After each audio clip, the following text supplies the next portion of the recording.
Hello, good morning. Hello, good morning, everyone. Thank you for tuning in from wherever you are. My name is Erica. I'm dialing in from Kuala Lumpur. It's a very sunny morning this beautiful Thursday, and I will be your MC for today. I see we have quite a few people already joining us. Hi, Jackie from New Zealand. Hope you're doing well over there. We have Salmi all the way from Sabah. And we have Zul from Selangor. Hello, everyone. Hello and welcome to the OpenLearning Micro-credential Symposium 2020.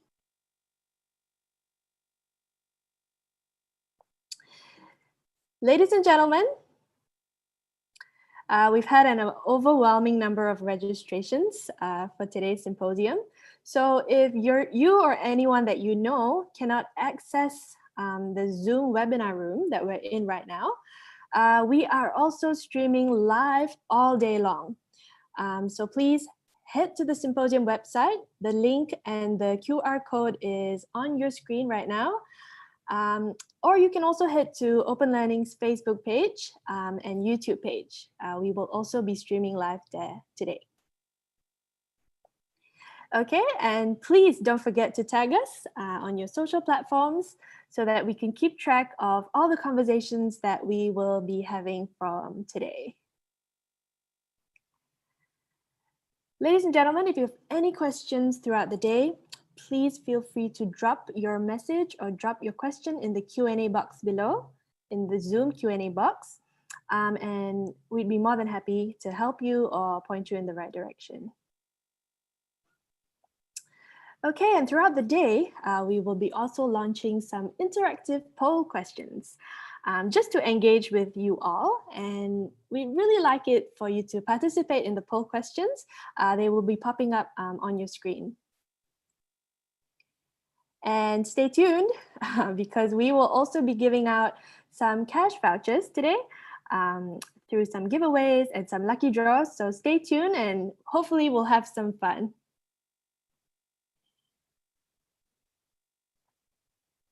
Okay, ladies and gentlemen, if you'd like to learn more about OpenCreds for Malaysia, please head to the link on your screen or scan the QR code to find out more, to download the framework, and to get more details about the framework.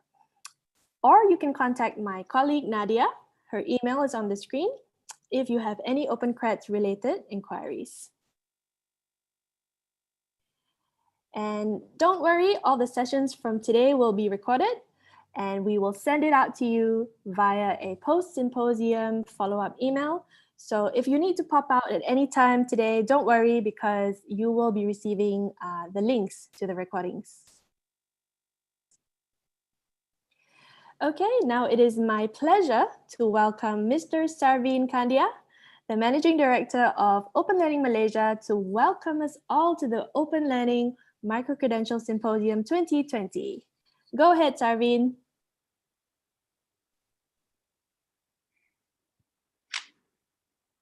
Hi. Hi, thanks, Erica. Good morning, everyone. Thank you so much for being here today. It's just a really good day, very good morning, and welcome to the OpenLearning Micro-credential Symposium 2020. We had a really good day yesterday during day 1 in Australia. Today marks day 2 of the symposium, which is focusing on Malaysia. My name is Sarveen Kandia. I'm the Managing Director of OpenLearning Malaysia. It is my pleasure to personally welcome you, our partners, our representatives from the ministry, higher education providers, training organizations, industry leaders, and members of the media. Thank you so much for joining us today, and a big appreciation to our speakers who will be presenting, and also a big shout out to everyone in the Open Learning team for organizing such an event. Open Learning's main goal is to increase access to quality education. We aim to level the playing field by helping our partners deliver high quality education at scale, both accredited and non-accredited. Today is a big day, but also just one of our initiatives where we look to champion the movement and conversation to try to realize this dream. For a dialogue across sectors and industries, to form partnerships, to innovate, and to help capture this dream, to capture market opportunities, and to help the nation. So today we'll be discussing the next wave of education and training delivery, zooming in on a topic of our interest, micro-credentials. We were talking everything from can it actually help and are we actually ready for it? As Emeritus Professor Beverly Oliver yesterday asked the question, will we actually use it to survive or can we actually use it to thrive? I hope you take full advantage of the different sessions we have planned for you today. That you'll benefit from the discussions, the showcases, the workshops, the networking opportunities to connect with each other as we try to make this dream a reality. Please feel free to reach out to anyone from the OpenLearning Malaysia team. Just look out for From OpenLearning on our names, and we would be more than happy to help or to point you in the right direction. So ladies and gentlemen, allow me to introduce and welcome the Director General of Higher Education Malaysia, Professor Dato Sri Dr. Muhammad Mustafa Ishak, who has graciously agreed to officiate today's symposium. I had the privilege of meeting Dr. Sri Mustafa in 2018 when he was the Vice Chancellor of UUM, a university he helped transform to reach international recognition. He has over 34 years of experience holding positions across the education sector, both locally and internationally, as a management and as an educator. Today, he's helping lead the nation's higher education sector as a Director General. Without further ado, it is my great honor to hand over the screen to Professor Dato Sri Dr. Muhammad Mustafa Ishak, the Director General of Higher Education. Bismillahirrahmanirrahim. Mr. Adam Brimo, Founder and Group CEO of OpenLearning Limited, representative from the Ministry of Higher Education and the government agencies, representative from higher education institutions and TVET partners, representative from the industry, employers and training provider partners, members of the media, symposium participants, distinguished guests, ladies and gentlemen. Assalamualaikum warahmatullahi ta'ala wabarakatuh and a very good morning. I would like to take this opportunity to thank the organizing committee for inviting me to deliver the opening address at this momentous event, the OpenLearning Micro-credential Symposium 2020 Malaysia. The theme of my speech is Lifelong Learning, the DNA of a future-ready workforce. I believe that this topic is highly relevant, considering that the COVID-19 pandemic has brought unprecedented challenges the world over. Even the higher education sector has not been spared from the uncertainty of the current times.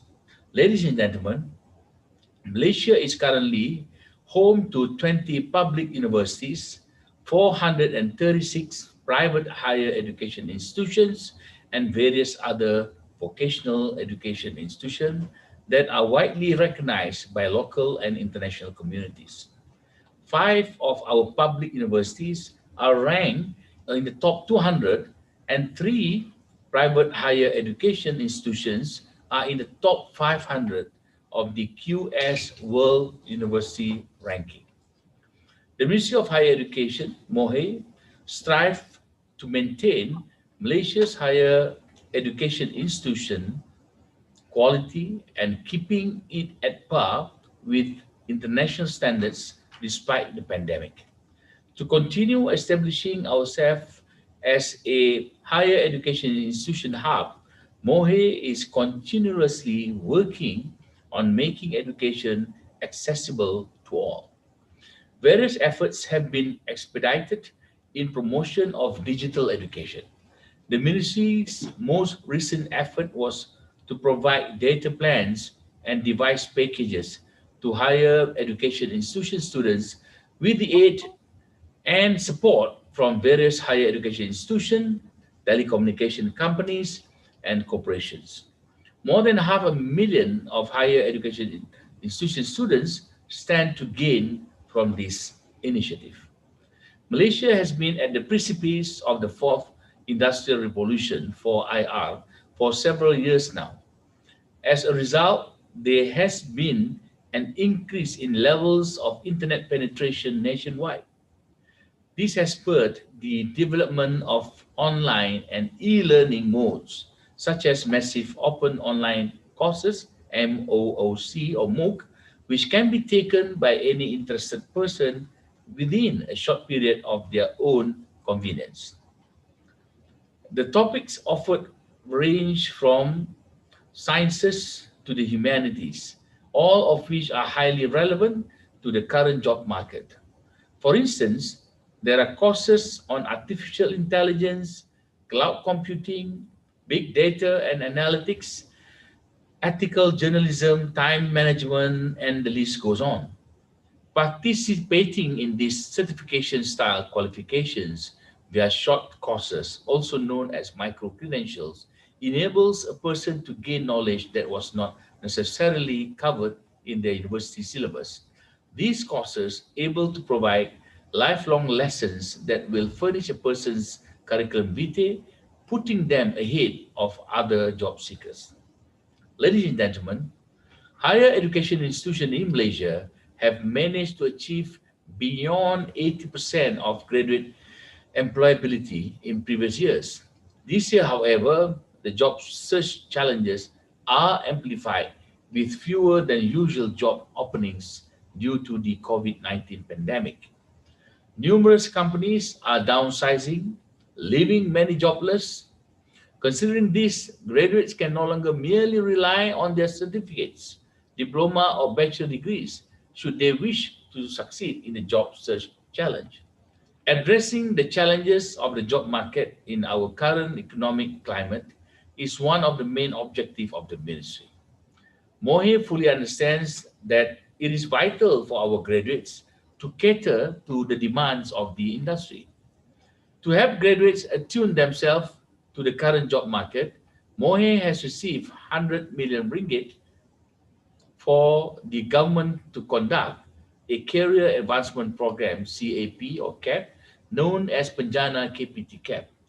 It aims to reskill and upskill the participating graduates by further enhancing their existing abilities and knowledge. This program is expected to benefit 18,000 graduates. The spirit of Penjana KPT CAP is similar to the micro-credentials that we are championing in this symposium today.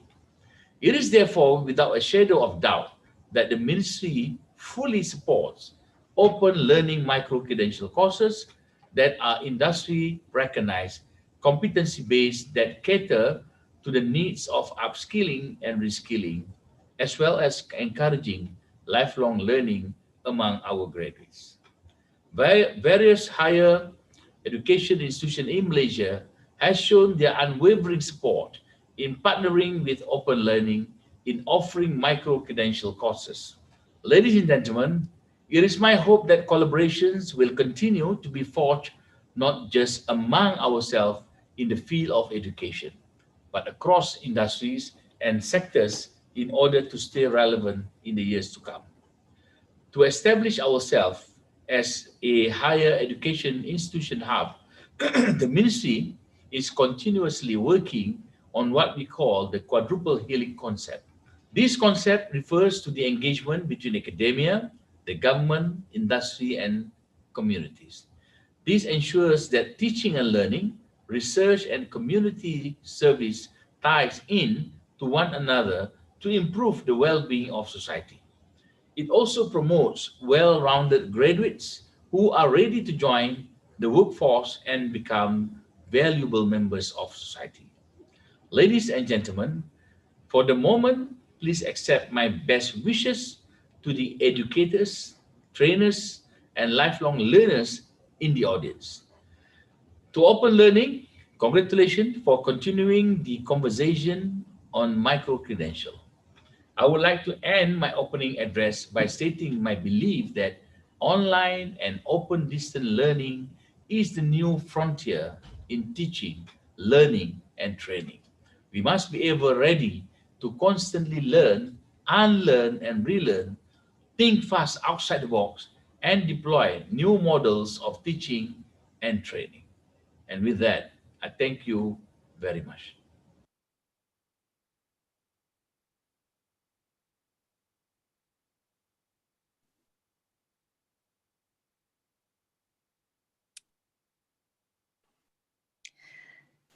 Thank you, Professor Datuk Seri. Dr. Muhammad Mustafa Ishak.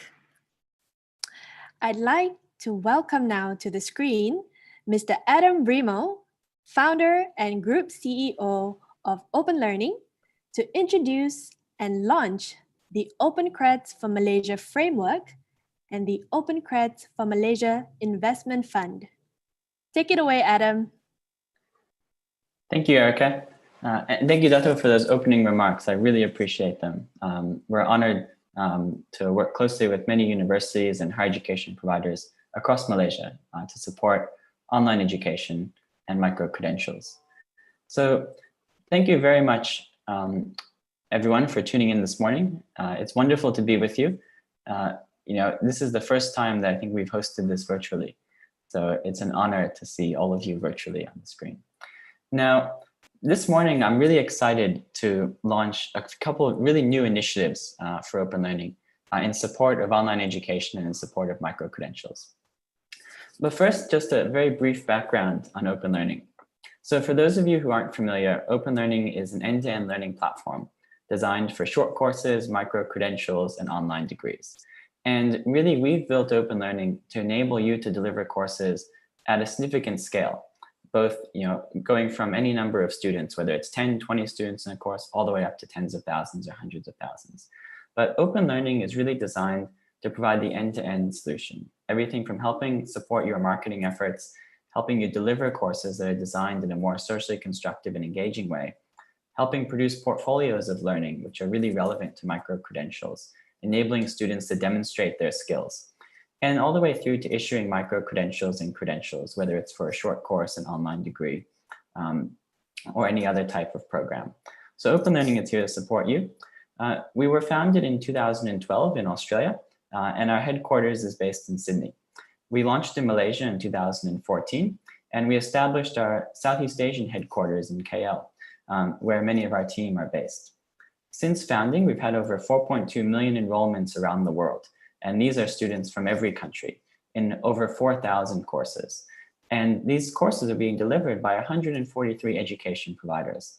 And some of our wonderful partners include many universities across Malaysia, many universities in Australia, institutions across Singapore, Indonesia, the US, and the UK. So we're really grateful for all of our partners, and we really thank you for all of your support. I think particularly in the challenging times that everyone has faced this year, we're really glad that we're able to be here to support you and help you deliver programs online to your students wherever they might be in the world. And as OpenLearning has grown over the years, we've now reached over 60 employees, a good portion in Sydney, a large number in Malaysia, and we listed on the Australian Stock Exchange in 2019. So you're welcome to actually follow OpenLearning on the ticker OLL. As we're a publicly listed company, we're actually very transparent. So we really appreciate your support, and you're welcome to follow us there as well. Now, today I have a couple really key initiatives to announce. The first, OpenCreds for Malaysia framework. And this is a framework that will help you prepare your learners for the future of work. Now, what is OpenCreds? Well, OpenCreds are a distinct type of micro-credential. And I think for many years, we've been talking about micro-credentials. We've talked about massive open online courses. And ever since OpenLearning started, our mission has been to increase access to quality education. And as we've seen that develop over the years, micro-credentials are actually the next logical step. Now, what OpenCreds is designed for is actually to provide a framework that actually will hopefully set the standard for what micro-credentials could be, how they're structured, what size they are, whether they lead towards credit, whether they're recognized by industry and institutions. Now, we started off with OpenCreds earlier this year, and we've designed OpenCreds around the requirements for education, not just in Australia, but also in Malaysia. And in Malaysia, we've designed OpenCreds in consultation with our partners in line with the MQA guidelines for good practices on micro-credentials, also the Malaysian Qualifications Framework, and UPLC, the MOOC Credit Transfer Guideline as well. So we've taken all of this into account, and we've tried to simplify and design a framework that will enable you to deliver courses that actually are aligned to existing best practices.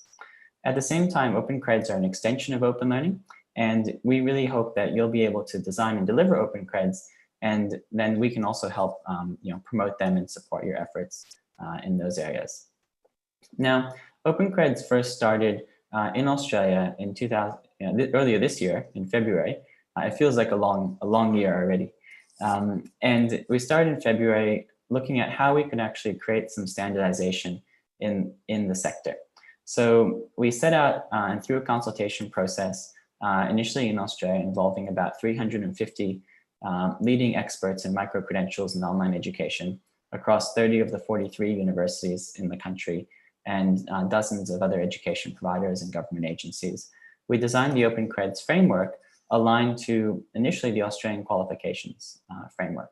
Now, as we launched that and we saw that more and more people were adopting it, and it was starting to gain a lot of traction, we looked at whether we could design a framework together to meet the needs of learners across Malaysia.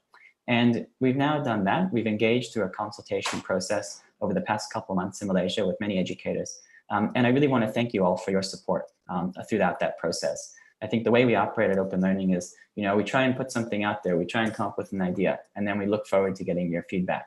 So, and we still welcome feedback because the OpenCreds framework will evolve over time to meet everyone's needs.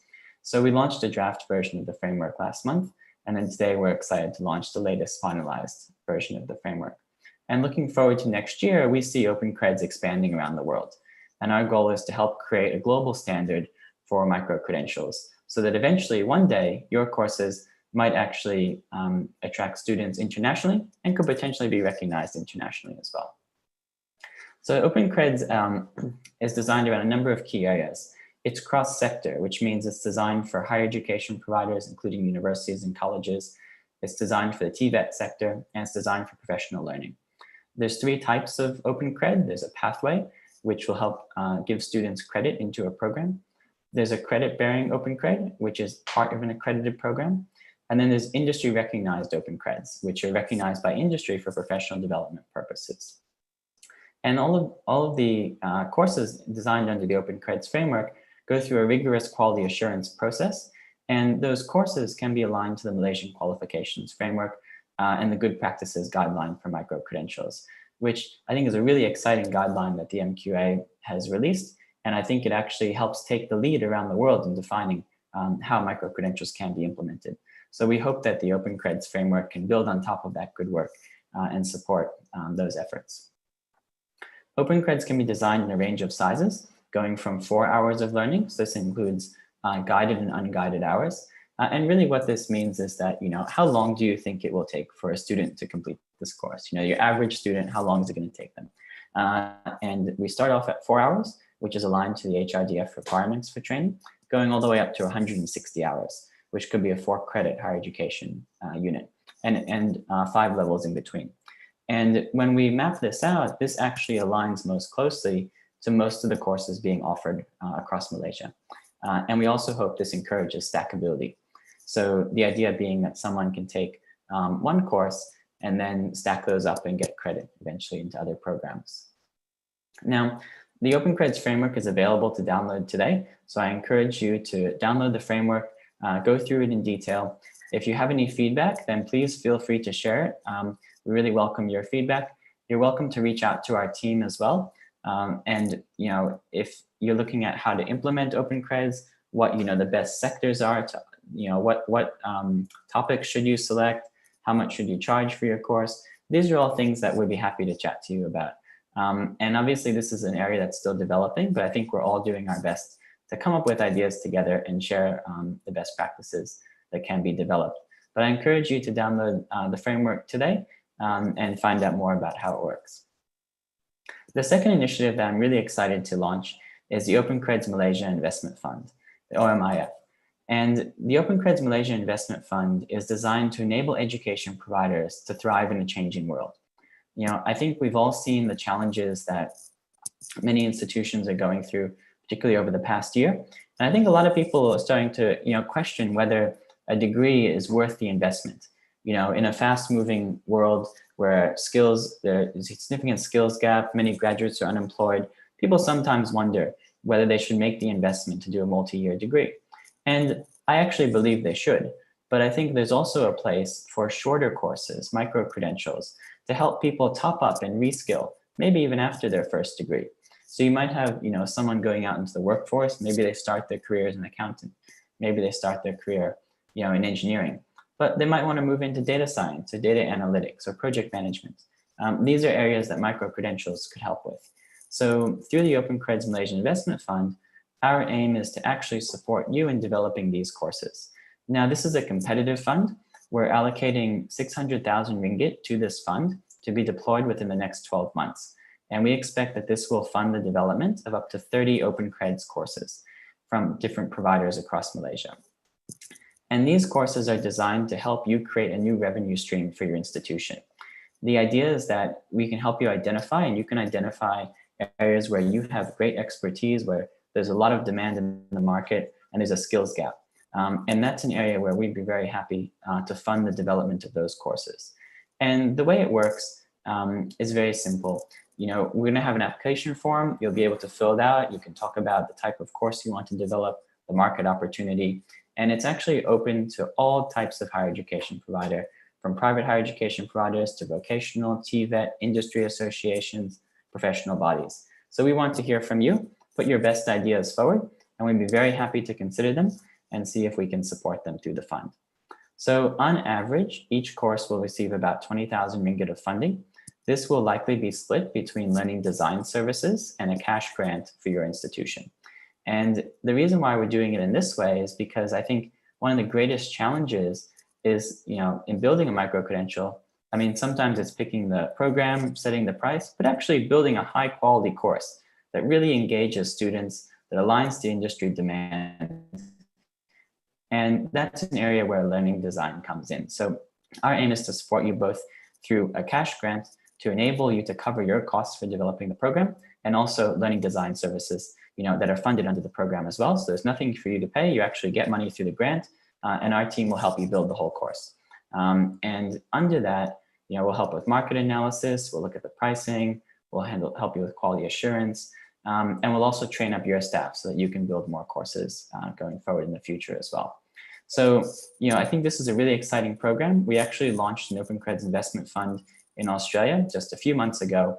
And we've already deployed, a significant amount of funds under that program. We've launched over 26 OpenCreds through that investment fund in Australia. So now we're really excited to open the OpenCreds Malaysia Investment Fund, and we encourage everyone to apply.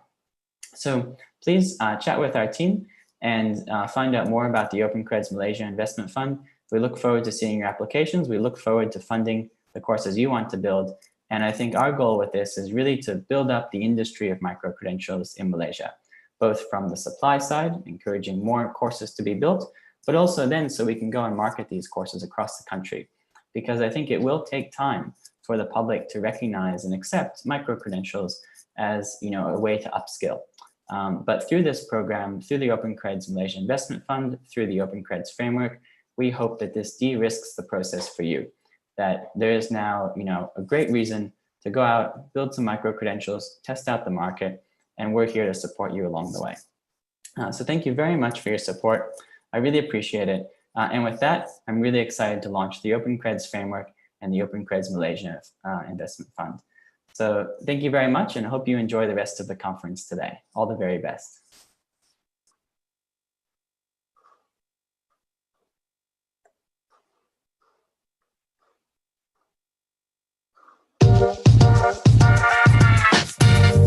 I believe micro-credential is a game changer. To me, micro-credential together with MOOC would support the idea of flexible education. And the mechanism and the enabler here would be through micro-credential. This would serve for the benefit of people out there. For example, the working adults. They can get a digital badge and a series of certificate stackable credential would support the idea of democratizing education, flexible education, and provide ample opportunities for everyone to learn and to upskill and to get even a formal qualification in the future. In the lifelong learning area, especially in the situation now, it is important for us to recognize that no single discipline can guarantee you in a particular job or in whatever that you do. I think this is a great opportunity with the micro-credential for people to just really go into areas that you want to upskill yourself, and in order for you to be able to get a job, to be your own boss for the job that you want to create. Education and the world of work are changing. Previously, people might study one degree for 3 or 4 years at a university or a college, then go into the workforce and expect to work 10, 20, 30 years in the same field, in the same career. But now, people are actually having to reskill and retrain to remain employable and to even switch careers and switch industries altogether. And this requires a new level of reskilling. And micro-credentials and short courses are leading the way in making that possible. In my personal view, micro-credentials' potential is huge. Its value is very timely in the conditions now, and also with what's happening now, and also with the culture now in terms of learning and so forth. So it needs to be successful. In order for it to be successful, all the main key players and all the main parts of it, higher education providers, educators like myself, industries, private industries, the learners and the community itself must work together, must have that synergy of everyone having the same understanding, the same motivation to make this micro-credential successful. FAA, of course, will continue to play its roles as a quality assurance partner for micro-credentials. With this in mind, we plan to develop a guidelines soon to support our institutions and partners on what it takes to design, develop, deliver, assess, and award micro-credentials based on our FAA learning criteria, and one which is aligned to the guidelines to good practices and the OpenCreds framework. Micro-credentials has the potential to be huge. The simple reason is because the way we are learning is changing. In fact, we've been completely forced to, change how we learn. The World Economic Forum's Future of Jobs report estimates that 85 million global jobs could disappear by 2025. In Malaysia, Khazanah Research Institute found that 54% of these jobs are at high risk of being displaced by technology in the next 2 decades. We see the launch of OpenCreds for Malaysia as just the beginning of our ongoing support for education and training providers to increase access to lifelong learning and quality education. Through the framework and upcoming symposium, we aim to spark cross-sector dialogues between institutions to form partnerships, to innovate, and to capture opportunities with micro-credentials.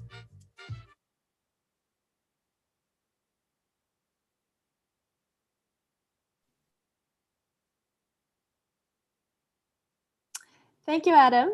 And thank you to all our cross-sector contributors for sharing your thoughts on the potential of micro-credentials in Malaysia.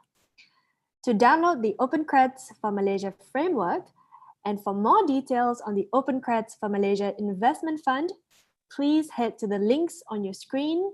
You can scan the QR code, or you can also contact my colleague Nadia at nadia@openlearning.com. Ladies and gentlemen, we are a little bit ahead of time. Our panel discussion will begin at 10:15 a.m. So feel free to grab a drink, get comfortable, and we'll see you back here very soon. In the meantime, let's launch a couple of interactive poll questions. You will see them pop up on your screen. Now let's have the first question. There you go. You should have seen it pop up on your screen. The question is, micro-credentials are. You may choose more than one option.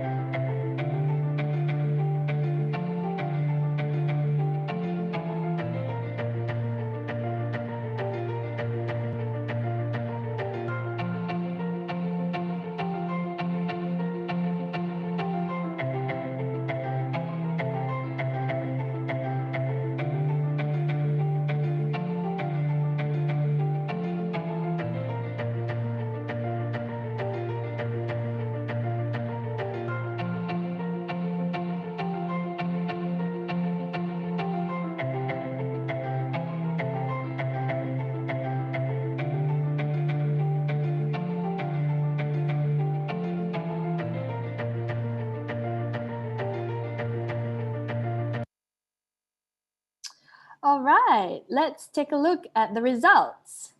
Wow, okay. 82% of you said flexible, followed by stackable, short, practical. Now let's take a look at the answer. Ladies and gentlemen, the answer is all of the above. Micro-credentials are unique because they are short, practical, stackable, flexible, and most importantly, recognized by both employers and industry. Now, I think we have time for one more question. Let's see, what's the next question? Okay, the next question is, as a lifelong learner, will you take a micro-credential course for your own upskilling or reskilling? One answer only.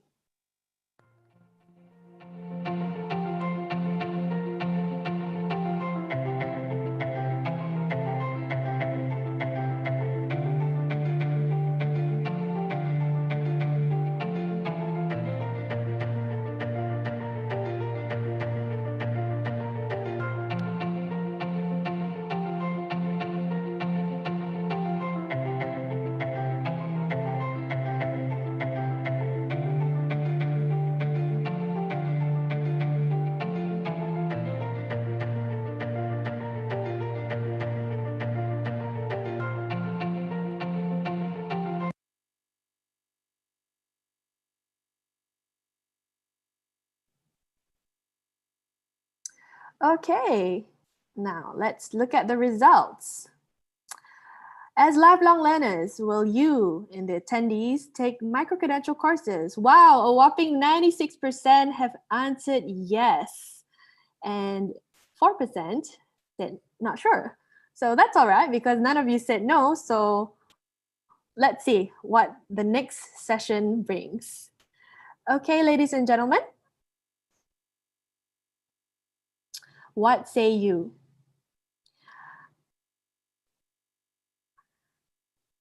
%96 have said yes. And you've had your say. Now let's hear from our panel of experts. Our micro-credentials, the future of work, education, and lifelong learning.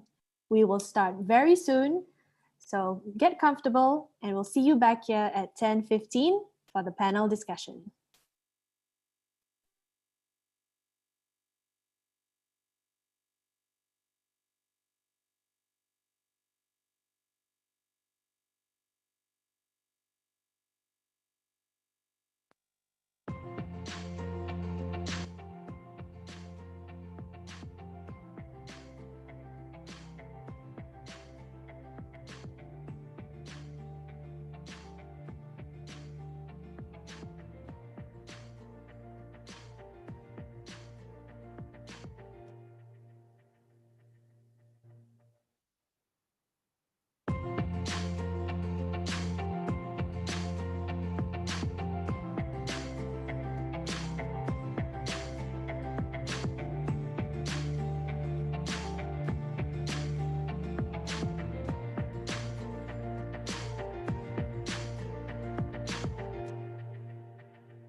Okay, ladies and gentlemen, it's now time for the panel discussion.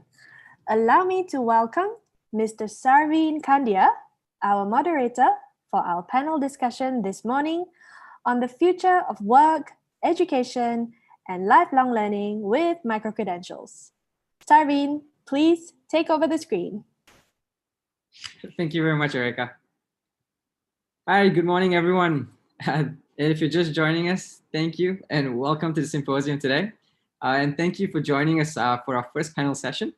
We've got quite a big audience here from all around the world, actually. So I just want to kind of get things started.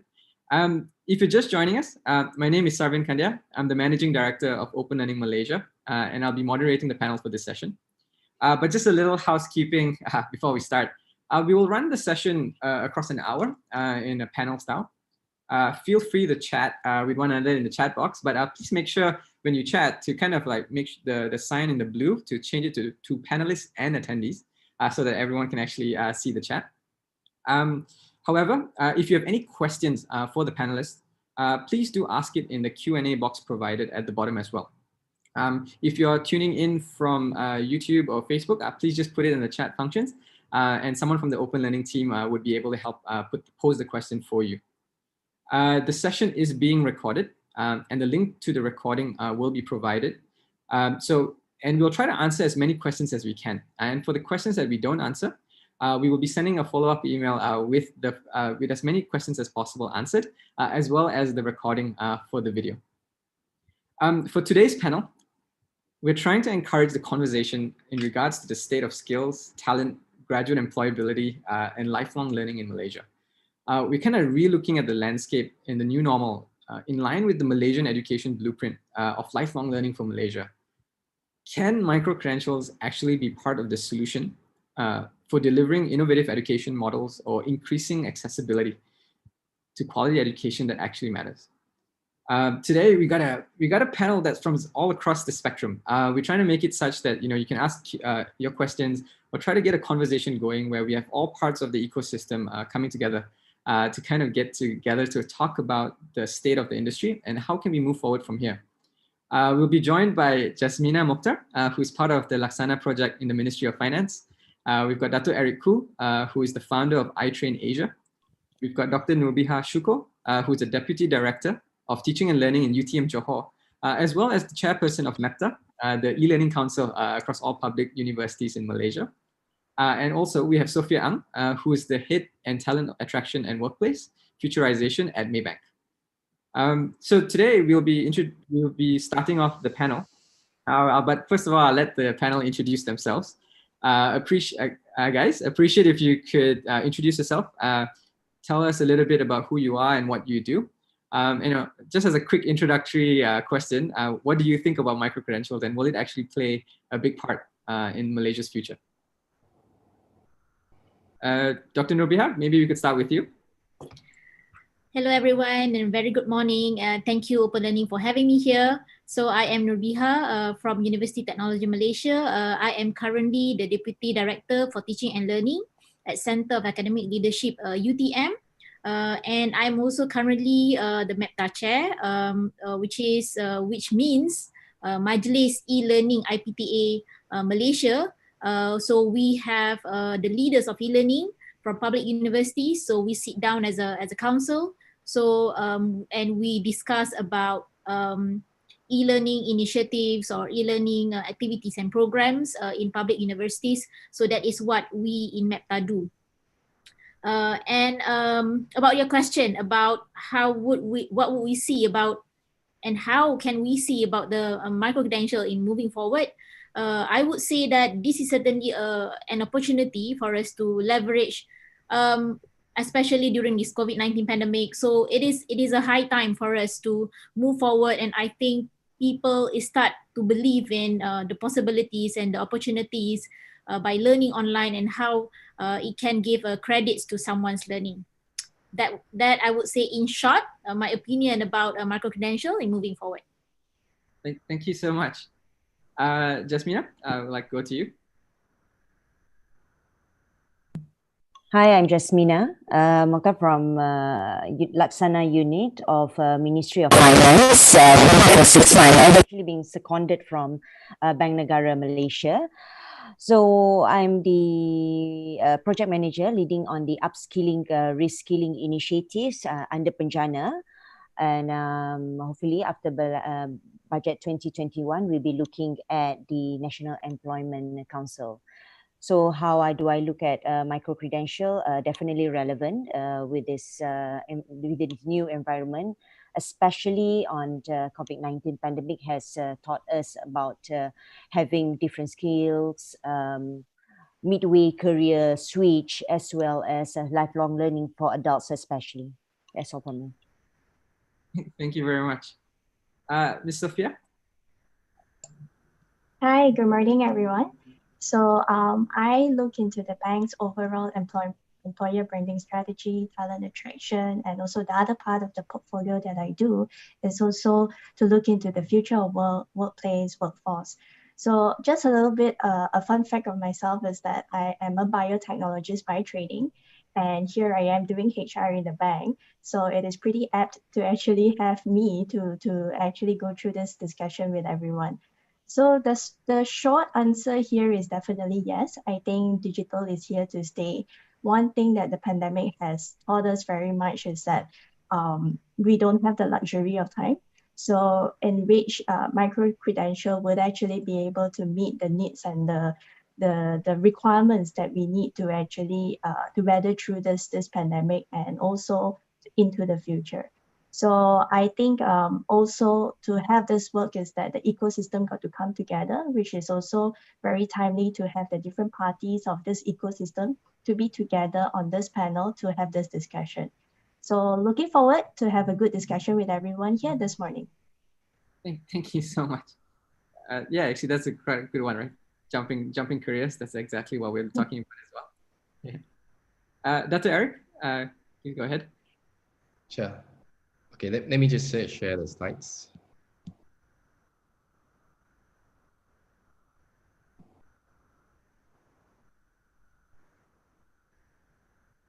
Okay, this is, good morning, everyone. Good afternoon, depends on where you come from. So this is where I come from, a company called iTrain. We have been around since 2005. So we are actually a builder, right, of the digital skill education ecosystem in Asia. So now we are actually present in 26 countries, right? So we have programs from kids all the way to school leaver, graduates, fresh graduates, and then we have a program for professional, working professional, and we own our own certifications body, as well as we have our tech accelerator. So you see, in all these years, we have trained a lot of developer. Now, not all of them, they want to work in the as a career. So some of them, they want to do their own startup. That's why we have our own 1337 venture, our tech accelerator to help them to venture into startups. So talking about the micro-credentials, right? This is how we actually started from some times ago. So about 5 years ago, this is how we started. Oops. So we have a Asia Tech Academy, because those days, this is where the program which is started from US. So we actually came to know about this program. We bring it down to Malaysia. So if you talk about 5 years ago, it will be one of the programs, one of the first program in Malaysia. We actually get those unemployed or those worker non in tech. They want to actually venture into the tech jobs, right? So we actually bring down a 3-month boot camp. In those days, most of the people, we call it boot camp. And then we'll do a job placements. And those people who want to end up with the career, we actually help them on their startups if they want to venture into startups. Now, throughout these years, this is what is the change that we actually understand what the industry requirements, because early on, we managed to do a change like Grab driver, accounting graduates into the tech job as a developer. And then a lot of situations, this is like not only the skill that employer is needed, the employer also looking into their character or sometimes into the attitudes. So we refine the programs. We have a programs which is a micro degree, it's a micro credential. We actually partnering universities. So later on, maybe I will explain further is why we want to partner universities throughout all these years, right? So now we actually do a psychometric test for all the candidates which is came into our program. So why? Because it's like not only skill fit, they need to be a character or attitude fit as well, right? So these are the program we are running. So we have 160 hours, right? It can be run throughout like 4, 8, or 12 weeks. And then we do career support, depends on like where they want to go and based on their character as well. And then the project is available. And then of course the cert is issued by the university, right? This is just a quick introduction. Of course, my background is computer science, right? I was in education industry for about 20 years. Don't ask me how to switch, why the switch. Maybe if you want, you can talk to me like how I switched from computer science to education. Thanks. Thank you very much, Dato'. I guess that'll just dovetail straight away. I could ask you the first question actually. Sure. Given how you're kind of like in the middle between both the training system and the ecosystem in the higher education space as well, are we ready to create that ecosystem of transferability or interoperability between higher education, vocational education, professional learning opportunities, where different education sectors can actually accept each other's micro-credentials, allow acceptability or more flexible. Do you see that happening? Or what actually needs to get done for this ecosystem to actually work? Yeah, I think now, if you ask us very ready or not, we have been doing this about 5 years ago.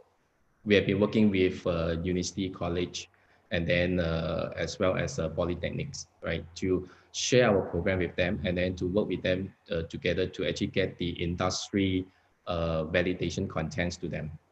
So now the latest program that we just launched August, which is the partnership with AEU. Now, why AEU? Because they are established under ACD, which is the Asia Collaborations Dialogue. So they are kind of recognized by 35 countries, right? Whoever under the ACD. So we partner with them. It's like, you see, those days is like parents, when we start to do 5 years ago, right?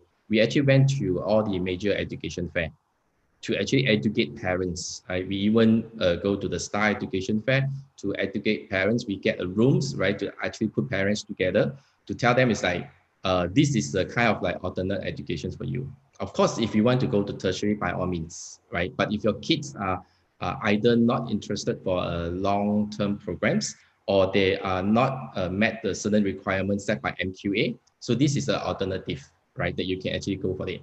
But of course, it's like to educate parents, or most of the times, right, you become the first one who do it, right? It will take time. You will try to understand it, like why this thing will be accepted.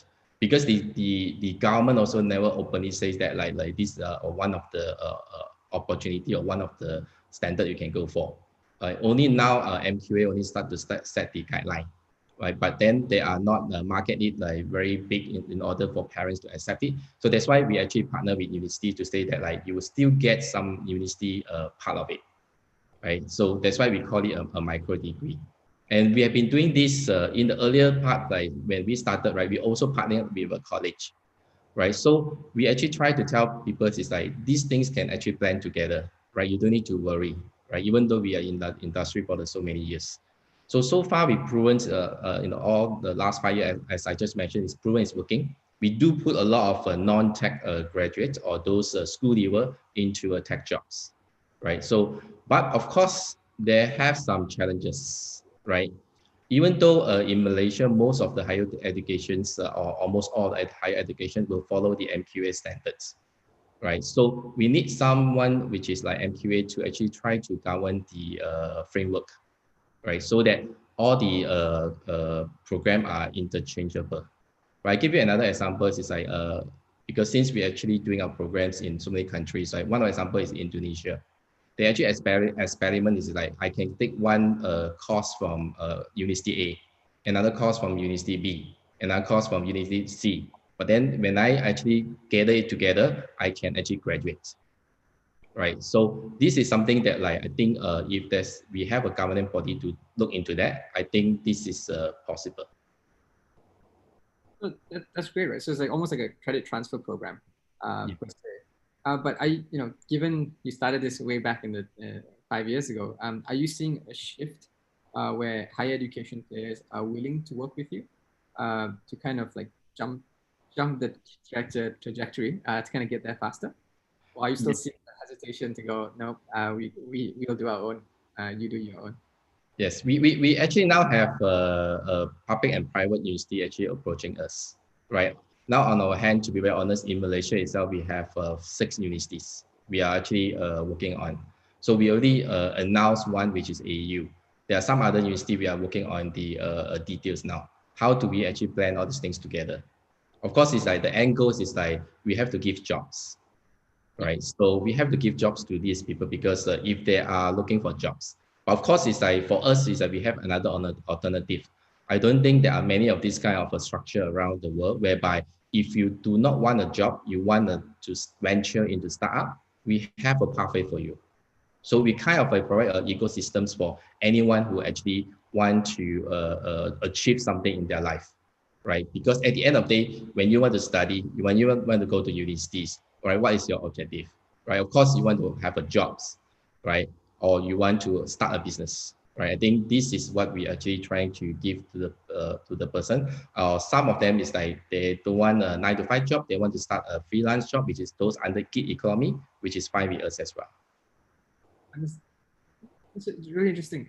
So actually, that kind of leads to the conversation. Dr. Nubiha, is from a public university standpoint or from a UTM standpoint, are they looking at it as a viable pathway at the moment? How are you guys going about it, or is this something that you're actually looking as a BAU for moving forward?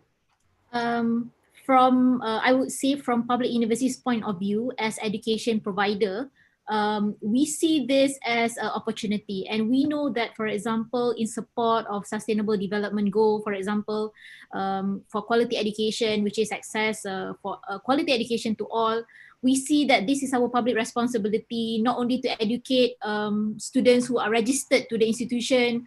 However, we have a pool of expertise who have so much to offer. So we see that this is a chance for us to fulfill our public responsibility, to share the expertise and to drive people from simply learning from maybe whatever sources that they are not aware of the reliability of the sources. So this is a chance for a university to say that, why not we teach you formally. So maybe for some people, the micro-credential, they would say that it is currently non-formal education, but maybe this is a way that maybe if they collect, for example, the experience from the micro-credential, from the micro-learning that they earn, they can move forward. It can drive them towards obtaining formal education in universities formally. So we see that this is a way on how can we leverage on our talents towards sharing whatever expertise that they have. Because in fact, the universities is very open with, for example, a credit transfer through micro-learning. They are now currently recognizing this way, the flexible learning. And we even have a stackable degree program where you can stack all your micro-learning into a specific stackable degree. And then at the end of the day, you can register in university and then earn your degree. Well, maybe for some people, a degree is not important, but maybe you can. It's just that we are trying to say that if you want it, then you can. There's a way that you can get it. Of course, it depends on certain individuals whether you want to have a certified degree based on micro-learning. But we are trying to say that if you want that, we have a way for you to do that. And in fact, maybe some of the challenges that we might currently see is that from the point of view of professional bodies. So, but I think due to the pandemic, I think professional bodies are in fact beginning to realize the importance of micro-learning, where people can learn anywhere, and then the way they learn can be from reliable sources. For example, if universities offer these courses, so it is from reliable sources. And professional bodies, as I see it, they are beginning to realize, and I hope they will recognize micro-credential in the very short future. Currently, I haven't heard of any, but maybe later on, if we have session with Prof. Karim, then he is more in line with what the professional bodies as well as MQA is currently doing. But from my individual perspective, not that I know of, but I think they are moving towards that. These professional bodies. That's great, right? In a sense that if the universities still have that trust, right? That's something that will always, for now, is still always there. Where individual taking a course will still like to have that. Okay, this came from somewhere credible, and my paper or my qualification means something to someone else. But do you see the universities actually working with training providers, not necessarily industry bodies or industry associations, but are you seeing the universities potentially connecting with training companies? Yes. Well, not specifically in training companies, but there are universities who work hand in hand with industries in offering micro-credential courses. So this is a way, for example, I think I see this as a very nice loop to close the loop of, for example, from the beginning of enrollment, when the students enroll in the micro-credential, maybe at the end of the day, they will also get the after-sales service, in the sense that, there's a company being attached to this course. If this company wants the talents or the expertise that you have learned in that course, then they can recruit you. So it's a good way. And I would say that universities are working with industries in developing micro-credential courses. But however, I would not deny that we don't see this much initiatives currently among public universities. I think partially is because of they need to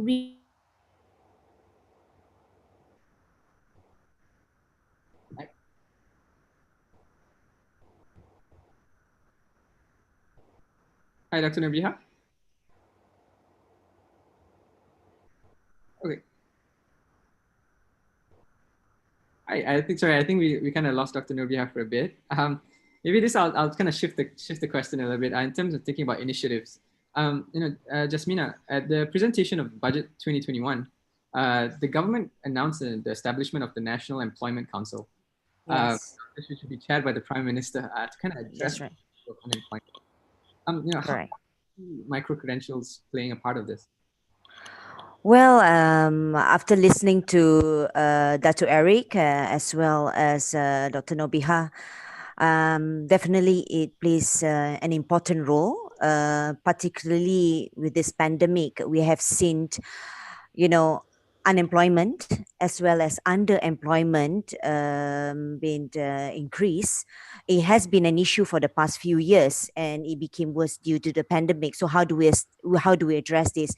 So this is the reason why, after learning from the implementation of upskilling and reskilling initiative from Penjana, where we have offered various agencies to implement upskilling courses, we see the need of having a national employment council where it will focus on the effort to create nearly 500,000 jobs, and of course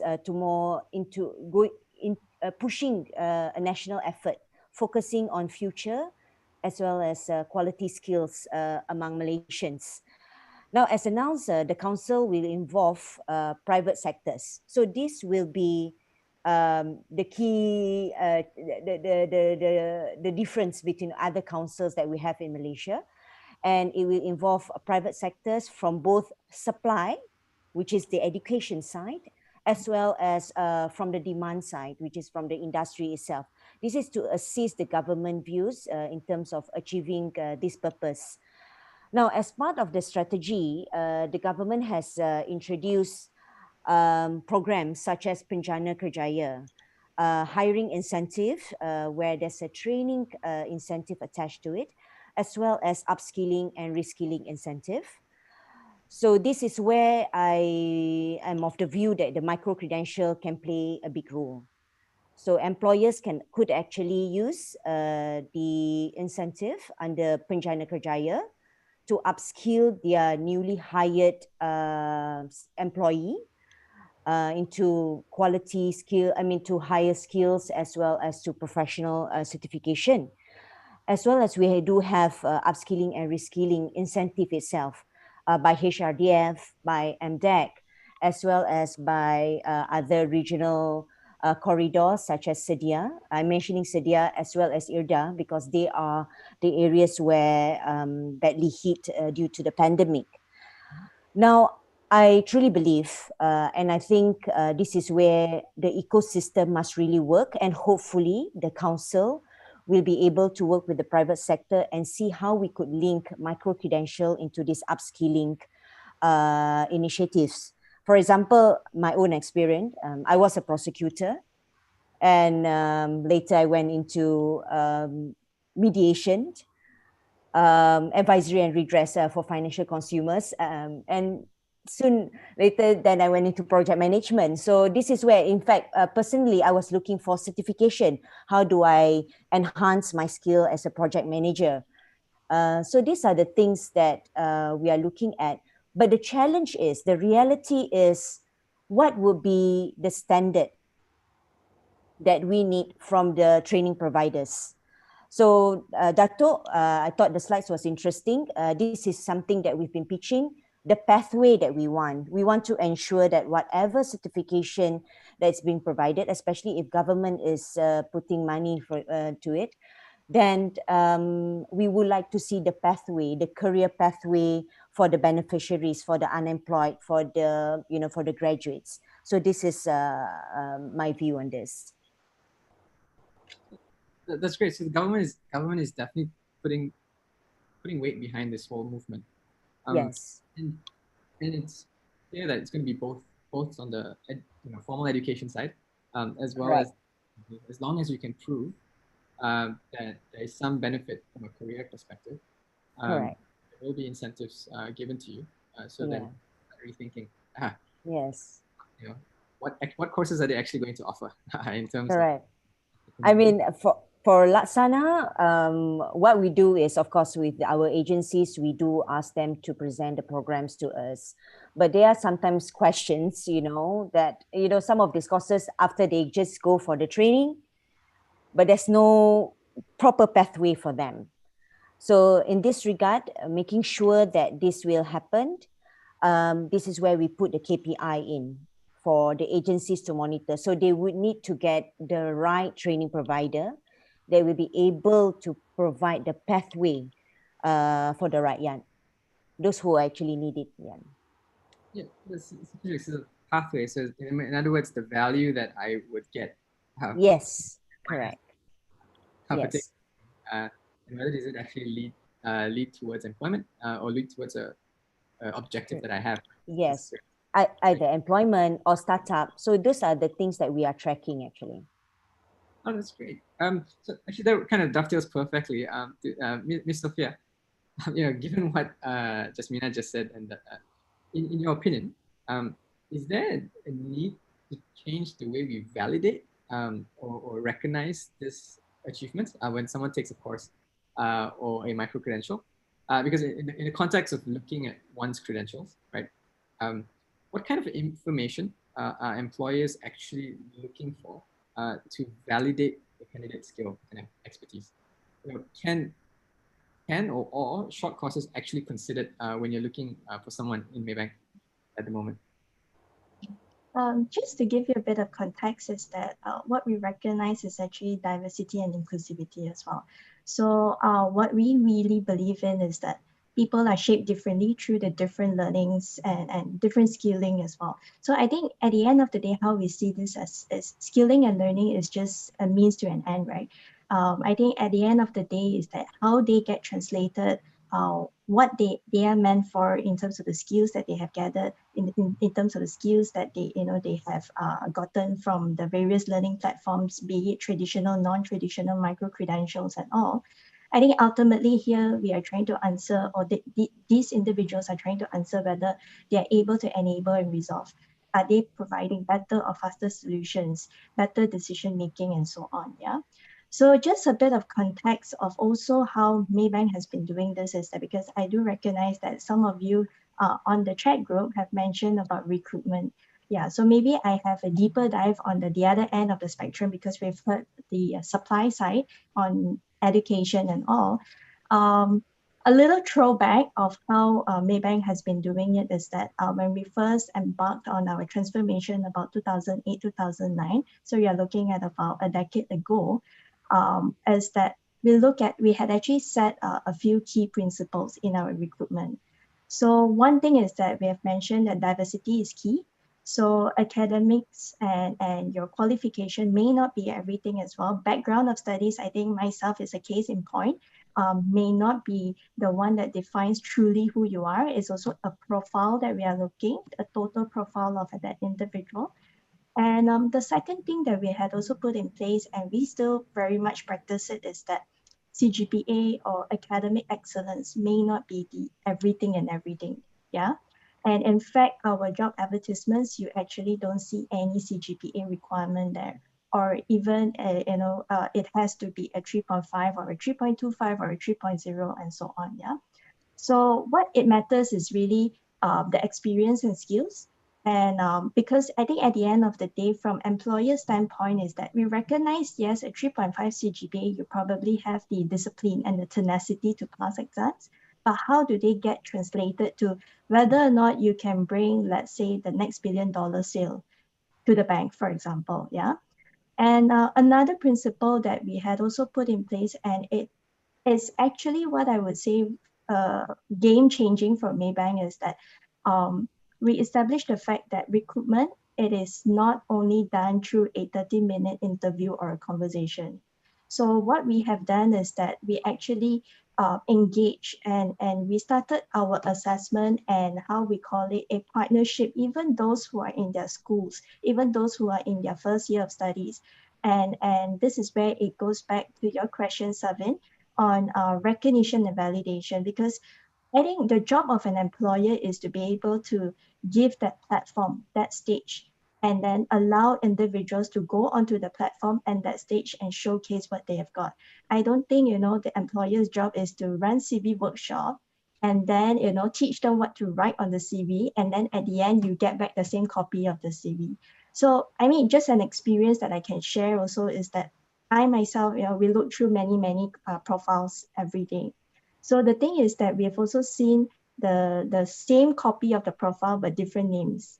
Yeah, because when you receive thousands and thousands of applications, so what they do is that they start having probably a template that it gets shared among the students, among the graduates and all. So the job of the employer is to be able to recognize the diversity, and so it's also the individuals themselves, they also want to find what is unique and what differentiates them. Because, I mean, just to quote a program of ours, which is the Global Maybank Apprentice Program. One program, we can receive up to 50,000 applications a year. So, this is where in the space of recruitment, what we have done is that it is almost impossible to be able to differentiate the 50,000 applicants through a 30-minute conversation or an interview. Yeah. So that's why we've designed so many different platforms, and we've designed, for example, a student competition, which is called Maybank Go Ahead Challenge, MGAC, that invites people coming from all types of background, all years of studies, even in their schools as well. They actually get to be part of the platform. And the idea is that you show us what you've got, and then the validation does not only come from Maybank or the employer itself. It actually has validation coming from all parties, which involves the ministry, which involves our customers, which involves the universities and all.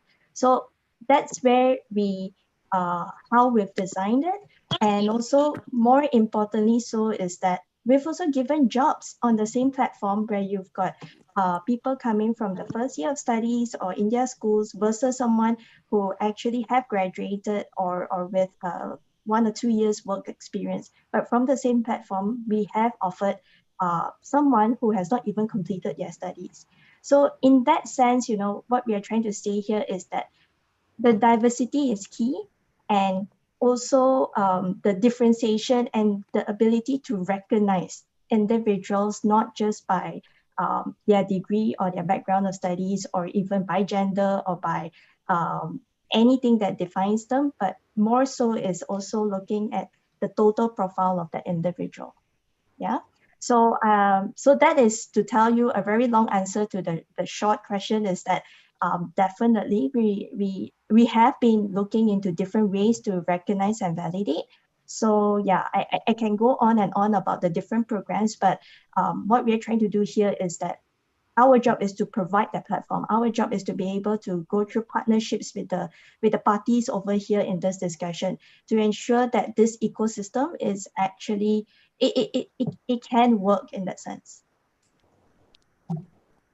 That's really, it's just so interesting to hear, because, you know, the reality is actually happening, right? Where they say it's no longer minimum requirement bachelor's degree or minimum requirement diploma. What you're actually saying is a company as big as Maybank is already looking past that and just saying, prove to me in now however way you want that you are fit for this role, right? Mm-hmm. This could be through shorter courses, or it could be through just experience, right? And so that kind of like, you know, leads the industry, right? Do you see that happening across the industry, or is that something that Maybank is a little bit more pioneering at the moment?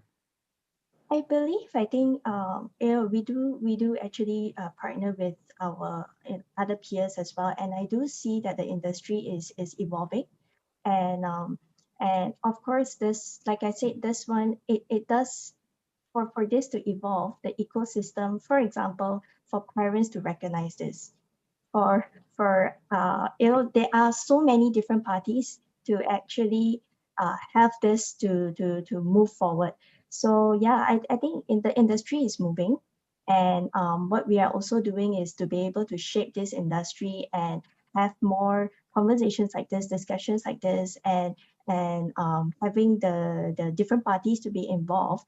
I think this can be accelerated, and I'm pretty sure how you know, this pandemic has panned out, it has actually accelerated in all ways and means.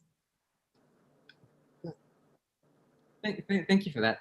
I'm pretty sure I'll be coming back to that question in terms of how we can actually look at that.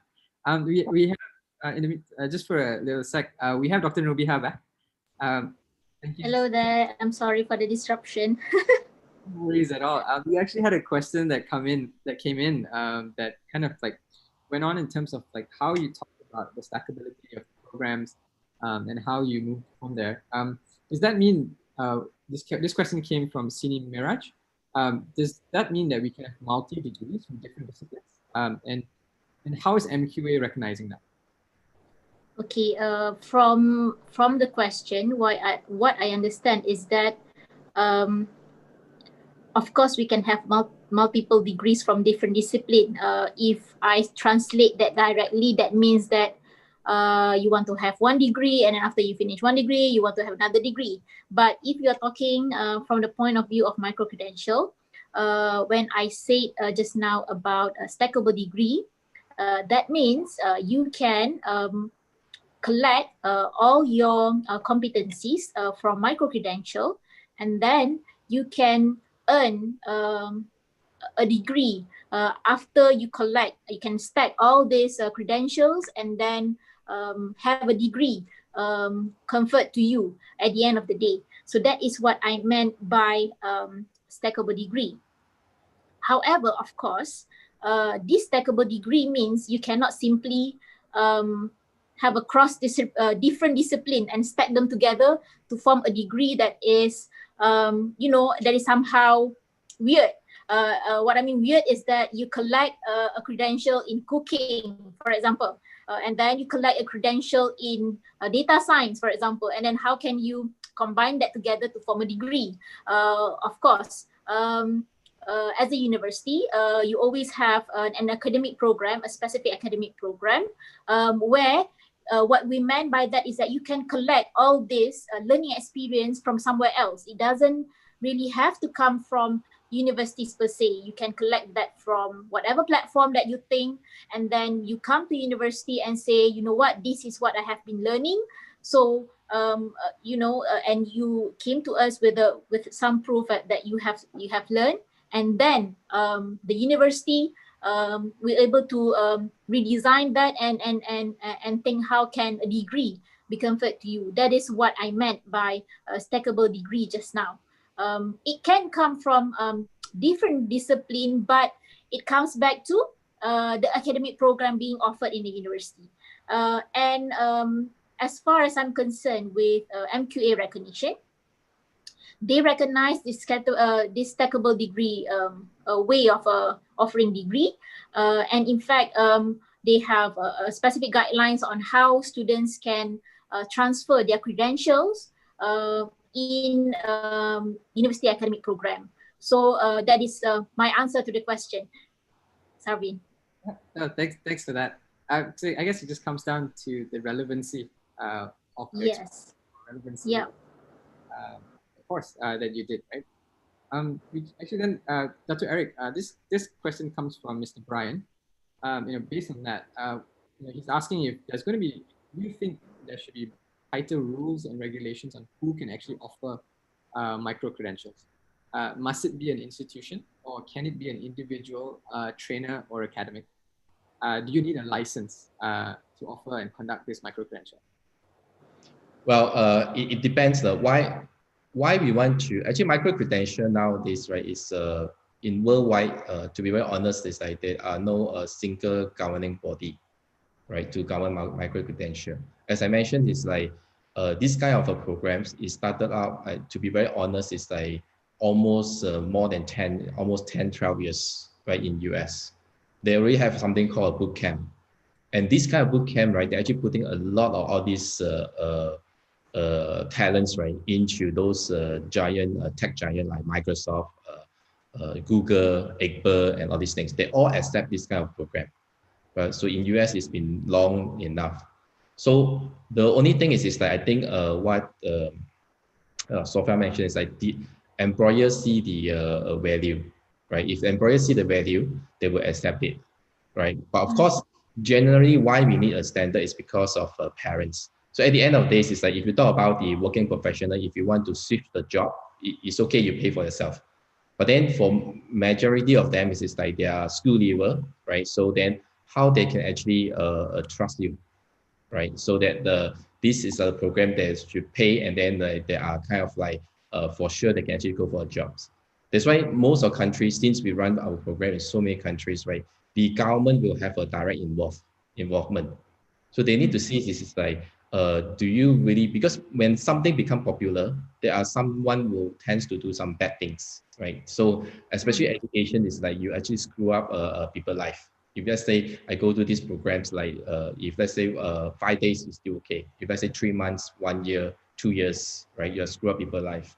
So that's why I think we need to have a kind of body to govern that. But of course, at the end of the day, it depends on the provider. If you actually manage to get employer with you, which means the employer really trusts you, and then they have a collaboration with you. Like for us, it's much more easier because we do corporate training, right? We do thousands and thousands of corporate trainings for all these big organizations, not only in Malaysia, but in Singapore, in Thailand, in Middle East, right? So these are the employer which is like send their staff for us to train. So we know exactly what they are needed.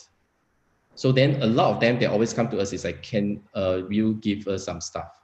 Right, when MCO started in Malaysia, there are many companies come to us. Is like, can I have 100? Can I have 50? Can I have, one of them got 400, because some of their employee cannot come back because we locked down the border. So we are like, okay. So, but the thing is like to us is like we cannot give them any corporate customer that we know. The only thing is like they have to work with us to train, upskill or reskill those graduate or fresh graduate.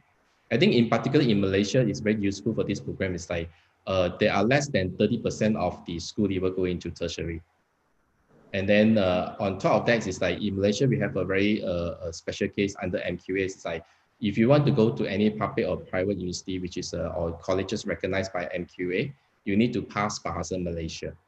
Now, as a Malaysians, I do agree is this like Bahasa Malaysia is very important. But we are screaming around is like we don't have enough talents. But we actually filter out a lot of them, which is like could be a very good tech talent because they are good in mathematics, physics, science, and all these things. But we say that, sorry, you cannot come to us. So those can afford, they go overseas. Those who cannot afford is like, we don't know really what to do with them. So if we have this kind of government involvement, say that, okay, you really like university is somewhere that like you have fully governed, right? So how about these alternate educations? Can the government do anything about the alternate educations?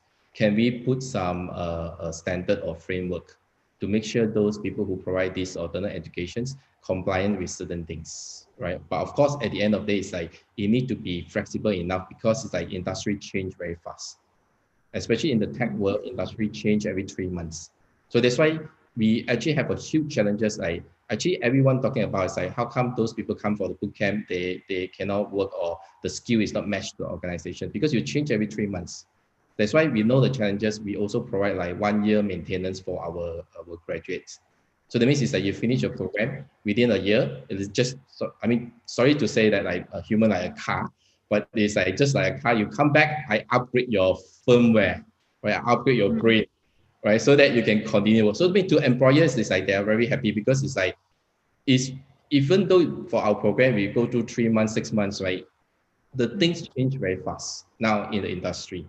Every other days, there's a new thing launched, right, in the market. And because of the world internet, everyone is connected. You can see which is the best software to use, the best way to implement some things. So I think in a nutshell, right, to answer this question is like, as long as the employer is working with you, even though you are individual trainer, they know you are skillful in particular area, a very specific area. So you can actually train people to supply to them. But in a nutshell, I still believe it's like government should involve to have some governing so that like people are not get cheated. So I guess if you're good enough and a company sees you as good enough, then there's willing buyer, willing seller, and there's no problem at all. But there's an overarching issue where bad players or just the industry kind of norm whether the question is whether do we need to govern at this non-accredited side of education as well. Yeah, just to add that one more a quick answer is like actually now, to be honest, a lot of employers run their own training academy. Right? So then how you say they whether recognized or not recognized? Because I'm going to employ 2,000 people, right? Some of them already approach us because it's like they want us to like kind of like power their academy, right? So they are employed like hundreds and thousands of people. So then you see, so how do you say that whether they are recognized or not recognized? But it's actually run by the employer themselves. Actually, many of these is employer doing that now, because they want something, some people fast, they got a huge investment to their organizations, like hundreds of millions. So there are no choice because they can't wait for the supply from any sources. So they actually partner with us to run this kind of program. If I can also shed some light from employer standpoint as well, I think Dato' Eric has also shared a little bit on the employer perspective. I think granted, yes, speed is very important to us because given customers' expectation, the expectation from the community, expectation from all of us here, it's always changing, right? So speed is very key. And like, what Dato' Eric mentioned, sometimes we really don't have the luxury of the time where we can send someone off for 1-2 years and then you'll come back, and probably the relevance also that's also in question, and whether we can afford that 1-2 year gap, right? So yes, we do have our academy, our Maybank Academy that houses our training and development for all of our staff. And we've also done partnerships with the different providers as well. We've also trained in-house as well. I think the idea here is that we go back to the fundamentals of creating the diversity. we don't think that there is actually one source and we should be getting one source to provide all sorts of training, but we still have the diversity in terms of the sources, in terms of the delivery, in terms of the channels that we use. So for example, the little micro-credential that we have also started in the bank is that we've created AI Learning Hub.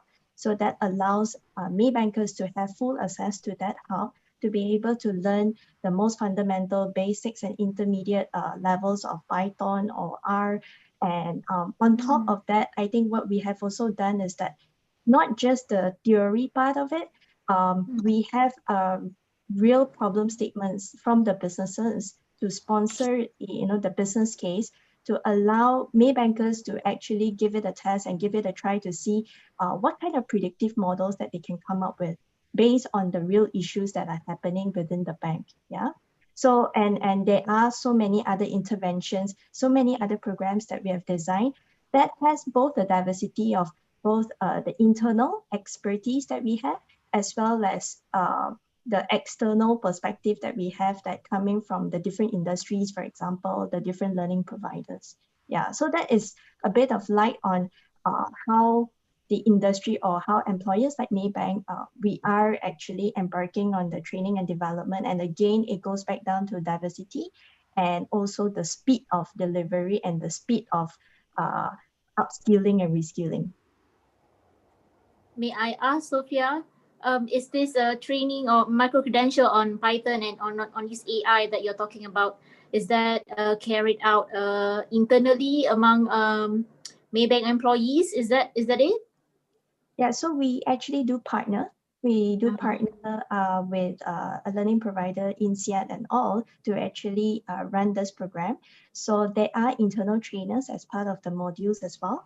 And there are also external trainers who actually come in. And a lot of it is also self-learning because what we are trying to do here is create that hub and to allow people to have the time to actually go in and do it for themselves. And most importantly, I think one design principle that we have is that ensuring that this is applicable to the daily work that they do. Because the theories can't go on for long if they are not able to apply the theories that they have learned. And you offer that internally to employers, right? And I mean not to public? To employees. Because I was thinking that it would be great, for example, for for future Maybank employees, maybe who aspires to be a Maybank employee, maybe in definitely. That they that they have this mindset beforehand. Definitely. So we that have done requires beforehand. Yeah, we have done for some of our entry-level talents for those who have not even joined the bank as well. So looking into upskilling, looking into understanding the future skills of the workforce, workplace, what are they looking at? So yeah, so we do a lot of all this programs for the entry-level talents or the potential talents that you've quoted. Yeah, so that is also in the works. And also on top of that, we are also working very closely with the universities as well to actually impart some of these modules in their curricula too. So yeah, so and I honestly, I myself also do spend a lot of time on the physical campus, but now the virtual campus. And that engagement is still something that we prioritize, and we want to make sure that we shouldn't lose that engagement even in times like pandemic or even as we recover from the pandemic. Yeah, I just want to concur what Sophia mentions. That actually, to be honest, it's very true because we are now actually working on a few projects, right, with very big organizations in Malaysia. They actually approach us to design the academy. And of course, it's like as an employer, you can't actually run like long form courses. What we do is like we help them to build the bite-sized learning as well as mobile learning. So a lot of times it's like when you do a face-to-face learning or the engagements, now we do a chill with the trainers, right? You don't want to like spend time to learn about the definition of AI and then what AI consists of, right? You've got like narrow AI, right? All these things. So all these things, it can be e-learning. So we have actually built all this e-learning, right, available for the employer. So all these stuff, one of the employer we're working with is like any staff, new staff that employ, they will actually go through our onboarding program. So they will go through all the e-learning, and then we also help them to design what they call it experiential learning. Because to employers, it's like they want some project which is relevant to their organizations, right? When we work with a bank, when we work with a telco, and when we work with a manufacturer, it's totally different. So we actually help them to design. Now in those days, there are a lot of organizations that have a leadership academy. To be honest, is that now many organizations approach us is like, can we do a digital academy rather than a leadership? Because leadership those days is very important, and now of course still important. But some of them they change a bit. It's like digital leadership academy. So whatever name is that, so it will be more close to the employer, because it's like they feel like whatever things we teach them, all these things, right, is just halfway there, right? But if you want to make them to be usable, especially bank, because I worked for bank before those days, so they have a lot of legacy system and all these things. It's like COBOL and all these things. It's like, so they need people on that as well, right? So we have to create some kind of experiential learning whereby they can also kind of like able to accumulate badges or point. You can consider that one is the stackable as well.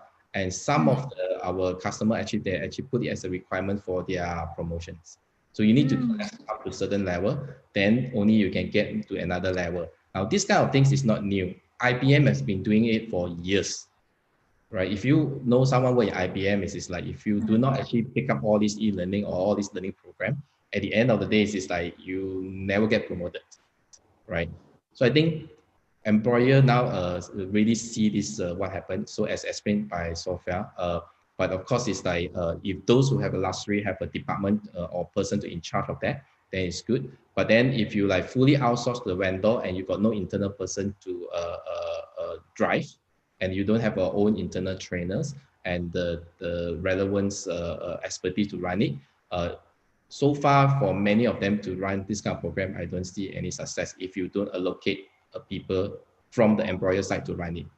Because the thing is like things change very fast. As a provider, I'm not a worms inside your stomach, which is like, I will know sometimes, even though we do a lot of corporate trainings, right? So a lot of times, right, the challenges of the employer facing, they're not telling us, right? So when we do one-to-one, we do like design thinking, all these things, we're like, oh my God, you got all these problems, right? So then, but you're not going to tell it in the public class. So then you have to design this, and then you must be able to sense the changes, right? Especially now we're talking about fintech, right? Bank looking into a lot of things which change, and telco as well. And now come into Industrial 4.0, manufacturer is actually very need to alert about all these things. So we have to work with them together. So there is something what we call co-create. So in lately, the last 2 years, we do a lot of co-create. You can't like one side. Kind of like poses a big question for Jasmina, like how do you look at it, right? You got compliance on one end, is what Mr. Ryan, then you've got flexibility on the other end. And Dr. Eric is saying sometimes you don't know because the employer is not going to share that because they need their own sensitive training. Do you see governance as part of the equation, or is there going to be a lot of flexibility given from the projects like Laksana? Well, I believe one is definitely flexibility. I mean, we're living in era where digitalization is coming in, so agility is very important. We need to change on ways to do things. So hopefully through this council, then the private sector will be able to, raise the challenges, and the industry will be able to then inform the government what are the areas that needs to be improved. But saying this, what I could see is that, and which is actually another challenge when Laksana was monitoring on our upskilling, reskilling, is this, that the dealing between employer and training providers are done directly. So we don't really know like who's really out there, the player, and the quality of teaching which is being given. So this is where we did some benchmarking with other countries, and we saw there's like a centralized information center pertaining on micro-credential. So, and they even specify the pathway for the industry. So let's say I'm a clerk and one day my job will not be relevant anymore. So I could just type clerk pathway. then it will then bring me to another page to say that, this is actually an existing website. I do not want to mention the country. So then it will actually show, okay, this would be the potential industry that you can go to. And these are the kind of training that you can go for and certification that you can go for. So this is the kind of ecosystem that I think we need. And it will be, I think for government, then it will be easier to monitor and to support on this. So perhaps it's both public and private sector effort that we need right now. So we are hoping that this council will be able to bridge those gaps. The information is always just going to be scarce, right? You never know whether you got the full information to make that call. And you got to kind of balance that equation. So we're going to take a little bit of a slight turn here. This question is more targeted at Sophia. Talking about inclusion and where you got the learning from. This is a question coming from Patience Chen. In the future, will learners need to state that they're receiving their qualifications via open learning or like an online learning platform? Or can they say, I just accumulated enough credits? Or must they clearly say it's from online?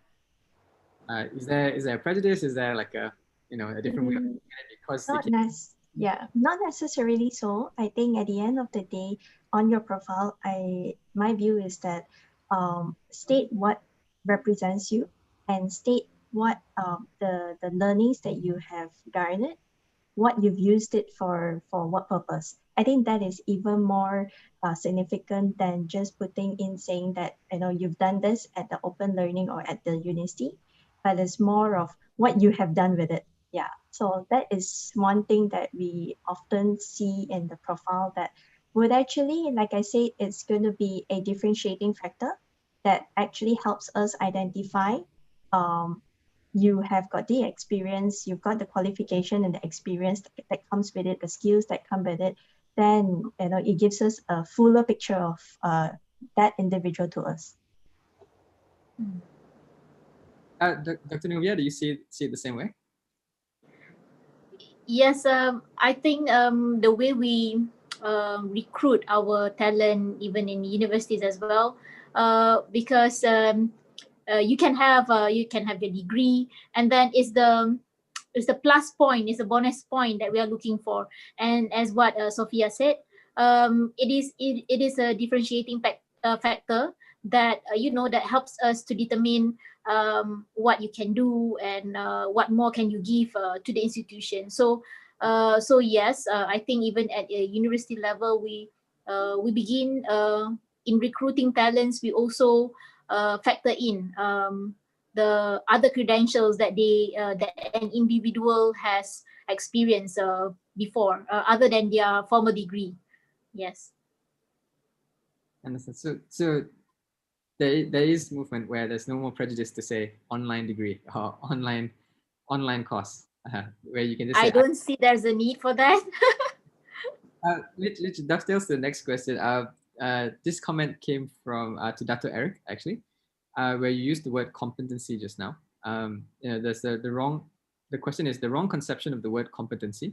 And competence can only be acquired at the workplace or from informal learning, i.e. doing the job. Hence, one can only be competent by doing the job over time, and you cannot learn this formally.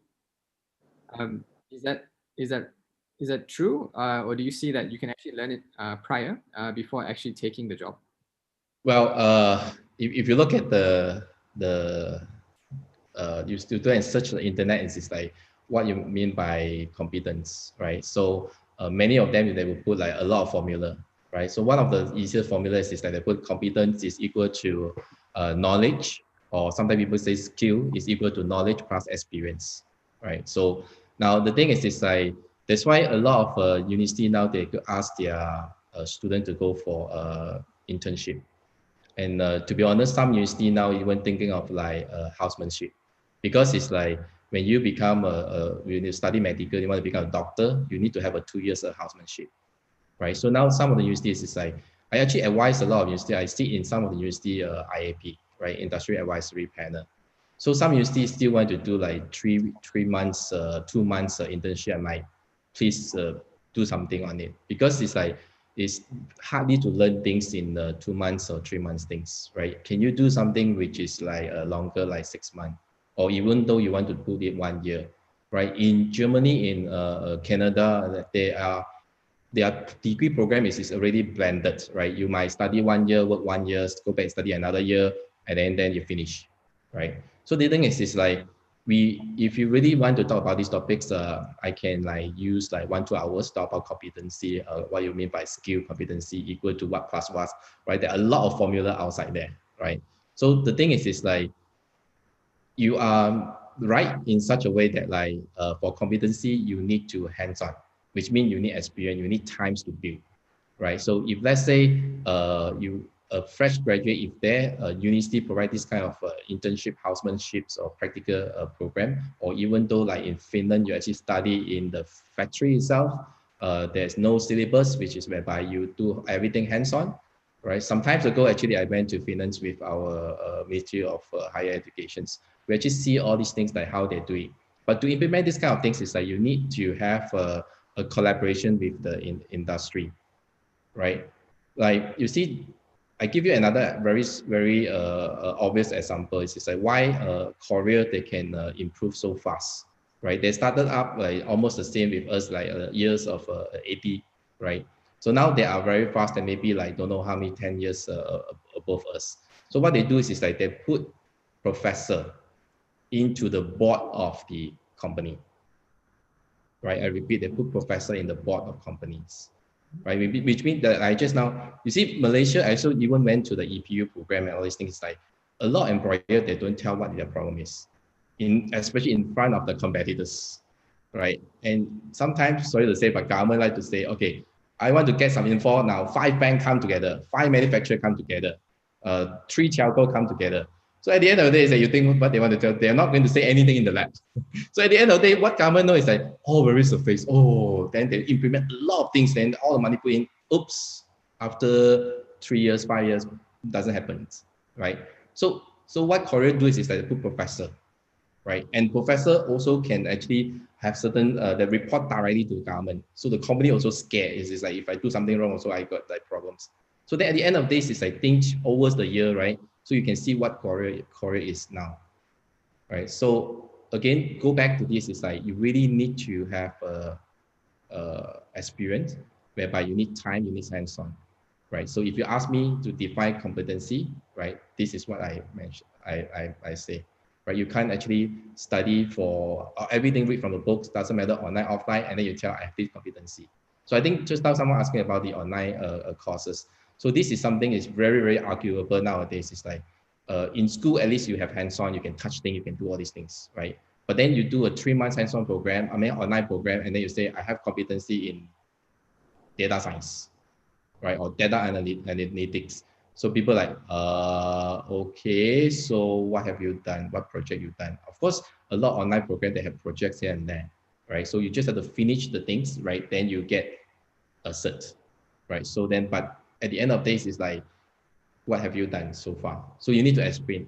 So the other thing also is like, I can't remember the last time, because I'm myself as an employer, I actually cannot remember the last time I looked at my job seeker or candidate degree cert. I also can't remember the last time I looked at their transcript. You know, we have always transcript and data. I cannot remember. Actually, if you ask me where's the last time you look at that, I don't know. But most of the times, the candidate came in front of me, I only ask one question, right? What you do in your internship, what you do in your final year projects, what you do in your part-time jobs, right? A lot of students got part-time jobs. I just need to know what they are doing, right? So then you very easily to identify, if they say they have done this, then you just test that on top of that and done already. So they always say, you want my degree photo stat cert? I say no, right? So you see, this is what happened now. Sophia, did you still ask for the stat of the certificate?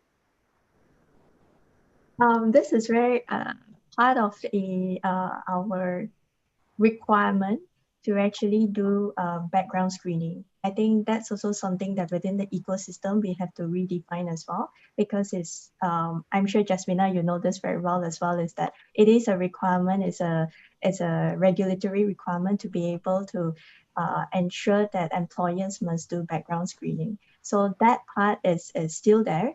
But I think I can also really echo what Dr. Eric mentioned is that I think in that conversation that we have with the candidates and all, it is that stack of documents, they are usually at one side of the table, but it's actually a lot more is the conversation. I can also share with you is that the different at the entry level, let's say at the entry level recruitment or our Maybank apprentices, we would have personally known them for at least 1 to 2 years prior to them having that final conversation with us. So that conversation is more of a career conversation to align aspirations, to align expectations, because we would have gotten to know this person probably in their first year, second year of studies. So that is where that engagement is very key for us to really know who this individual is. And it's also at the same time for the individual to know who Maybank really is. So this partnership, right, it is not just the employer saying yes or no in the interview. It is more of both sides trying to go through, trying to enter a career partnership. And then that conversation, we actually have this as a career conversation to help this individual to see in the formative years of their career, let's say in the next 2 years, what can they do? What can they be exposed to? What kind of experiences that we can expose this individual to? And then that's how we continue to have this conversation as they move along in that 2 years. Because what we recognize is that the first 2 years of anyone's career, it is very key. And like I said, for me, a biotechnologist wouldn't have done HR if it's not for that process that we are actually putting in place. I wouldn't have thought HR was something that I wanted to do. That there isn't, I don't think it's such a natural path for a biotechnologist to actually see that HR is actually a potential career opportunity. But how I discovered it is because of the various rotations, the various experiences, and that is when I figured out, okay, maybe I can do this. It's really by chance. I did not craft my entire career to actually have and say that HR is where I want to be, right? So yeah, so that is the some perspective on the recruitment side of things. Oh, thank you so much for that. Guys, I'm really sorry. We are actually running out of time. It's already 11:27. So I know there's this has kind of opened up a whole lot more questions. And it's really good discussion in terms of understanding that there's this kind of different types of aspects that we need to be looking at. There's no straightforward answer. There's actually no black and white. It really depends on the requirements. To all the questions that we was not able to answer, please don't worry. We will try to kind of answer this post panel, and we'll send an email with all the answers as much as we can to kind of get this kind of questions answered for you. But in the meantime, I just want to say thank you very much to all our panelists. This has been a really interesting conversation to kind of like, kind of kickstart this whole thing today. And I really look forward to working with you guys a lot more actually after this to kind of really push the agenda to see whether we can bridge this gap. Again, just want to say thank you, everyone. To all the participants, thank you so much for joining us. And to all the people's questions who are not answered, I'm really sorry, but we will get to you. Please do join us in our next panel. I believe some of the questions will be answered there as well. But in the meantime, thank you very much. And we will take care. Yeah. Thank you. Thank you, Sabine. Thank you, everyone. Thanks, Sabine. Thanks, everyone. Thanks, Arvin. Thanks, everyone. Thank you. Guys, thank you very much for participating. We will be having the next panel starting very soon. In the meantime, I'll pass you to our MC, Erica.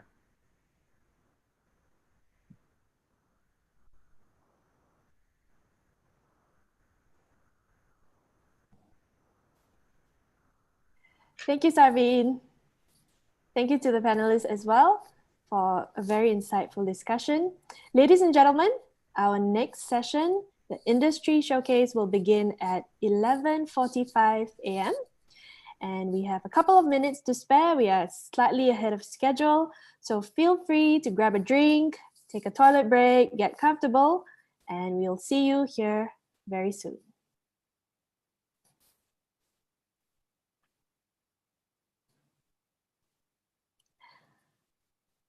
for those of you who are still here with me, let's launch a couple more interactive poll questions, shall we? Okay, can we have the next poll question, please? Okay, let's take a look at the poll question. The question is, which of these is a type of OpenCred? You get one answer, one choice.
All right, let's take a look at how you answered.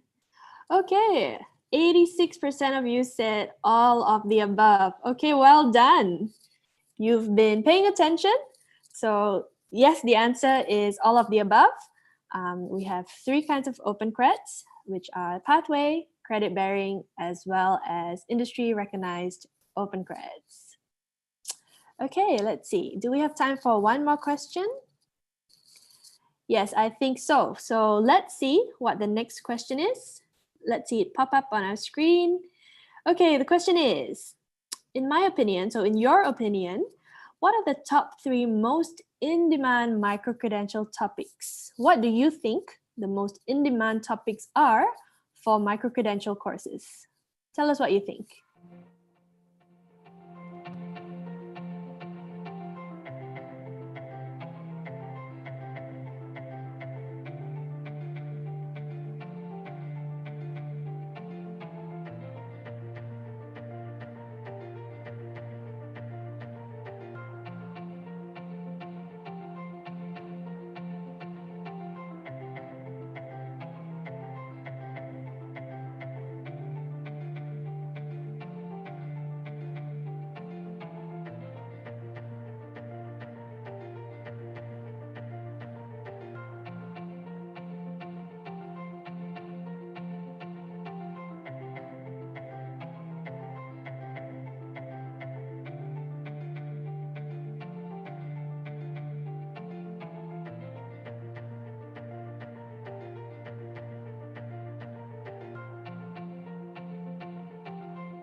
Okay, let's see what are the top 3 most in-demand micro-credential topics.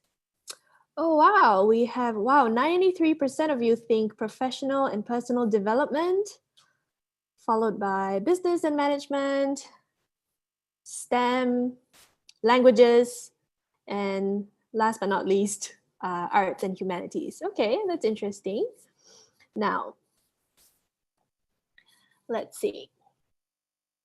So you've had your say. You think personal and professional development. I do believe that that would be my top choice as well. And I do believe that we can all make use of this data to inform some of our strategic decisions moving forward.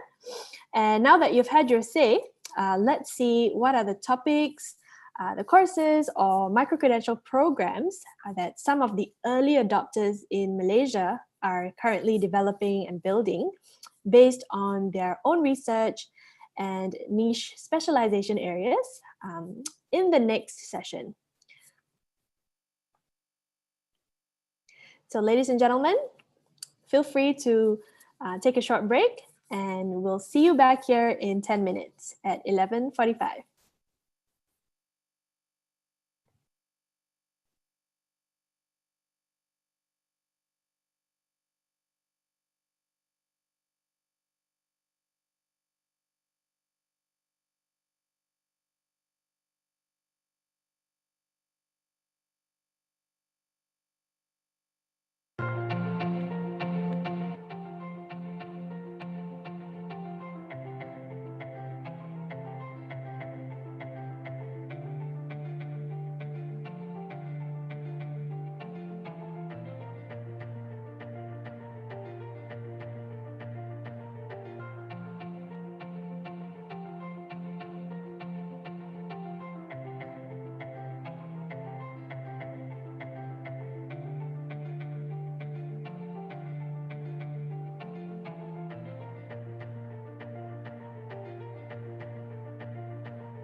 Okay, welcome back, ladies and gentlemen.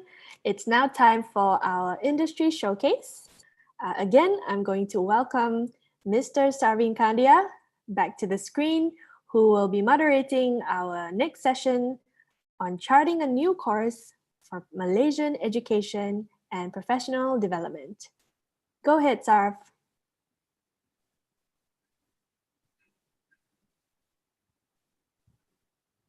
Hi, thanks, Erica. Good morning, everyone. Good afternoon, good evening to wherever you're dialing in from. If you are just joining us, thank you very much for coming. If you've joined us in the first panel, thank you so much for staying on. I hope that was a good session for everyone. There was a lot of questions, and we will do our best to try to answer them as much as we can, and try to put that up in the following email as well that we will send to you. But in the meantime, just wanted to say thank you for joining us in this journey in terms of trying to create the conversation about creating access to education through micro-credentials for today. Today's topic is about charting a new course for Malaysian education and professional development. We're here to continue this on how micro-credentials can play a part in the future of tertiary education or professional education or non-accredited education or professional development for that matter. A lot of education providers are trying to figure out how to actually start or trying to figure out, is this actually something that they would like to do? Or is it part of their strategy that they can try to look out for? We're joined here today by our esteemed guests who are actually early adopters or actually thought leaders in this space. We hope that the audience can get inspired or ask as many questions as you can to kind of help yourselves with the journey that for your own institutions and how they did their own as well.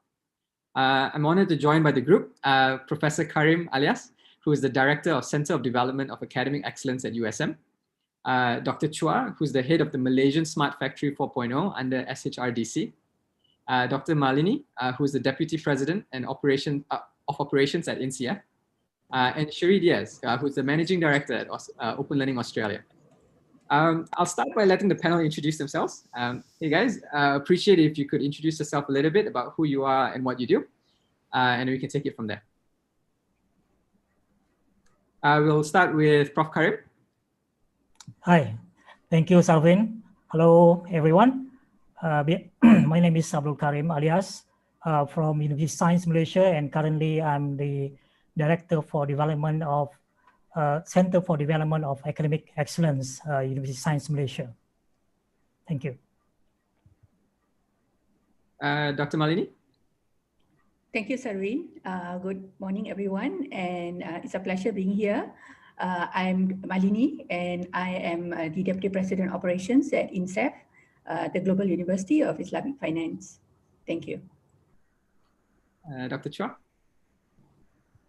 Hello, good morning, everybody. I'm Dr. Chua here. I'm the current head of Malaysian Smart Factory under the Selangor Human Resource Development Center, where we focus on emerging technology, competency-based talent development programs, and we hope to support everyone in this space as well. Ms. Sherry. Hi everyone, I'm Sherry Diaz and I am Sarvin's counterpart for the Australian team at OpenLearning. So I've been with OpenLearning since middle of 2018. Thank you so much, guys. So we've got a really diverse group here. We've got everyone from a public university, private university, professional training body, and a representative from Australia as well, to kind of just showcase the different ways that things are being done and things are actually showing up. I'll start actually with Prof. Karim. As one of the leaders in the micro-credential space in Malaysia, what is USM's strategic direction with this? How are you guys going about micro-credentials at the moment? Thank you, Sarvin. Thank you, OpenLearning, for having me here. Can I, to address the question, Sarvin, can I share, I prepared a brief presentation. Can I share my PowerPoint now? Sure, no problem. No problem. Go ahead. Yeah, okay. Okay, can you see the screen? Yes, I can. Okay. I'd like to share very briefly our experience and what's our strategic direction as far as micro-credential is concerned. And I'm happy to answer any questions later on. So basically, this is our website. We'd like to invite everyone to come to our website, just Google micro-credential USM, you will find this website.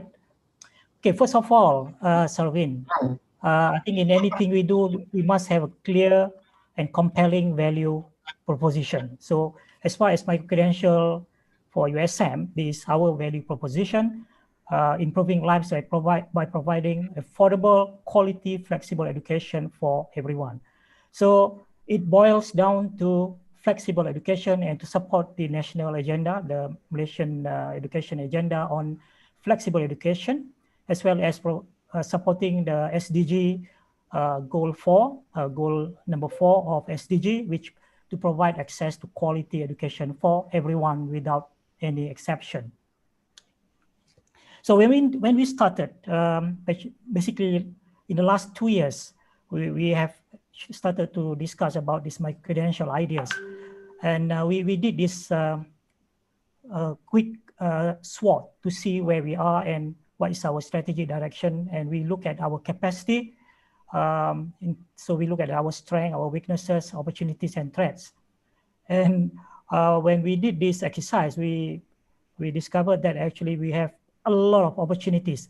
Actually, the opportunities that you see on the screen now, I don't have enough space. I have actually longer list as far as opportunities are concerned. So basically, it's a low-lying fruits for everyone to grab because micro-credential to me is a real game changer for higher education or education in general. So this is what the way we strategize. We look at impact versus effort, because actually to embark on micro-credential for academic program, especially for accredited academic program, it will take it's a huge undertaking and requires a lot of effort. So we look at the impact and effort. So we decided to look at more on the high impact and low effort initially. So we look at a program like professional development program that hopefully we can align with the needs of industry. So this is actually a great opportunity to work together with the industry here. So the professional development program and personal development program. And for the academic program, the postgraduate program especially, because they are smaller, so probably it's easier and faster and it's more manageable to start off with a postgraduate program, which have high impact, but requires lesser effort because of its smaller credit hours. So we thought we want to start off with that. But at the same time, we have initiated also the micro-credential development for our undergraduate program as well.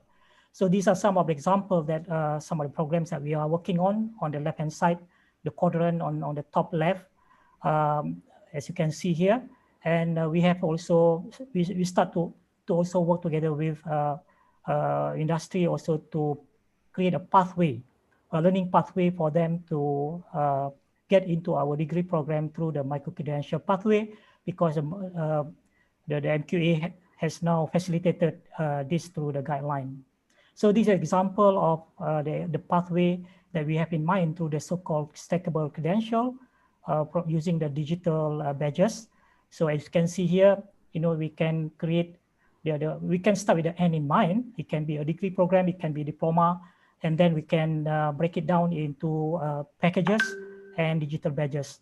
So in terms of critical success factors, we don't have yet a success story yet, because everything now what we have developed is still in-house, but we have to put the ecosystem to enable the delivery and successful delivery of micro-credential, as you can see here.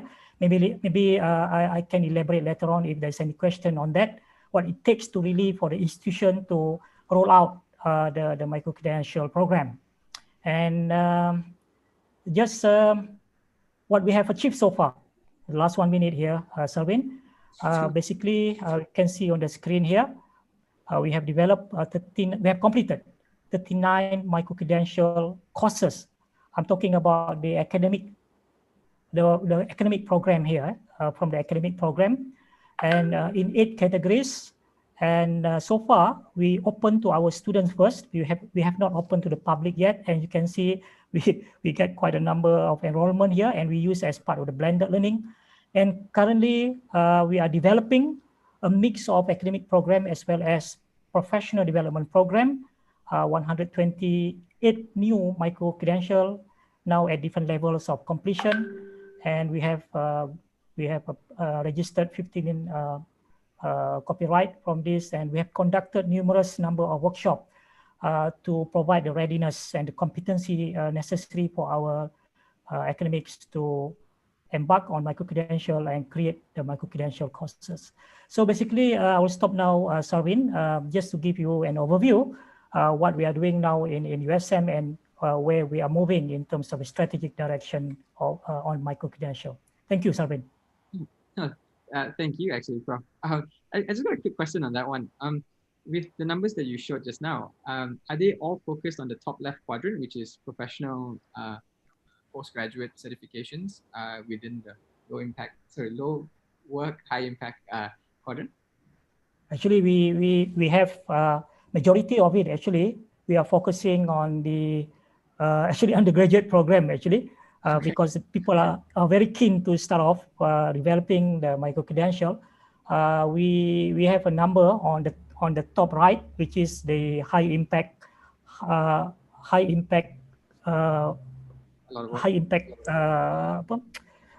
program, the postgraduate program, and we have a number on the professional development program as well. So how does your institution choose which micro-credential or which courses that you're going to develop? Well, we have some criteria, but we give the freedom to the school. We have a school system in USM. We give them a freedom based on certain criteria. For example, maybe they can look at 100 level courses that have a large number of students. Usually this is common course that offered to various programs. So in order to make it more efficient, so we encourage this kind of program to be so-called micro-credentialized. And another criteria would be the academic program that has high potential to be kind of unbundled, and we can offer that as packages of certification program that we can offer as an upskilling program and working together with the industry players. So those are some of the criteria. Yeah. I understand. Yeah, you mentioned pathway.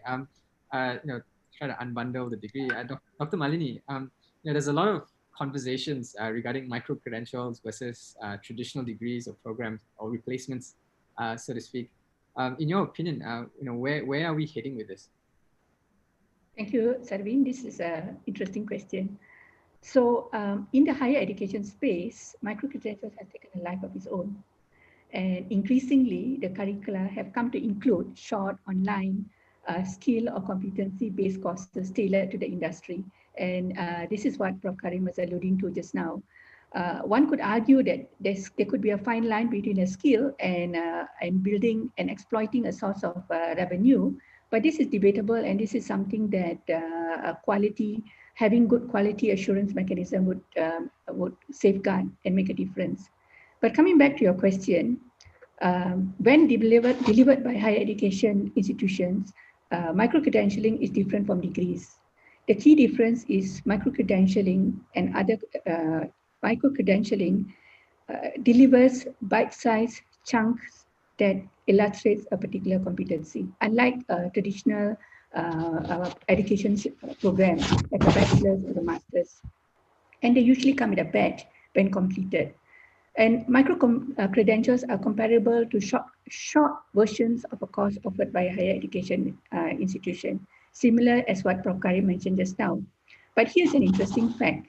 According to Soft Skills for Business Success report by Deloitte Economics, 2/3 of all Australian jobs will be skill intensive by 2030. And approximately 40% of existing university degrees will soon be obsolete, and traditional undergraduate or postgraduate degrees will disappear within a decade. Now, this is an interesting fact. And why could this be a reality?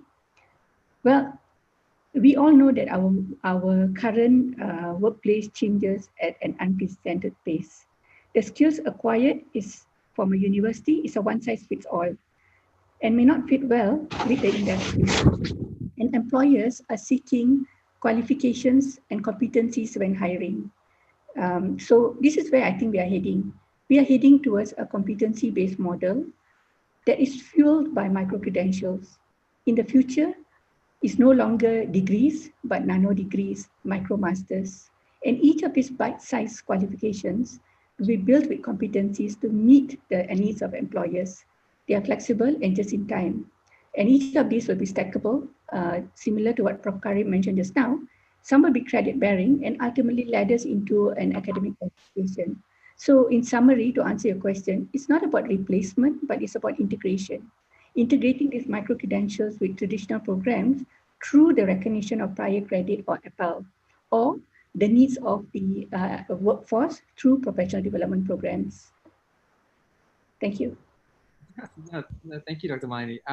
Just to kind of follow up on that, would the quality assurance from the competency that you mentioned, would that look different for a micro-credential versus a regular program? In universities, so there are two things here, micro-credentials that are credit-bearing and a micro-credential that are not credit-bearing. So for a micro-credential that is credit-bearing, universities have already got systems and policies and quality assurance mechanisms in place. And this is safeguarded by the academic board or the Senate. But those that are non-credit-bearing or those that are more industry-focused, this is where industry comes in. And industry plays a large part in working together with the higher education provider to ensure that there's some industry endorsement, some advisory board that involves industry together, that forms that quality assurance mechanism. No, this is great, right? So, Dr. Chua, do you see that same thing? You know, there are a lot of you work with employers, right? That's the way SHRDC is set up. What Dr. Malini just mentioned, you know, what are employers asking you to do, or you know, what do they ask you to do to make it worthwhile for them to work with SHRDC to kind of co-create courses in this space? Yep. So basically, like what Dr. Malini has shared is really what we are working towards to, in terms of integration, you know, collaboration, and making things bite-sized. So it's very similar to the practices or the concepts that we work on at the Smart Factory, where we really look at Lego building blocks, right? So we give people the flexibility, the agility, and the modularity to build their own credentials, right? And when you start building on Lego blocks, so what at the end of the day, it's beyond your innovation and creativity to build your Lego masterpiece, right? So what has employers really looked into, you know, based on feedbacks that we have, they look at skills and competencies for the jobs of the future, right? They like what Dr. Malini has shared, they want things like just in time, they want skills that are, you know, easily adaptable, easily implementable, and they can then go back to work and they can actually implement whatever they have learned in a program back at their workplace. So what we have done in terms of the whole open learning part, right now we are running a lot of pilot projects, right? So when we started designing on open learning, we went through the same concept of Lego building blocks, right? We want to build Lego pieces. People can take whatever you know, Lego pieces that they need to build competencies in the area of the work that they are in.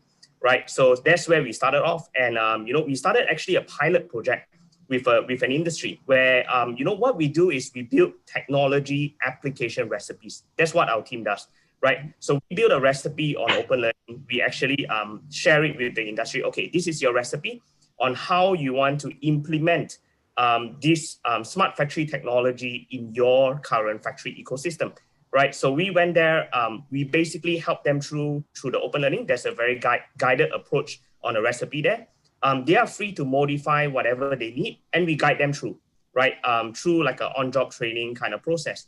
And you know, it sort of blends in together with a sort of hybrid approach where you have the online path and you have the hands-on portion, the technical portion, you know, that drives in together with open learning. And with the evidence-based, you know, uploads and tracking on open learning, you actually get to see, you know, people post up videos, people post up, you know, whatever solutions that they have to actually share it, you know, between their collaborative crowd of their industry. And it actually gives them a sense of satisfaction that they actually are able to implement whatever they learn onto their actual production system. Right, so we took that same approach and we sort of now started an initiative with IEEE Malaysia, right? We thank them for supporting us or believing in us in this space, to actually start a pilot project to give some form of certification, to the current undergraduates, and even postgraduates, right? Because to learn new skills, it's open for all. So they are currently ongoing with a hybrid learning approach. The hands-on component is something that we really strive to still deliver the same experience. So what we have done is we have actually implemented what we call as a remote access training facilities, right? Where they can actually upload their codes, they can see what's happening at the hardware on the end of the day. It's driving or bridging the experience, between a hands-on learning approach on a virtual platform, right? So that's what we are trying to do. And from the industries, they see, some of our partners see value in what we do. So currently we are trying to work with different technology partners in the smart factory to actually start some courses on open learning where we co-create currently. We have about 2 industry collaborators working on that together. And we hope to somehow drive an industry pathway where it can then be introduced to universities, because we are all about collaboration, right? So we want to try to link it to universities. Their students can benefit from it. We benefit from it. Industries will eventually benefit, and that improves hopefully the job employability market of the skills and competency-based programs that they take under this kind of Lego pieces or bite-sized programs that they are undertaking. Thank you so much, Dr. Chua. This kind of ties into the question from Mr. Gary. Yep. He says that it seems that micro-credentials are conceptualized for online, online based on these kind of conversations. But is there an ecosystem for micro-credentialing for like on-the-job experience where portfolios can still work, or short face-to-face courses, or a combination of both? Yep, I would think that it's really a combination of both, or at least what we aspire to do is when we talk about on-the-job experience, or when we talk about hands-on kind of programs, we really look at this, the terms of evidence-based tracking, right? How do we validate that you actually done that project, right? Or how do we validate that you have the skills and competencies? So we encourage participants, right? Whether is it from industries or from students, to share a video of their project, to share their codes, and share their experiences on basically the open learning platform. So that becomes a mode of evidence-based tracking for us. And, that's how they can actually build their portfolio and, happily to share out with everybody. And I think industries nowadays, they really want to see, what have you achieved in your projects, right? Before they hire you. Because like degree, yes, it's a good pathway, it's an education pathway that's been there for a while. But, the idea is what form of projects that you have worked on that actually adds value towards your credential, towards your skills to help the industry to grow. Yeah. Thank you so much for sharing, Dr. Chua. Shri, I just add to Dr. Chua. Yeah, go ahead. I think just to add on, it's also in the assessment, in the design of how it's being assessed. So it is very similar to the academic programs that combine work and theory. So in this model, the micro-credentials are a combination of a theoretical part together with a collection of pieces of assessment that relate to the workplace. And it's already been done in some countries. It's been done in Europe, in some parts of Europe where it's a hybrid model of micro-credentials that is meant to fit into the needs of the employment and the employer. Thank you, Dr. Malini. Actually, so that would be interesting. So Shiri, do you see something similar or different in Australia? With some institutions already building in Australia micro-creds and also OpenCreds on open learning. Could you share some interesting examples? Yeah, definitely. I'm going to share my screen just to walk through, because sort of the journey we've taken with OpenCreds to date. So sorry, 1 second. Hopefully you can see my slides now. Yes, I can. Awesome. Yeah. So I'll give a bit of an overview. In open learning, we work with a cross-sector of the education ecosystem. So we partner with 9 universities, 6 of the private higher education providers, a range of vocational or polytechnics, as they're referred to in Malaysia, government departments, membership, or continuing professional development providers as well. And really what we were seeing in the micro-credential space, to give a bit of context, we went through a review of our qualification framework, referred to, well, known as the Australian Qualification Framework, or AQF, over an 18-month period, and that wound up in September or October of 2019. And what we've sort of been waiting on from a sector perspective was whether or not micro-credentials were going to be embedded within the qualification framework, similar to what New Zealand has done. And the output of that report and its recommendations was to put forward a definition, but to actually keep them separate from the qualification framework itself. So it was great to have a definition for people to work towards of what a micro-credential is and is not, but it didn't answer the question that many education providers at all levels were struggling with, which is, how do we start? What are the priorities? How do we compare what we're building versus what someone else is planning to do in that space? And the consequence for that is it was, you know, a loop within universities or providers themselves about where to start and what that quality mechanism looked like. But then there was also the consequence for learners as an output, because people were using things like badges and credentials and micro-credentials interchangeably with short courses. And there was a risk of, you know, not being able to optimize the opportunity for micro-credentials from a learner's perspective and an industry perspective. So using all of those reasons, we then created the OpenCreds framework. Well, Adam Brimo and I developed the draft framework, and we put it out to industry consultation, much like the Malaysian team have for the Malaysian version, and went through a consultation process. And really what we were trying to do was to address all of those questions or needs within the sector, but also to take into light that when we looked globally at the micro-credential frameworks that had been released, they were really focusing on the postgraduate level only, and sort of stopped for most of them at a minimum of 100 hours. And we know from a lifelong learning perspective, and when you look at post your initial bachelor's or vocational qualification for adult learners, that the different types of learning that one undertakes throughout their life cycle varies. So there is going to be a mix of professional learning, vocational and higher education across a lifespan.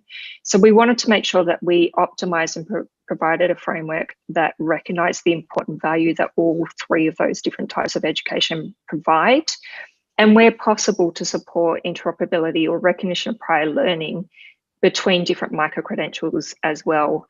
And that's how the original OpenCreds framework was sort of instigated. So we launched the finalized framework in the middle of July this year. And in order to support that, you can see we've, you know, come up with not only the different types of learning that's recognized, we do have slightly different hours, I will call that out, than the Malaysian framework, and that's just in alignment with some of the different points from a regulatory perspective within Australia. And interesting, I'll point out the indicative hours of learning was one point where we know that many of the micro-credentials being developed are 100% online delivery, but we've used the word indicative in this instance because they are also designed to support the blended type that we've heard about so far already. So as I said, we did launch mid-July. We also had two initiatives to support the embedding of micro-credentials in the OpenCreds framework itself. One of those being the OpenCreds Investment Fund, and I'll talk to some of those examples in a second. The other one is in Australia, there's an organisation called Open Universities Australia, and they help to promote and to assist universities in enrolments into both single units or full degrees and postgraduate degrees themselves. But we've partnered with them to not only be able to extend the reach of micro-credentials that Australian universities are developing and delivering via Open Learning, but also to put together a joint fund to support the development of micro-credentials by universities as well. As an update as to where we're at this point in time, we were really fortunate that Deakin University are one of the primary leaders of micro-credentials and credentials within Australia. And they have a commercial arm called Deakin Co. So Deakin Co actually signed on as an early adopter and one of our initial partners within the OpenCreds initiative. And they've already got their first 6 OpenCreds up and being delivered on the platform currently under their Open Learning portal. But they've also then been able to push their OpenCreds through to the Open University's portal and platform as well. In addition to that, under the OpenCreds Investment Fund, we've actually been able to support 9 different education providers across the professional development or professional learning space, the vocational and the private higher education space as well, in a broad range of types of courses, lengths, durations, etc. So at the moment, we've now got 27 OpenCreds that have been developed and another 24 in the process of being developed as well. And they do really span all different types. So there's, one of the points of conversation is what is the lifespan of a micro-credential, and that is going to differ a fair bit between the different topics and target audiences. But there are some that have been developed to respond to the pandemic itself in how do you lead and support teams virtually. And then there are others which will have a longer duration in terms of how long they'll be relevant within the market as well. And then finally, just before I hand back over, is we ran our symposium yesterday in Australia and had 2 robust discussions about particularly what does industry need from micro-credentials in order to meet, upskilling, reskilling of professionals. And then the other one was a great conversation about how micro-credentials offer the ability for education providers and industry to work together. And we've already heard so far today the great initiatives that are already in place in Malaysia to support that. So I'll stop sharing now. Thanks. Yeah, no, thank you very much, Sherry. Did any of the people building already, did they share with you how they decided which courses the university was going to take on as a micro-credential project first? Yeah, it's an interesting question, and there's a couple of different approaches happening out there, and it's actually one of the questions that we get quite often from education partners about, what should I start with, particularly if you've got a whole range of areas that you deliver within your university or college itself. There's some that have actually gone out and done market analysis. So they've asked both current and potential students, what are they interested in or what is going to be most appealing to them? There are others that have used some of the data that's out there already about which particular professions are most impacted by job shortages or impact by AI, etc., to the types of skills that are needed within those industries. And then there's others that are focusing specifically on a word that was used or phrase that was used a lot yesterday was fluid skills. So often gets called soft skills or transferable skills. Fluid skills is quite cool because it's, the reference behind that was that the data showing that those sort of skill sets really need to be maintained and ongoing learning and upskilling behind them because of the pace of change within those. So particularly your analytical thinking, problem solving, all of those sorts of skills themselves. There are some providers that are focused on developing those because not only are they sometimes the harder ones to build evidence of, but they are the broadest appeal across the market as well, because we all need to be focused on upskilling ourselves in that space. Yeah, so this is a different view, right? It's not just traditional education in that sense. Well, thank you very much for sharing, Sherry. Guys, we're going to be taking a lot of questions now. So if you would like to ask a question, please do put your question in the Q&A chat box at the bottom, and we'll try to answer as many questions as we can. If you are tuning in from Facebook or YouTube, just please feel free to put it in the chat, and someone from Open Learning will kind of help you ask the question on your behalf. The first question is actually directed at Prof. Karim. There's a lot of stigma that higher education can't move fast enough in the micro-credential space due to MQA. Is that really true? And maybe could you share a little bit about course mapping for micro-credentials and whether it's MQA compliant? Okay, I'm not speaking on behalf of MQA here, but I've been involved with MQA to come up with a guideline. So the answer is no. MQA is not a stumbling block here. There's perhaps a misconception here. In fact, as far as micro-credential is concerned, MQA is basically in the forefront actually to spearhead the way to facilitate. So that's why the guideline that we have launched recently, that's basically the enabler for the universities, for the institution to be very creative in offering their academic program in the micro-credential form, and also work together closely with the industry. The cost mapping, I think at this level, I mean, a lot of people worry about the micro part of how to really unbundle the academic program using a micro-credential model. I think do not worry so much on that. That is the nitty-gritty part on the implementation. But if you like to see example of what we are doing in USM, feel free to go to the website which I put in the chat box there.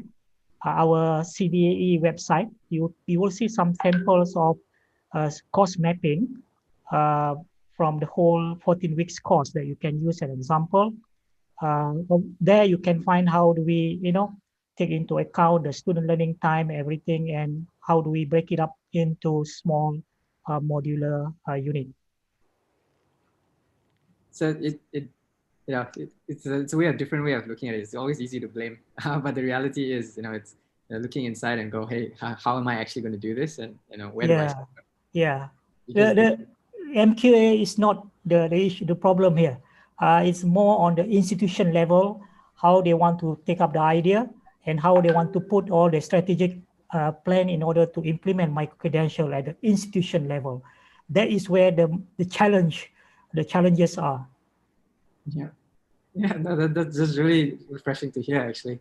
I know there's just different misconceptions that's going on because another question that came in, this could be for anyone.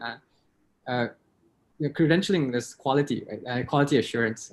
It's always going to be a big question from a higher education or versus a professional trainer or anyone for that matter. What is it in the badge, right? What is it in the credential? What would quality assurance look differently, or will it look different in the way that a professional body will have to look at it, or a higher education player looking at it? Is there a difference? This is open to anyone.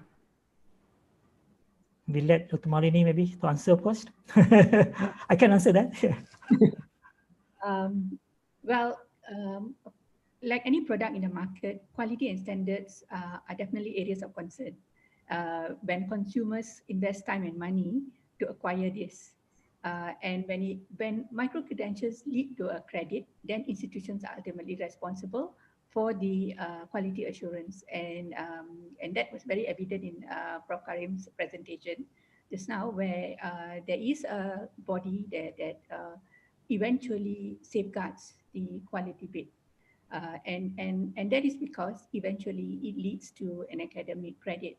But when it involves industry, and that's where I was alluding to earlier, the quality assurance bit is more towards having the advisory board, having some professional links. So it will be good when it comes to industry. Endorsement from the industry is critical. If there is an endorsement from Google for an IT-related course, for example, or there is an endorsement from IBM or Intel for IT-related courses, machine learning, data analytics, that all lends credibility. And even where in universities or higher education institutions are concerned, having a dual mechanism where there is the academic standards as well as the industry endorsement, working closely with the industry, getting industry to endorse, it lends credibility to the learner, where the learner has the option of stackable qualifications leading to academic credit, at the same time endorsement leading to career growth, where employers have the confidence that this particular qualification could lead to some form of skill, would meet some form of skill needs of that particular industry or related industry, or the the employer could look at it as a form of building a learning culture in that organization. So having a dual mechanism here plays a reasonably important part. Thank you. Would anyone like to add? Yeah, Selvin, can I? Yeah, go ahead. Yeah. Go ahead. I have a lot to say actually about quality, because that is actually one of the main concerns about micro-credential. And this is a very critical aspect that any institution who want to embark or offer a micro-credential program to really take care on the quality aspect, especially for the credit-bearing micro-credential module that lead to a formal qualification. So it is based on the accredited academic program accredited by MQA. So whenever we unbundle the program into micro-credential packages, we need to look at the quality. So that's why we need to do a proper cost mapping and to ensure the quality is not compromised. I think one important point that we need to remember about micro-credential, it provides a flexible, alternative, flexible pathway for learners. But in doing that, we don't want to compromise the quality. So how do we ensure quality? How do we ensure it will comply to whatever, in the quality framework, everything? That is where at the institution level, in the process of development of the micro-credential, there must be a proper understanding, a proper quality assurance, everything to take care those issues. Finally, what I want to say about quality here, it is very important because the perception is already there that online program or online education, online program is of the inferior quality. There's already some perception there. So we want to correct this perception. So we have to make it right from the first, from the first point when we introduce a micro-credential program. If it is an online program, so we have to ensure that the quality is not compromised. It should be equivalent or even better than the face-to-face program. I might add a couple of points if that's okay, Sabine. Yeah, go ahead. Yeah, I guess a couple of things from... Shuri, 1 second. Yeah, 1 second, yeah. Shuri, I might turn my video off. Is that any better? Not. No, hold on one. Yeah, the sound is still there. Hi, Shuri. Yeah, can you hear me okay now? Right. Much better. Much better. Sorry. No, go ahead. Good.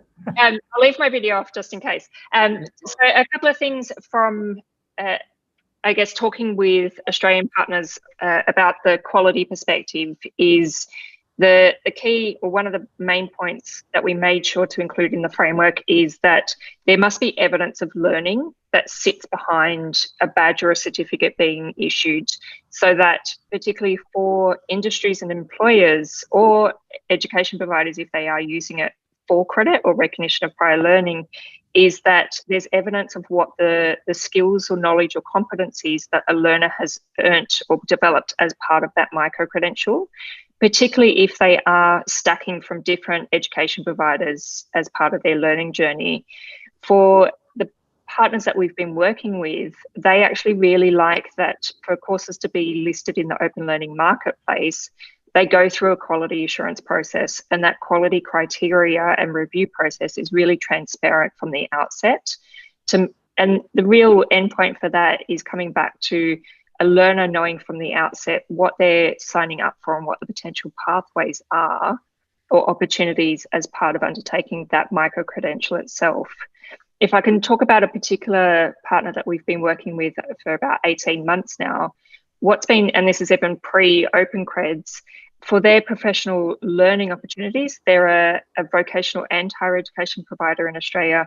They wanted to move into the professional learning space, and what they did for a number of their courses is they actually went through an industry partnering process to not only scope out what courses were needed in a lifelong learning perspective for that sector, and this is a design space, but they got industry partners to be involved in the review process during the build and to co-brand those courses specifically. So it not only enhances brand awareness, and trust in the types of courses being delivered. But there is that stamp of approval from industry that upon completing those courses, they're going to be relevant to the skills and competencies needed in the industry.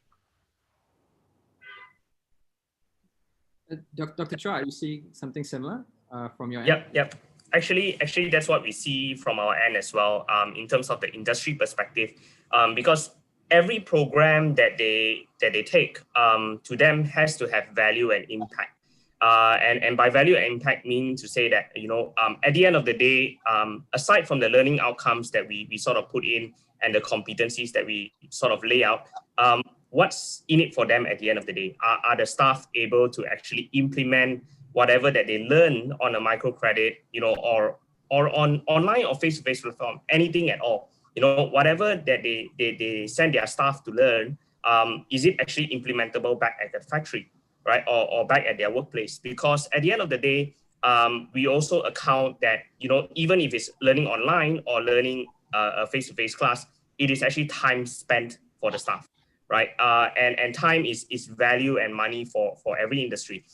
So when we pitch for programs and we share with them, the whole concept, the value proposition is very important. Like, what is the impact that they will get at the end of the day, and how this would actually help them to scale up faster, or to skill up their staff to be more ready for the next stage of projects and programs that are there. So that's something that we see in the industries, which we are trying our very best to help. And of course, with online learning as well comes certain challenges, where, it's all about commitment, right? At the end of the day, whether, the staff has a time during their working hours or non-working hours, to spend on actually going through materials.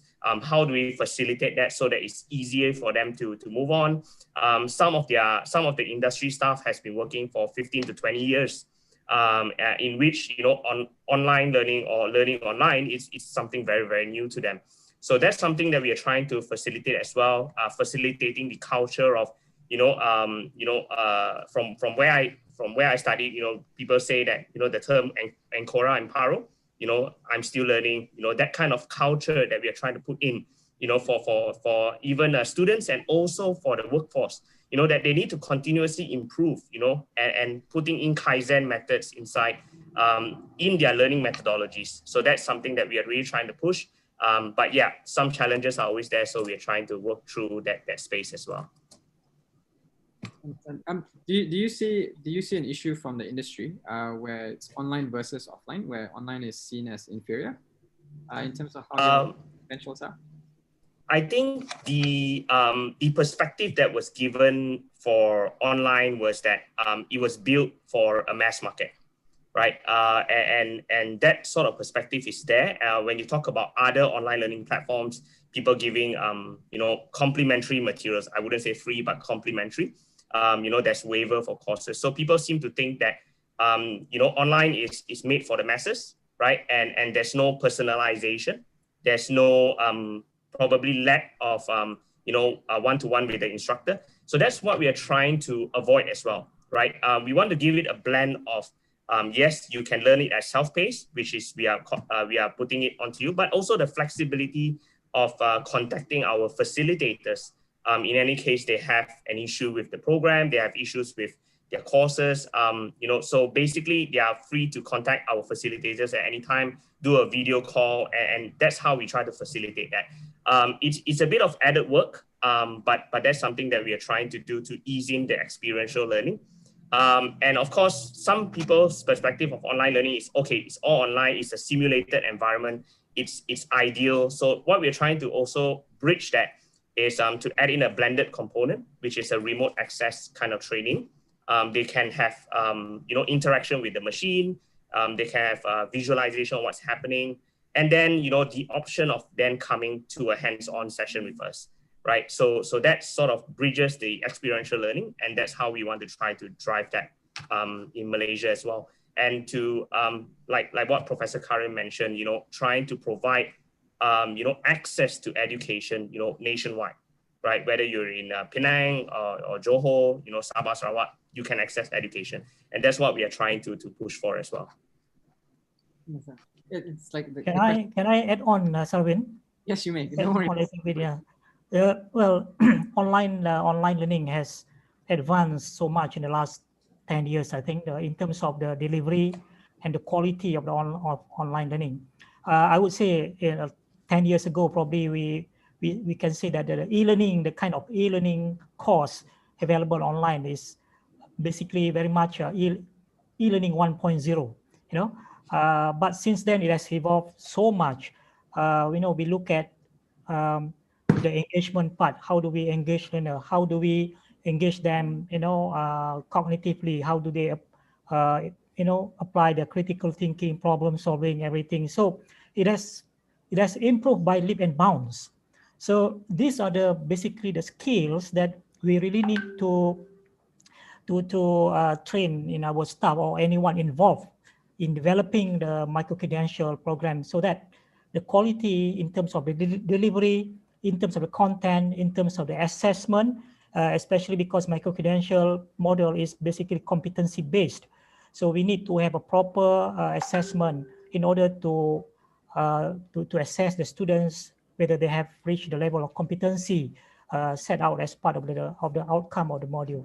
So I think I'm not so worried so much about the quality of the micro-credential program, as long as a proper skills or people involved are equipped with a proper skill to design the best quality program. If I can add on to Prof. Karim, Sarvi. Sure, no problem. So I will concur with what Prof. Karim said. It's all for online program. The core of it is really in the design. How do you design it for maximum engagement? But coming back to the comment on the quality, again, I concur with Prof. Karim. If we regulate it too much, then it would mean that we will not be able to move fast enough to meet the needs of the industry. The industry is changing. The industry is changing very fast. So there is a need for us to be to move at that pace. So that is where looking at the outcomes is more important than having it being too regulated, where the quality is too regulated by a certain framework. And that also circles back to what Prof. Karim mentioned about online. What we saw during the pandemic is there was suddenly a realization that online has a lot of value. Online training, online education, online academic programs, online competency-based models, online workforce training. And that's where there was more acceptance, there was more realization, and people began to embrace it better. And they started to be more discerning in terms of the better quality ones and the ones that were moderate or mediocre. And kind of like just dovetails in terms of like, and also a different point where micro-credentials is now getting a little bit more aligned to online learning. So I'm just going to combine two questions here from the panelists, from the guests who said, how do you solve the model for hands-on requirements or hands-on skills training work with micro-credentials? The question here is, we're working towards a more technologist, which we need more hands in Malaysia, and what would be the best way to integrate it? Which is another question from another person here by the name of Muhammad Arif, who said that since I'm teaching culinary, is there any recommendation in implementing a micro-credential approach in conduct to classes like this? Cooking, what's the best method and stuff like that? I guess to summarize the question is, what if it's hands-on requirements? What's the best way to approach building a micro-credential for it? I might jump in, if that's okay, with some examples from some of the partners, and also my background. I previously have run vocational and higher education colleges in Australia. Can you hear okay? Sure, 1 second. Do you mind clicking on and off again for your sound? Echo. Is that any better? It's still a slight echo. Okay, if someone else wants to take over, and I'll try and fix my audio. Sure. Anyone would like to jump in first? Okay, probably I'll talk more about the hands-on portion, and that's something that we have been continuously innovating the way we actually validate or to assess hands-on, remotely, right?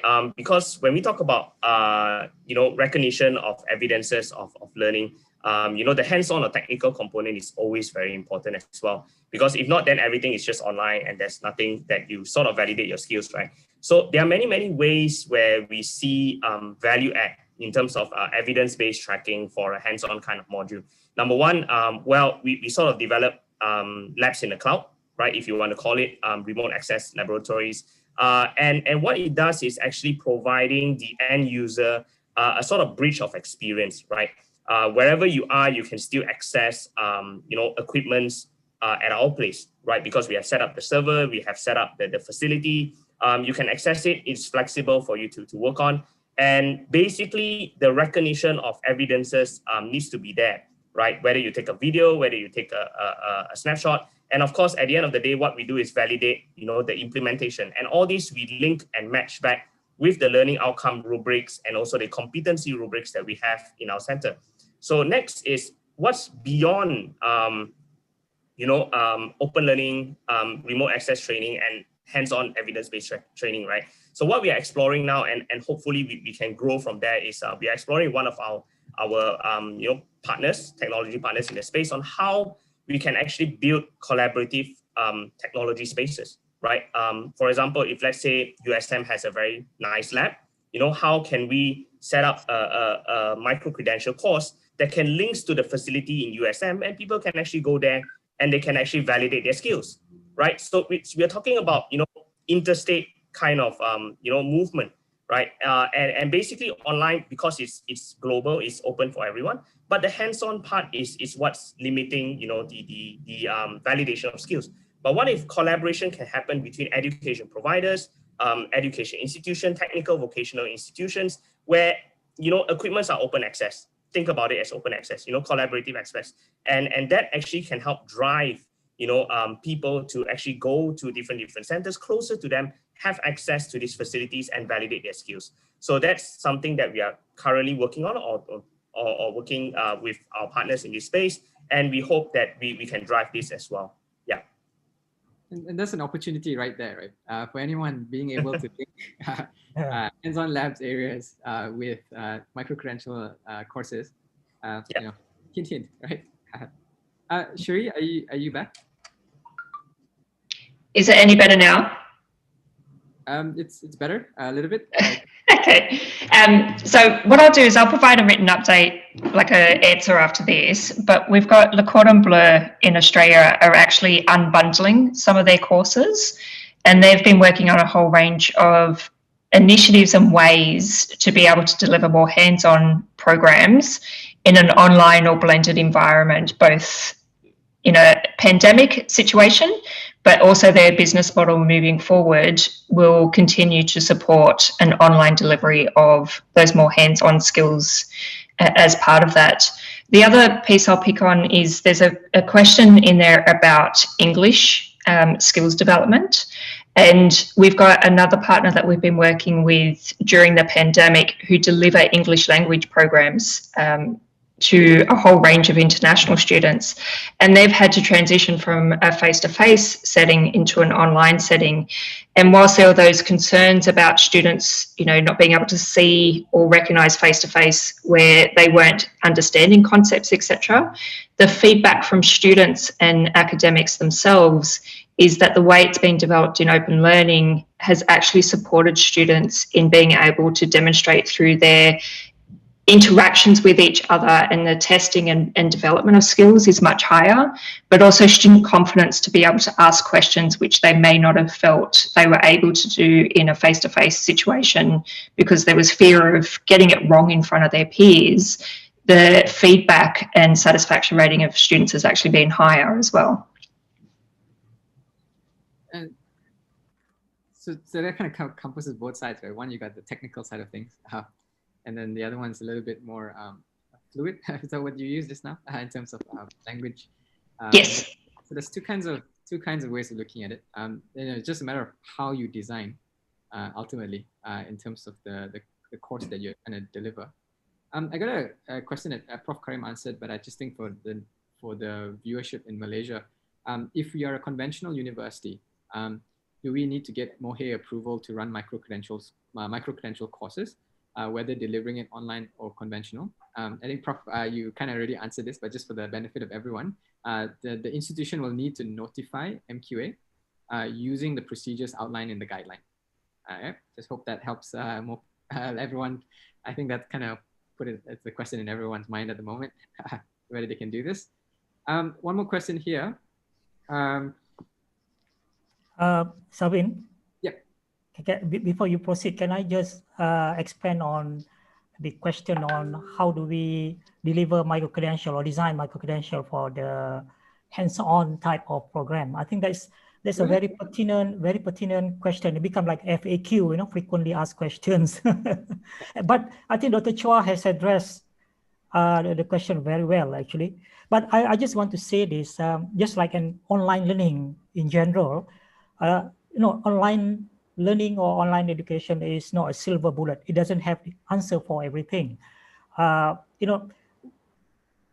When you see a hammer, when you have a hammer, you see everything looks like a nail, So meaning that micro-credential does not have all the answers. But this is actually very fluid, still very fluid, and is evolving. So this is actually the opportunity for everyone who want to embark on micro-credential to be very creative and look at what are the possible ways in order to deliver the program, including the including the hands-on type program like culinary, like Dr. Arif Aizat just now mentioned. So it's just a matter of how do we look at how other people are doing it, and maybe we can develop our own creative way of delivering that program online. But probably some of it has to be in a hybrid format, just like Dr. Malini and Dr. Chua mentioned just now. Thank you, Prof. Yeah, I like how you put it, general FAQs that most people have. Yeah. Create a list there as well. Just moving on, I've got a few more questions here. The questions comes from Hasnain. I would like to know what is the panelist's view to make micro-credentials more global recognized programs. I'm assuming from Malaysia. Could we come up with a national standard or a global standard? Is this something that you believe we should do? And how about bringing International Council for Open and Distance Education, ICDE, or other global bodies to certify these micro-credentials? I guess the question is, do we need a national standard or do we need a global standard doing this, governing micro-credentials? Anyone can answer, right? Anyone can answer, sorry, anyone can answer. My response to that, yes, it is possible.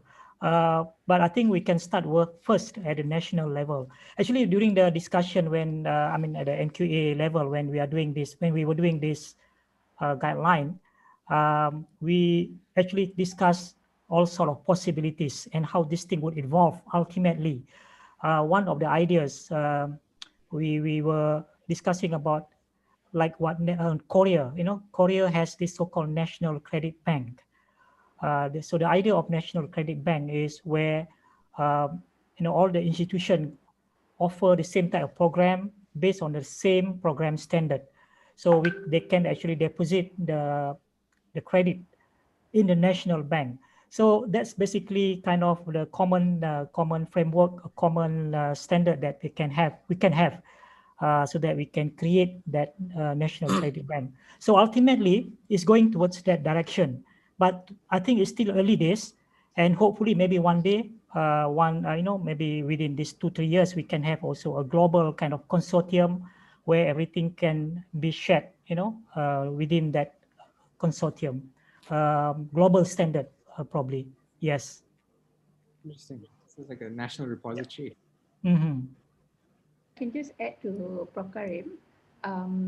Yes, I totally concur with Prof. Karim in the sense that we are really at our infancy. Dr. Malini, sorry, do you mind speaking up a little bit? Yeah.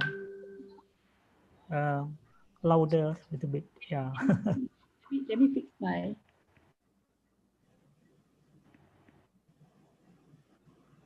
Hi, Dr. Malini. Could you try? Oh. Uh-oh. Okay. Well, maybe while waiting for Dr. Malini, maybe I'll just share a little bit. I think Yes, we always want, global standard recognition. We want international recognitions, and that's something that everybody will want to aim for, right? But I think the main part of it is how do we start, right? And I think we need to start somewhere, right? And we need to get people aware or become early adopters, not just as course creator or content creators, but also as end users, which is the learners. Right, so if we don't start piloting programs or projects like this, we have an end goal, but the journey always changes, right? And when we start to see possibilities of collaboration, integration, many other things that can happen along the way. So that's why we started off with just building our Lego blocks first, and we start to introduce it to companies, start to introduce it to people, see who believes in the concept, and we start there. Right, and from there, I'm pretty sure there will be a lot of fine-tuning for sure, right? Because face-to-face delivery and directly converting it to an open learning module is very different, right? The experience is different, the method is different. So what we always say is go for it first, try it out, get validation from the industry, because that's what's more important, because employability needs to be there, and then just roll out as a pilot, right? Try it out. And from there, then let's start talking about, national recognition first. For example, if my courses in SHRDC, right, will it be recognized in polytechnics? Will it be recognized in universities? Right, that's what I would want to aim first, because it's my local market and the people in Malaysia that I want to focus on first. Right, then only I start talking about global. Right, so that's basically how we hope to approach it, and we hope to carry that awareness with us, and hope to advocate this for more institutions.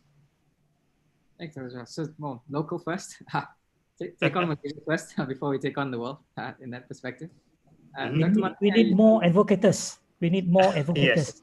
Yes. Dr. Malini, are you there? Can you hear me now? Yes. Okay. Nice. I have problems with the audio. So again, I wanted to say that I concur with Prof. Karim and also Dr. Chua just now. I feel that if we were to have move towards global standards too early, we are restricting ourselves. We need to focus on the early adapters. We also need to ensure that because micro-credentialing is still at its infancy in Malaysia, we need to ensure that we pivot as we go along. Having too rigid a standard in the early stages will drastically slow down the responsiveness of these programs to the needs of the economy and the society to fill the gaps. So while we need the national standards, but I think we should take time to develop these standards and ensure these standards are not too confining or rigid, unlike the academic standards, which serve a different purpose. It's to kind of combining what all of you said, as to kind of find the champions that are willing to kind of take this leap, right? Kind of push the agenda, which actually, this is the question here from Raden, which kind of dovetails to this, is how do we improve the acceptance of academicians? And I'm going to modify this question a little bit towards online learning. That's the question there, but to micro-credentials as a whole, right? What are you guys doing anything, or like tips and tricks to kind of motivate your peers, right? To be able to follow you on this journey, to kind of push the boundaries in terms of creating more micro-credentials, creating better quality courses to kind of increase the access. This is anyone. This is posed to anyone. Anyone with any unique ideas on how to motivate other academicians or other educators to build?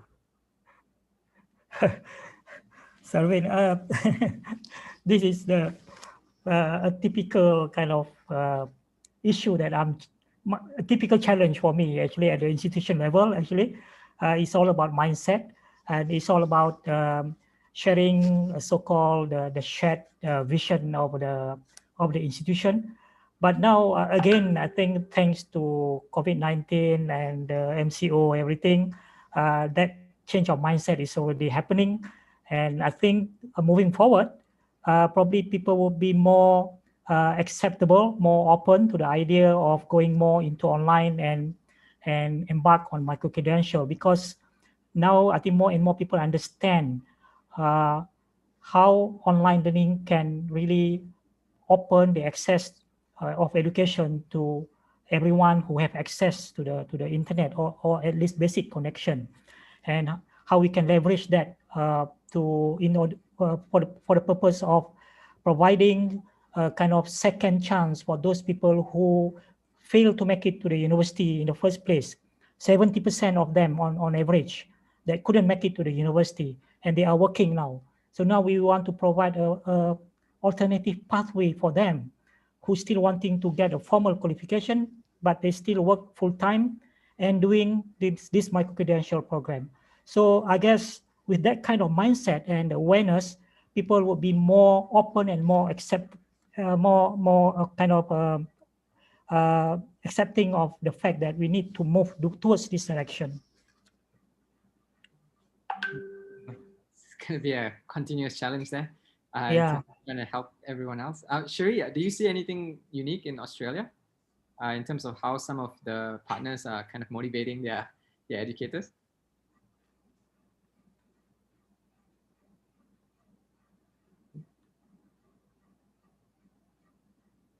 Okay, I think we might have lost some audio there again. There's no problem. Dr. Mali, Dr. Chua, do you have any tips and tricks on this one, or anything that you see working? Sorry, Sabine, I couldn't unmute myself. No problem. Do you want, Dr. Chow, you go first, and then I can talk. Okay, sure. Well, I think motivating for myself is motivating my technical team, my trainers. To get them to move to the online space. It's basically creating an awareness that there are possibilities beyond what we are doing in a normal classroom day-to-day basis now. And that's something that we continuously try to motivate. But of course, it's harder to move in that space when you have been doing a lot of face-to-face classroom kind of activities for a very, very long time, right? And you sort of are not, maybe we are not aware of the possibilities of delivering engaging material online, right? And recently with the hit of the pandemic, we see many kind of online tools coming up, right? That we probably have not even thought about it before, right? One good example is MiroBot, right? That's something very, very wonderful we use at the moment. It's interesting, it's engaging, right? And you don't even feel that you are actually out of the classroom. Doing it yourself, because you can see people moving around the whole block and all that. So it's how we create engaging learning experiences online, and that's something that we always continuously encourage our team to work on it as well. And also with university collaborators, right? When we talk to them about, okay, you have a really good research work, you have a really fantastic work. In research, your papers are wonderful, because I can read academic papers because I'm used to that. But how do you then translate your work, your novelty, right, in an open learning platform? Give an example like that. How do you translate whatever you do on open learning, right? And engage with the industry on your work and try to promote it that way. So there are many ways where people can actually approach that, to promote science communication. And I think that's something that, will change the way we think of things and the way we engage with everybody in the community. Thank you so much, Dr. Chua. Shri, are you still there? Yeah, still here. So I guess there's a couple of different ways that some of our partners are addressing it. So there's some that are identifying those advocates and those willing to change or do things and test things out. And often what that then does is it provides that use case where you can show the success and the end product where the results stand for themselves. We've got one partner in particular, Le Cordon Bleu, who has decided that it is a whole of organisation approach. And that's been a really interesting one to watch, the change management and leadership mindset that's gone into that. And I guess an upfront thing will be to understand that supporting staff through those questions and providing training and iterative support through the design and delivery process is important. One of the pieces in my own experience that, obviously job security is a concern for many, is that the way I often position it is it's not about taking away the role of the teacher or the academic, but actually removing some of the administrative tasks that they tend to get caught up with and enabling them through the learning design process to focus on facilitating and supporting learning versus monitoring, who's there or who's done X task itself. If you do that, focus a little bit more upfront, it actually frees you up in terms of the types of conversations and support you can provide to learners. Kind of learning design kind of puts the importance there. Yeah. Much. Dr. Malini, would you like to add anything on that? I lost y'all for the last bit, so I didn't get the question. Well, the question is, how do you motivate your peers to be able to kind of push towards online learning or micro-credentials as a whole? Yeah, well, it's about the mindset. It's about the mindset. It's about the change management that needs to go with it, and it's about the leadership that we provide to the colleagues. It's about sourcing for early adopters, getting these early adopters to showcase their work, incentivizing people, and allowing people to innovate. Give them room to innovate, and you will see the results. So definitely a top-down thing as well in terms of getting, start from there, right? To kind of get everyone working towards the goal. Guys, I'm really sorry. It's already 1 p.m. I know there's a whole lot more questions still unanswered. So what I'll do is I will chat with the panelists after the session to kind of get your questions answered. And we will send over an email with responses to the various questions that have been left unanswered, along with the recorded video for everyone's purposes. Thank you so much, everyone, for attending. Panelists, thank you so much for spending your time answering all the questions. Again, thank you, everyone. This is part of the journey towards pushing the conversation towards how we can increase access to quality education for everyone. It starts with us, like the panelists said, in terms of trying to motivate everyone. Again, thank you very much. We'll break for lunch at the moment. I think that's what everyone's been waiting for as well. Yeah, so thank you, everyone. Thank you so much for joining. Thank you, everyone. Thank you. All right, thank you, everyone. Thank you. Thank you. Panelists. Stay safe. Thank you. Thank you. Thank you, panelists. Thank you. Thank you. Thank you to our panelists, and thank you, Sareen. And as well as you guys, ladies and gentlemen, we've had some very insightful conversations this morning, and now it's time for lunch. So if you like, perhaps you can grab your lunch and we can come back here and eat together while we network with each other. A few of us from the Open Learning team, and as well as all of you attendees will be here. So feel free to continue chatting with us and mingling with each other over lunch break. So stay tuned. I heard that there will also be giveaways and lucky draws coming up during lunch. So I'll see you back here very soon. Let's talk in the chat box. Okay? Okay, see you.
Good afternoon, everyone. Hi, what are you having for lunch? I am currently having a cup of coffee. Feel free to let us know what you're having for lunch.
Hi, looks like everyone's having quite some scrumptious spread of lunch from biryani, but it looks like most of us are having coffee. Is it the lunchtime slump? So let's imagine if you could have lunch with anybody, who would it be and why? Let us know in the chat box.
nice answers from everyone.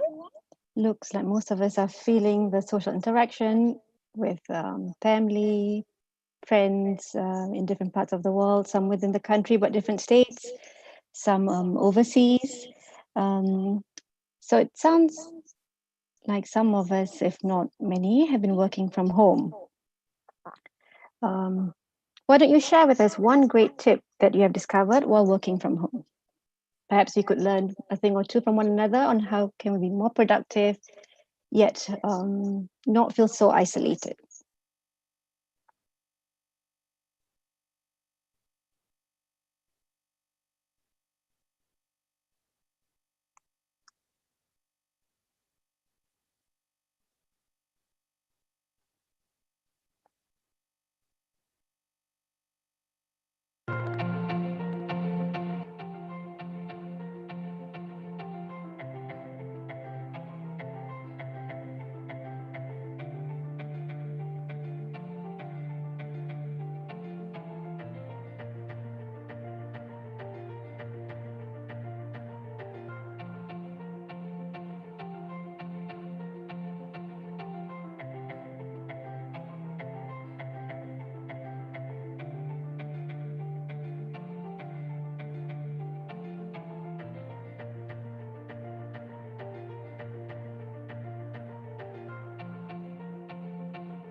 Right, we had some very interesting tips from everyone.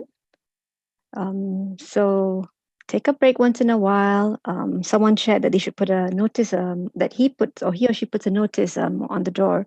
So that's quite useful when you want people not to disturb you. Right, so if we look, it's 26th of November today. The year has somehow just flown by very quickly. Why don't you share with us something that you have discovered about yourself the past year? Be it from just working from home or just something that you've learned about yourself. Let us know in the chat box.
right.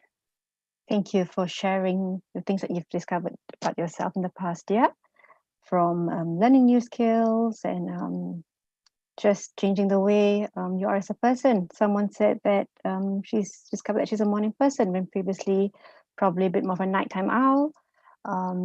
And we've had Yvonne saying that she's learned that the inner creative is so satisfying and it also helps her to unwind. So that's great, guys. Now, December is just 1 week away. What is your New Year's resolution? Let us know in the chat box.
Thank you, everyone, for the New Year's resolution that you've shared with us. Patience shared that it wasn't her resolution, but this year she started working out regularly out of an act of love and to care for her body. Wow. Perhaps we could learn something from that. That could be our New Year's resolution. I think I might just attempt that. Right. Thank you for sharing with us. I'll pass the floor back to our MC, Miss Erica. Thank you, Nadia. Thank you. Okay, guys. Hope you're enjoying your lunch. Thank you for eating with us and chatting with us. I hope you're enjoying this networking opportunity and to meet new people, possibly uncover some potential partnerships as well. So let's go ahead while we're all still eating and taking a break with our next set of interactive poll questions, shall we?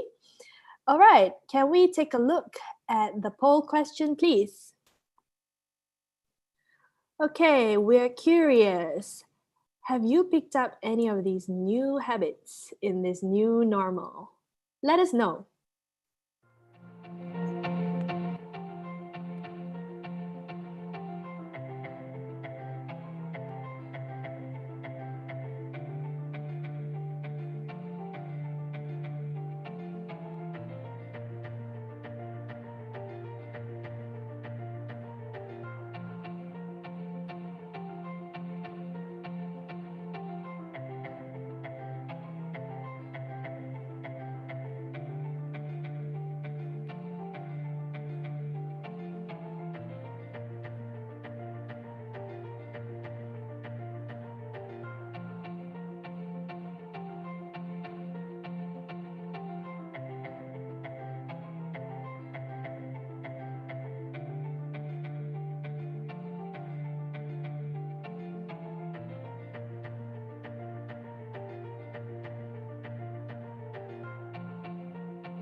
Okay, let's take a look at your results. Okay, looks like most people are getting active for home workouts or taking outdoor walks. That's really, really positive and really good on you guys. I myself have been trying out new recipes at home and also have adopted many plant babies or plant children. I think my success rate so far, or survival rate for my new plant children is about maybe 70%. So I would say that it's not too bad, getting better every day. Okay, okay, let's take a look at the next question.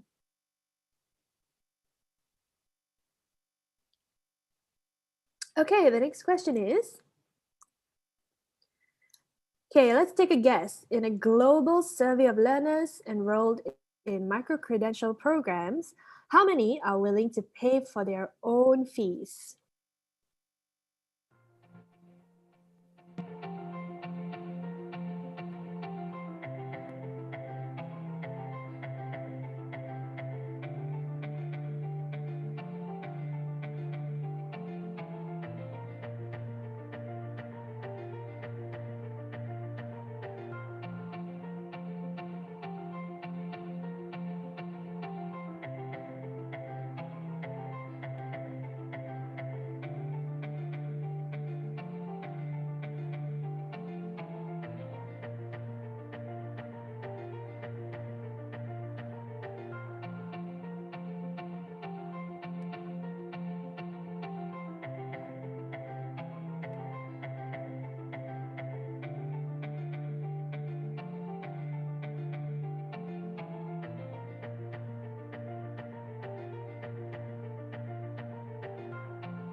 Okay, let's see. How many percent did we all guess? Okay, almost half of us guessed 66%. Now let's take a look at the answer. Yeah, you're right. 66% of people surveyed globally are already seeing the value in upskilling online, and they don't mind paying for the fees for a digital credential out of pocket, as long as it's recognized.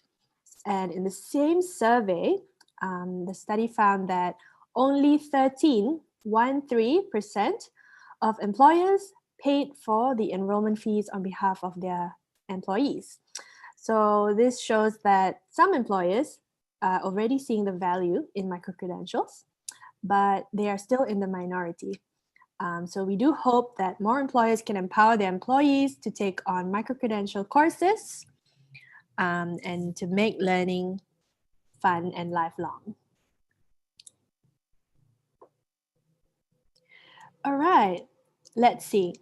Okay, can we go to the next poll question, please? We have time for one more. Okay, let's see. The next question is, what percentage of the global workforce do you think is ready to learn new skills or retrain to remain employable? Let us know.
Okay, let's take a look at what we all guessed. How many percentage of the global workforce are ready to retrain and reskill? Okay, 60% of you think that 74% of the global workforce is ready to reskill and retrain. Now let's look at the answer.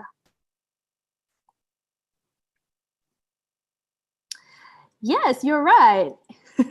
Yes, 74% are ready to reskill and retrain. So what about you? Are you ready to pick up a new skill? I am.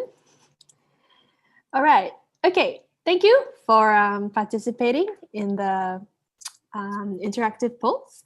And now it's time for a giveaway. I think let's do the first question.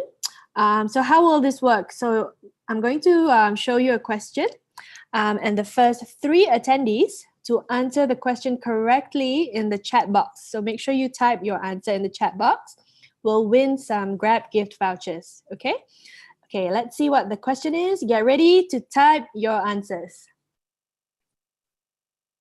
What is the difference between micro-credentials and OpenCreds? What is the difference? I'm looking for 3 correct answers, the 3 quickest and fastest correct answer to win some Grab gift vouchers. Okay, one is framework. Same, one is framework. Can we get more? Come on, guys. What is the difference? OpenCreds is company and my. Scale of delivery and range of coverage. Okay.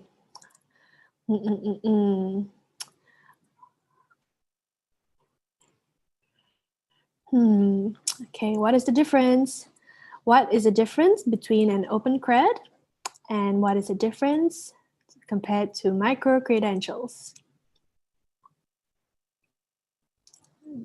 Okay, let's see. Still not too accurate, but okay, let's reveal the answer to see. Okay, I think we have one answer here. All right, cool. Can we get the answer, please? Okay, ladies and gentlemen.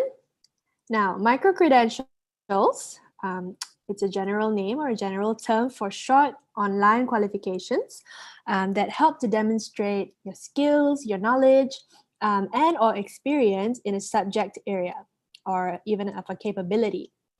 But OpenCreds are micro-credentials that are built on the OpenLearning platform. Okay, so I think the closest answer that I can see comes from maybe Siu Lian Lim, and Muhammad Azhar. Okay, can I shout out to my OpenLearning team to help me identify the 3 of the top participants that answered the answer correctly? We will get in touch with you, yeah? Tina? Okay, my team will get in touch with you if if they think that your answer is correct. Okay, can we have one more question, please? Okay, time for another giveaway. One more chance, don't worry, okay? We have another question coming up. Okay, let's have a look at the question. This one is quite easy, okay? Type quickly. What is the total value of the OpenCreds for Malaysia investment fund? Total value that we have 606. Okay, wow. Okay, that's really good. My team will get in touch with you. Okay, let me try to look. I think Arvin was the first one. Muhammad Azhar again, and David Nesa Dorai. Congratulations. Yes, 600,000 ringgit is the total value of the OpenLearning for OpenCreds for Malaysia Investment Fund.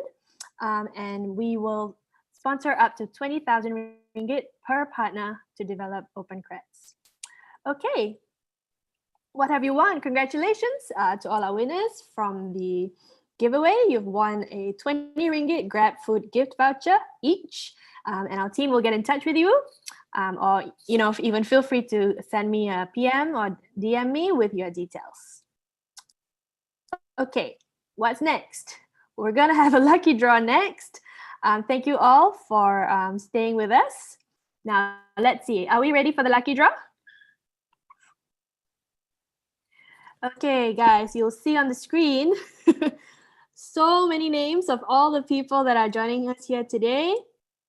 Now, let's see who is the lucky person to win this next gift voucher. Okay, I cannot see the name. Oh, Nisha! Yay! Congratulations. My team will get in touch with you, yeah? Okay, I think we can do one more lucky draw, yeah? Okay, go ahead. Who is the next lucky person? And congratulations! Congratulations to our 2 lucky winners. You also have won a 20 ringgit Grab voucher. So please do get in touch with us, or we will get in touch with you to arrange for handing over your prize. Okay, ladies and gentlemen, our next session is our next session coming right up is a live platform demonstration at 2 p.m. So we have about 6 minutes to go. Of the Open Learning solution. So feel free to join us here at 2 p.m. and we will take you on a tour of the different tools and features of the Open Learning platform. We'll start sharp at 2 p.m. I'll see you in a bit.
Okay, ladies and gentlemen, thank you for sticking with us and for being such good sports.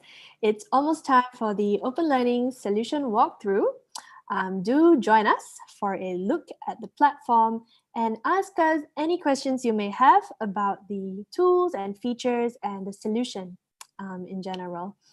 Now, before I welcome our head of sales, Fernando, I'd like to inform you that the chat has been disabled for this session, but you can still leave your questions in the Q&A box for Fernando to answer at the end of his demo. And ladies and gentlemen, there will also be another giveaway and lucky draw right after the demo, so do stay tuned and ask your questions at any time in the Q&A box.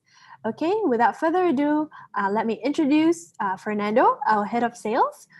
Take it away, Fernando. Go ahead.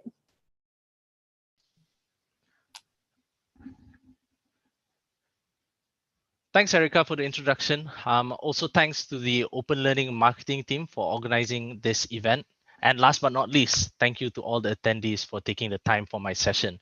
My name is Fernando, and I'm the head of sales for Open Learning, covering both the Malaysian and Singaporean market. But before that, let me share my screen.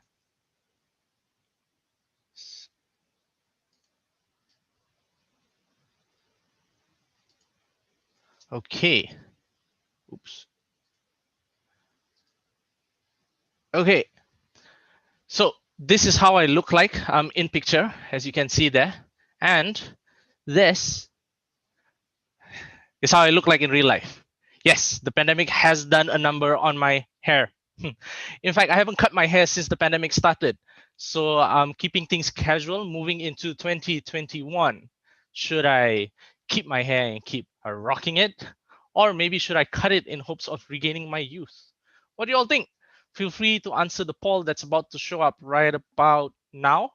And we never know, maybe when all this is done, you may meet me with a new look. So now, since everyone knows how I look like and not to take any more time, I'm going to switch off my video, right? So we can focus and get a larger view about what I'm about to present. Okay. All right. Now, oops. One moment. Okay. Today, I'll be giving you a sneak peek into the Open Learning platform. I'll be running through the entire system, showing you our various features and functions, and how different users will interact with the system. I'll not only be showing how a learner participates in a course, but as well how an educator can create content on our platform to deliver their micro-credentials. The Open Learning platform prides itself for its simplicity of use. Therefore, today's session will only take roughly around 30 minutes, to which at the end of the session, I will be taking a few of your questions to answer live. So if you have any questions, please drop them in the question box below. Don't wait till the end of the session to ask. Feel free to ask at any point of time while I'm presenting, as I'll only have a limited amount of time to answer while my team carefully selects the questions for me to answer. But before we start with the demo, let's do a quick introduction into Open Learning. What is Open Learning? Open Learning is basically an online learning platform that enables institutes to digitize their content in the form of online courses to be delivered to the general public. What makes Open Learning unique is the system was developed under a social learning framework that caters to a two-way communication and engagement. Where other systems focus on limited number of tools, Open Learning provides over 30 authoring tools, include common tools such as quizzes, pre-recorded videos, and text, to more collaboration-focused tools such as forums, surveys, and chat groups that encourage community building through social learning. Now, all Open Learning institution packages include unlimited storage, unlimited courses, and unlimited learners, whereby fluctuations in these numbers will not affect your pricing. However, just a disclaimer, everything I'm about to share with you today only applies to our institution package, and not our educator package. There may be some similar features and functions between the two, but the overall packages offering are very different. And to learn more about these offerings, feel free to visit our website. But consider the educator package like a light version, whereas the institution package is the more popular and complete offering, which in fact will be the focus of today's session, showing you what our system is capable of. And I just saw the poll, so it looks like I gotta go bald. So I guess we'll get back to that later, or maybe you'll have a look at me at 2021 with or without hair. And to simplify today's session, oops, sorry, just one moment. And to simplify today's session, my demonstration is going to focus around 3 main reasons to consider open learning. 3 reasons that you can take home when evaluating how to embark on your online learning journey. So let's start off with the first reason, branding. Where most of the other players in the market tend to force their brand down your throat by making it obvious to the public that you're subscribing to their system, open learning takes a more subtle approach, whereby it allows you to brand yourself. We do this by providing you with your very own co-branded portal with a customizable landing page, fully customizable landing page. Here's a sample of our portal, as you can see on the left-hand side. Consider it as your very own e-learning website. And this will be where you create, manage, and display your courses on top of being the landing page for all of your users, which are the learners, educators, and administrators. On top of that, due to its customizability, there are multiple ways to use the Open Learning portal, such as some of our clients use our portal to deliver online programs or certifications, whereas others choose to use the portal to unbundle those programs to deliver short courses instead. Some even prefer keeping it internal by privatizing the entire portal and delivering department-specific courses. Nevertheless, it's your portal. We teach you how to use it, but ultimately you decide what to do with it. Now, let me show you a sample of a live portal. So that's pretty much it for my slides. Okay, gonna switch my screen. Okay, this is a sample of a live portal. This entire landing page can be customized from the themes, as you can see the color schemes here, to the various tabs you see here, to the actual information you put in. And as mentioned earlier, you can also choose to either privatize the entire portal, whereby only selected people with access to the portal can see the contents, or make it public. For example, like this portal, whereby anyone with this URL can actually see the contents of the portal. One more thing to highlight is the URL can be customized, so you don't have to follow the Open Learning URL. At the same time, Open Learning portal can also display announcements, and there are 2 ways to do that. One is via the portal itself, to which anything you type here is actually publicly viewable. Number 2, via the course itself, to which any learner enrolled into it will receive notifications live as it is updated. And if we scroll down further, these are your courses to which anyone with access to the portal can see. But of course, you can control who actually has access to the contents of these courses.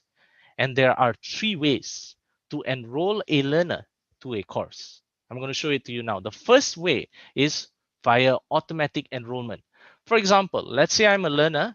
I come to your portal and I see this course and I like it, right? And this course supports automatic enrollment.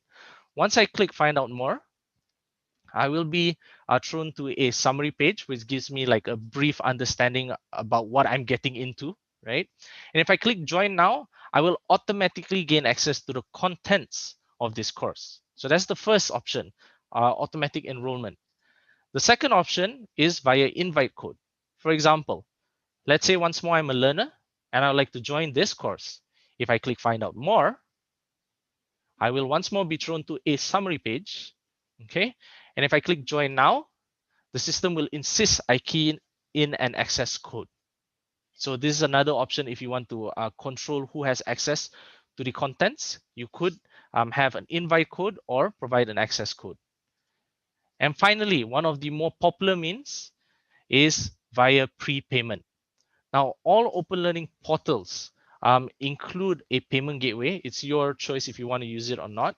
For example, in this instance, this course is being charged at 49 ringgit. Now, our payment gateway supports multiple currencies. So for this case, it will be in ringgit.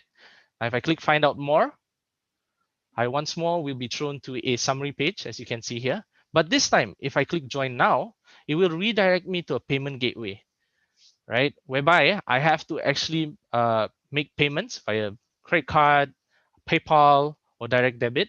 And only once I check out will I be able to see the contents of the courses. And these are the ways basically to either restrict or even monetize your courses. Now back to the portal. Okay.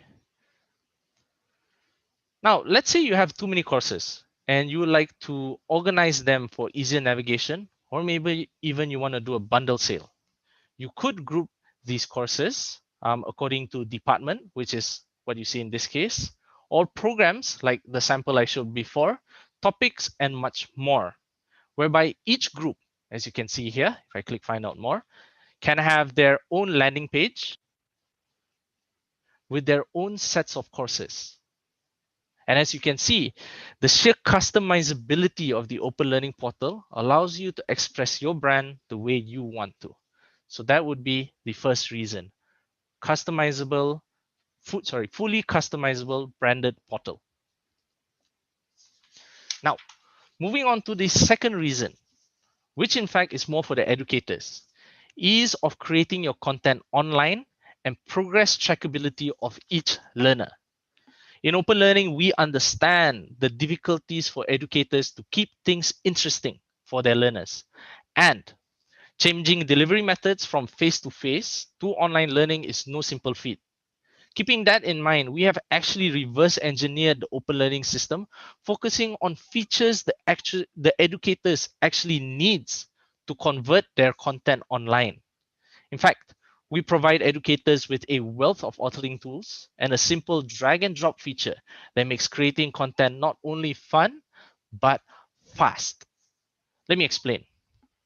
First, let's go back to the courses. Okay. Now, the core of any course is actually the activities in it. Activities are basically tasks a learner will need to do to complete a course. For example, activity 1 could be to read an introduction. Activity 2, watch a pre-recorded video. Activity 3, answer a quiz. Activity 4, join a forum, and much, much more. And as mentioned, building activities in open learning is very simple. Let me show you. I am now logged in as an educator, and this is the creator page for educators. Open Learning provides over 30 authoring tools in the form of widgets that appear on the left-hand side here. And to populate these tools in your activity, all you will need to do is drag and drop. Now, let's say I'd like to build an activity comprising of a few tasks, such as read an introduction, watch a pre-recorded video, and probably end with a live quiz, or probably end with a quiz. How would I do that? Very simple. So let's say the introduction is in a text format. So what I'll do is find the text widget, click it, drag it, drop it, and it appears. I click setup. I can either type it out. Hi, welcome to my demo, right? Or if you have it in soft copy, you could simply copy and paste everything. So that's pretty much it for the introduction. So I click done. Now next, let's say I want to upload a pre-recorded video. So what I'll do is I'll find the video widget, same thing, click it, drag it, drop it, and it appears. Click setup. Now I have two options. I can either upload a video file. As mentioned earlier, Open Learning provides unlimited storage, whereby you can have as many videos as you want. You don't have to worry about the storage capacity. But if you like a simpler option, you could also simply embed a URL video. Let's say I've got this video, right? And I'll like to make this video appear in one of my learning activities. So I'll copy the link. I'll come here. I'll paste the link. I'll give it a title, for example, car. I can put a thumbnail. And if you realize, the system automatically detects that the video is 18 minutes long. Now, one thing Open Learning always recommends is if you upload a video, let's say a 2-hour long video, you don't want to have a 2-hour long video there. So what you want to do is break it into smaller chunks or bite-sized pieces so the learner can absorb it. So to help with post-editing tools, as you can see here, Open Learning has a cropping feature.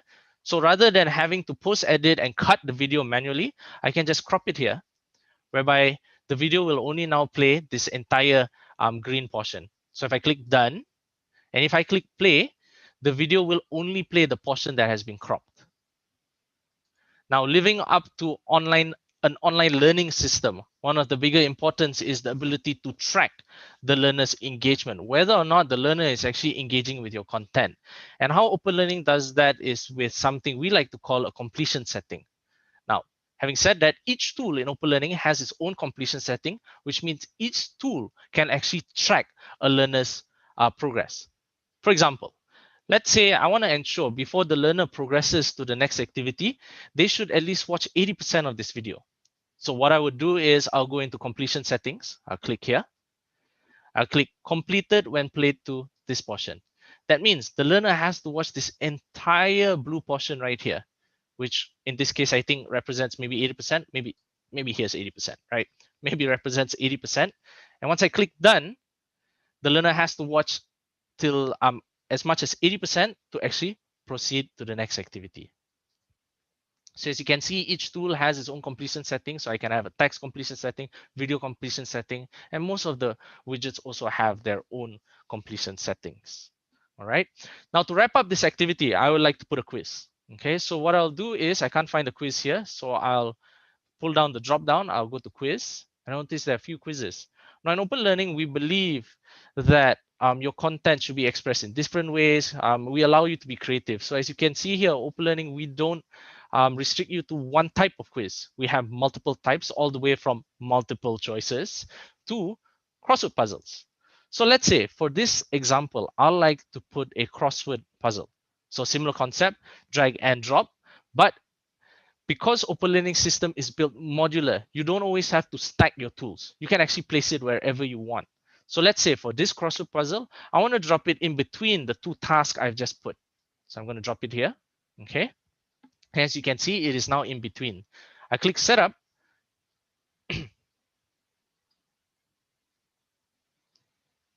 All right, as you can see, here's the crossword. So all I have to do is key in the words, okay, key in the clues, and click generate crossword, and the system will automatically generate for you a crossword. And for a learner to fill it in, all they have to do is come here and just type it out. For example, car, right? Very, very simple to use. And of course, if you want to do a completion setting to track the answers and probably also maybe grade them, you could do that as well. Right, so this is a simple means of creating the activity, right? As you can see, I've done it in a very short time, just simply dragging and dropping, and everything else is just basically filling in all the shells. Now, if I want to see how it will look like, I can always click view, right? And I can see how the final version could look like. So of course, this is a pre-raw because I just did a simple mock-up. After this, I'll show you how a completed version would look like. Now, since we still have a bit more time here, what I'll do is I'll just show you a few more of our widgets that we have. So we have more advanced tools. So let's say you would like to carry out a survey, how well your course is doing. So you could do that as well. You could carry out a full-fledged survey. You want more advanced tools. Let's say you like to do some integration. You could do that. And something I just want to quickly take a pin on is, now, though Open Learning gives you a wealth of 30 widgets, right? Sometimes not all the tools we have. Sometimes third-party tools do have it. So what you could do is always try to embed an iframe. So for example, let's say I drag and I drop this here. So what happens is, in most cases, what happens is you will click, you put a link, right? And the learner will click the link and it opens a new tab. The problem behind that is there's a high propensity the learner will not come back. So the best way is to keep the learner within the page. So what happens? If I have a link I would like to show the learner, well, one way is, let's say I do a Google Drive. Oops. For example, I would like to embed this this Google Drive page, right? Let's say this particular page, I would like it to appear within my learning activities. All I have to do is click copy, come here, click setup, and if I click paste and click done, now that page appears here and it's fully executable, right? So I can scroll, I can view it, and this way you keep the learner's attention within your activities. Basically, in summary, no distractions. Okay, so that's a bit about the integration tools we have, and we do have other tools. Just in foresight to the potential questions that may come, right? Now, apart from pre-recorded videos, OpenLearning also does allow video conferencing through our application, but we don't actually have a dedicated widget for it. OpenLearning instead has taken an approach to work with various third-party applications, simply because we found out in the market that there are a lot better video conferencing systems. So in this instance, we work with things like Microsoft Teams, Zoom, and even Google Hangouts, right? So for example, let's say you have Microsoft Teams. All you need to do is make sure you have a license with them, and then we will help you do the integration, and it will appear as a widget like this. So to schedule a session, all you have to do is simply drag and drop. Right? Of course, you can't see it now because I haven't actually configured it, but this is a sample of how it could look like. Now, at the same time, we also do have chat rooms, polls. So all this are very, very important to encourage engagement in an online environment. Okay. So that is basically all the tools. So I'll now move on. Now, on top of that, based on all the completion settings set, you can track your learner's progress, and that can be done. Simply put it here. If I go into students, right? So I'm still on the educator side of things, right? So I come into here. As you can see, I can see all the learners' progress within this course, okay? And I can see how they are faring against one another in terms of progress. Of course, there are other reports such as usage statistics, but I don't want to take too much of your time. So for now, we'll just end at this. And as you can see, it is pretty simple and intuitive for the educator to create an activity that is highly engaging and is able to measure the learner's performance, which now sums the second reason, ease of creating content online through open learning. Now moving on to the final reason, right? Which instead is more geared towards the learner, an engaging, simple, and very interactive user interface. To convey this, I will show you a completed course. So just now I showed you how to create it. Now I'm going to show you a completed course and how from a learner's perspective, they would interact with a completed course. First, I will need to log in to my respective portal. So let's say I'm a learner and I'm enrolled to this portal. So I'm going to log out first because just now I was logged in as an educator. So I'm going to log out. Okay, now I'm going to log in. Now, based on my user ID and password, the system is smart enough to identify what your role is within the institution itself. So once I click login, I will notice a few icons. So as you can see here, this is a world icon. If I click into the world icon, I will see the list of courses I'm enrolled to. And if I'm enrolled to additional courses, I will receive a notification. And the notifications in Open Learning works two ways. One is via the web browser, whereby if I click this bell icon, I can see all the relevant notifications relating to me. And number two, Open Learning also bolsters a mobile app, which is available to all learners, whereby if they have the mobile app downloaded on their phone, they could receive the notifications via the mobile app as well. Now, next, I will of course have to select my course. So let's choose this course. Okay. Once more, this is a sample of a live course. So this is actually in fact live, and this is from a learner's point of view. Okay. Just now I showed you how to create content from an educator's point of view. Now the content is finished, and this is how the final version could look like. But having said that, nothing is set in stone. You can customize it however you want. This is just how we want to display our course. So as you can see, a bit of navigation. On the top left is the topic. On the bottom left is the navigation tabs. And because this course has many activities in it, it actually has been grouped into a few levels, which in this case is called a module. And if I click into it, I will see the sub-modules, okay? And within the sub-modules, I can actually see the activities. So just now what I showed was a sample of creating one activity, right? If you have multiple activities, you could choose to group it this way. Now, let's say I want to work on this particular activity. This activity actually teaches me how to play tennis, and it's a combination of 4 out of the 30 available tools. Now, let's click into the activity. Now, similar to what you saw just now, it starts off with an introduction, right? So it starts off with an introduction on how to play tennis, then moves on to show a pre-recorded video on how to apply the techniques, and then moves on to a quiz, whereby just now we did a crossword. This is more of an MCQ, multiple choice quiz, which is also auto-graded, so the learners can get the results immediately as they answer, and ends with a reflection in the form of a forum. Now, let's take a pause there for a moment and consider a face-to-face session. Now, in a face-to-face session, you would start off with an introduction about what you'll be sharing. Then you'll probably move on to show how to apply the techniques.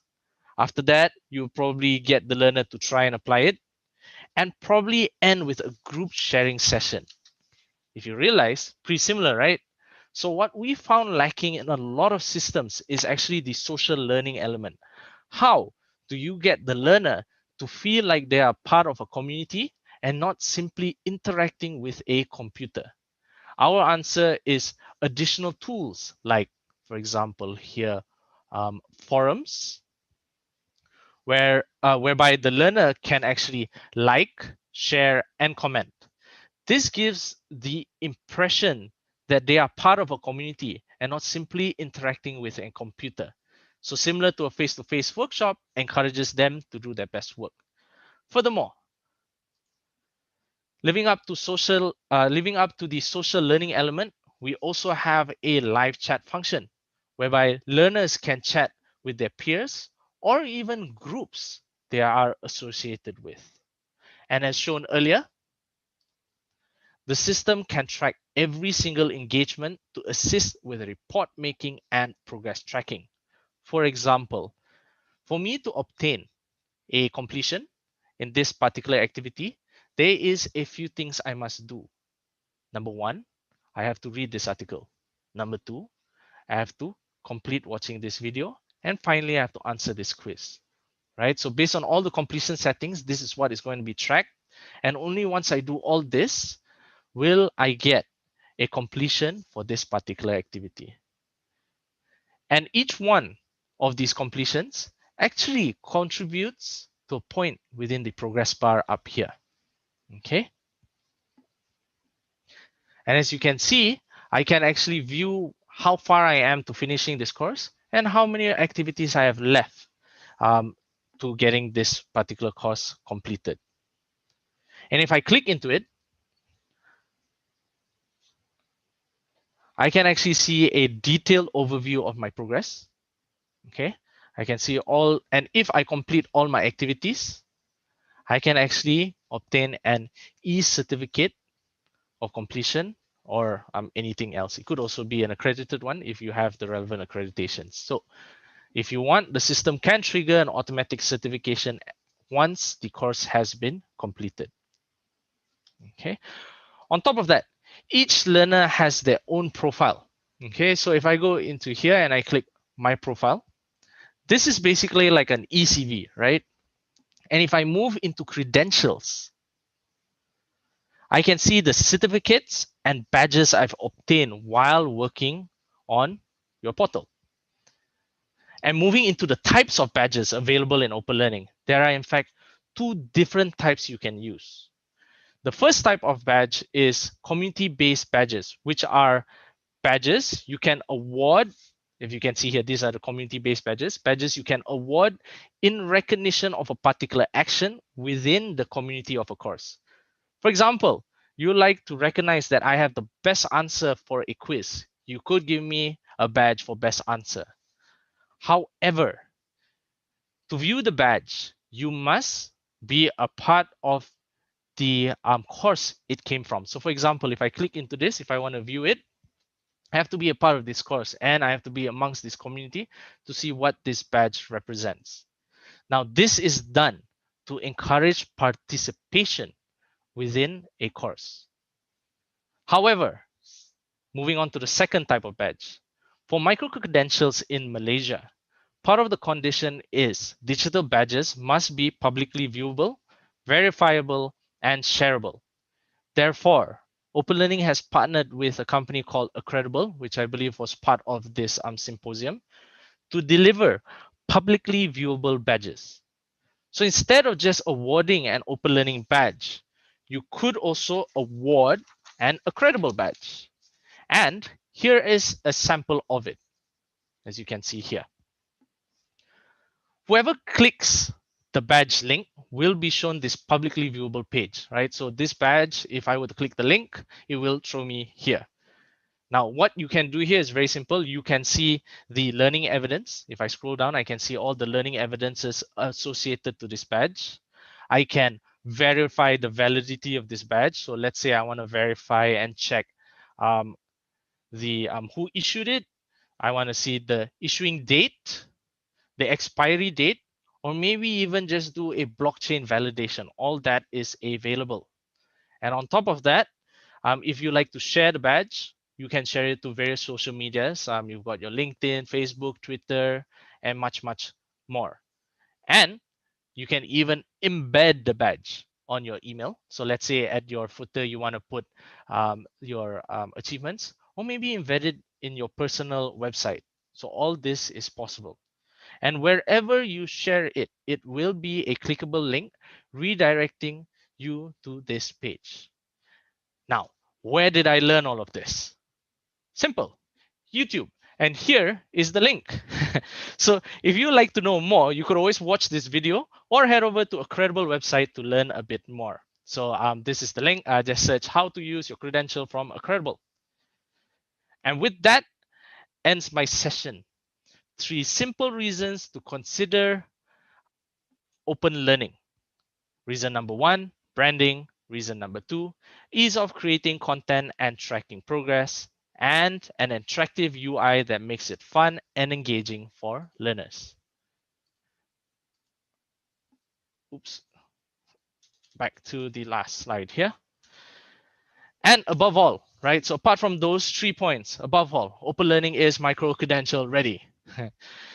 Now I'll move over to the Q&A session and answer a few of your questions. So let me just head over to the Q&A and see if there's any questions. Okay, so we've got the first question here.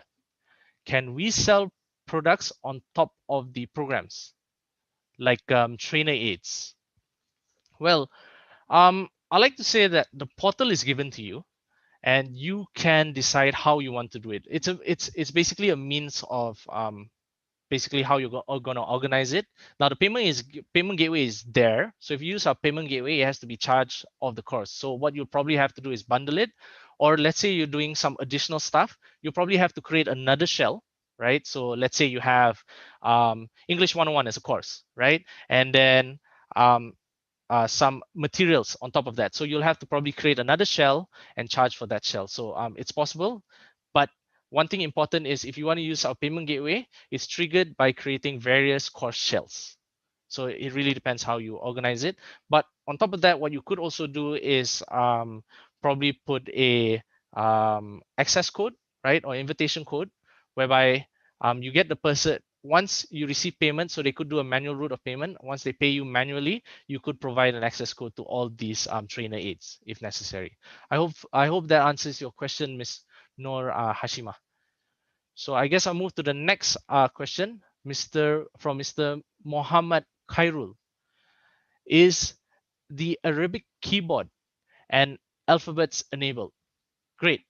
So one thing unique about open learning, now we are an online learning system. We do understand that language shouldn't be a barrier to learn. So having said that, our system does support special characters. Okay, so we do support Chinese characters, Arabic characters, and even mathematical equations, functions, and stuff like that. Having said that, special for Arabic as well, the system does support writing from left to right, right? Because the normal standard writing, like in English, is from right to left. So our system can also be redirected to supplement not only the special characters, but also the format of writing, which is from left to right. I hope that answers your question, Mr. Muhammad Khairul. And moving on, next question is from Miss Arina Ghazali. Can WebEx lecture be embedded in the Open Learning widget? So I get this a few times, right? For now, we have ready integrations to things like Zoom and Microsoft Teams. WebEx is an interesting system because it's normally a combination of hardware and software, right? So WebEx system is normally tied to the hardware. So having said that, it really depends, right? At the end of the day, open learning functions through a lot of open APIs as integration, but the precondition of integration is whether or not the third party allows us to integrate to them. So the short answer to your question is possible, but we will definitely need to check with your system provider whether or not they allow another system to integrate to them.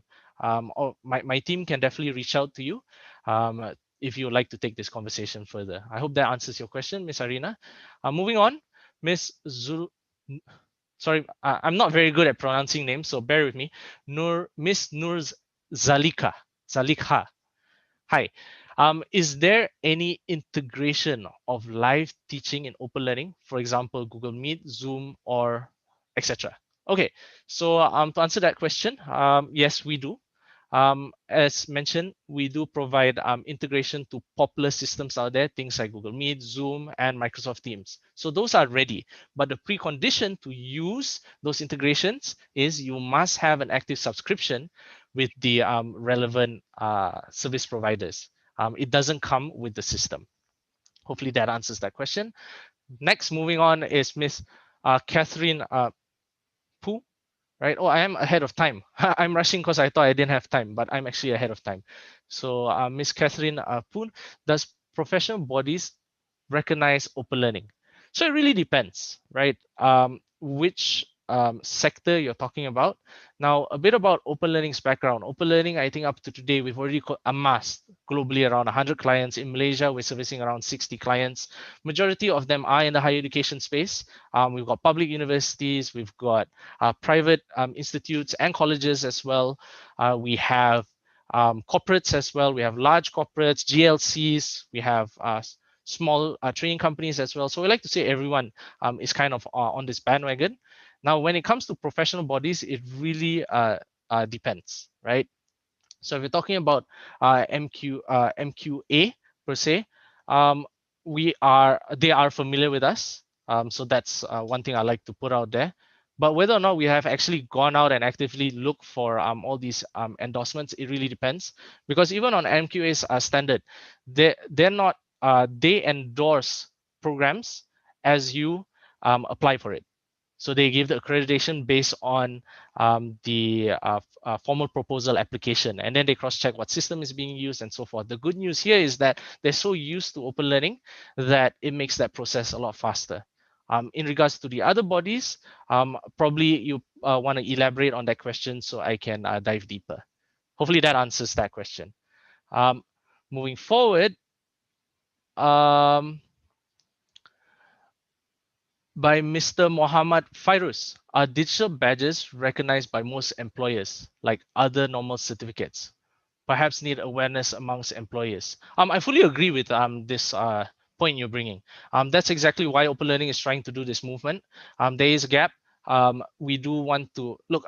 Me as a recruiter, I'm not a recruiter, I'm like in the hiring process as well, I also do want to identify more about the learner on top of the certificates they've given. I also want to know what other skill-based skills they have that I could dive into. So I would definitely be happy if I could see digital versions of it. It makes things a lot simpler. So I guess that's why we're moving into this movement. Now, we do know for a fact it is working, because people like Google, Microsoft, they all have their own digital badge, right? So I recently took a Google course in fundamentals for digital marketing, and it came with a cool certificate, and it always could be checked. So if you work part of them, you have those badges, right? So I think that's pretty common in project management line.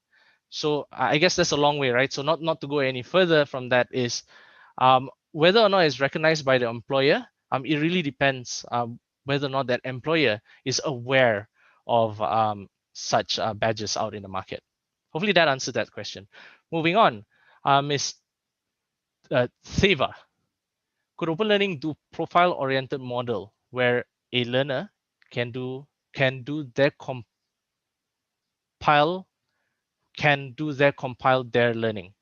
Okay, so I'm assuming you're referring to a portfolio. So one thing Open Learning does have is, just now I showed you the My Profile, right? So the thing is, Open Learning system also does have a portfolio system, whereby if the institute allows the learner to share some of their proof of work, they could share it to the My Profile, which is publicly shareable. So that probably could help with that. Moving on, Jan Drew has asked a question. What is the software platform, your own software? Yes, this software is wholly owned by Open Learning. It was developed in Australia and is now being marketed in Malaysia, and we represent the Malaysian team. So I'm not too sure if I got that question right, but yes, we own that software. This software, Open Learning, the Open Learning platform. Moving on, Ms. J. Sothi, okay. For MC courses where there is a fee, does Open Learning charge a fee or take a percentage of the fee? Great question. If you subscribe to the Open Learning institution package, we do not take a percentage of the fee. So if you charge 100 ringgit, theoretically you get back 100 ringgit, but minus the bank charges. So whatever transaction that happens through the payment gateway, you are subject to bank charges. So this one, we cannot do anything about it.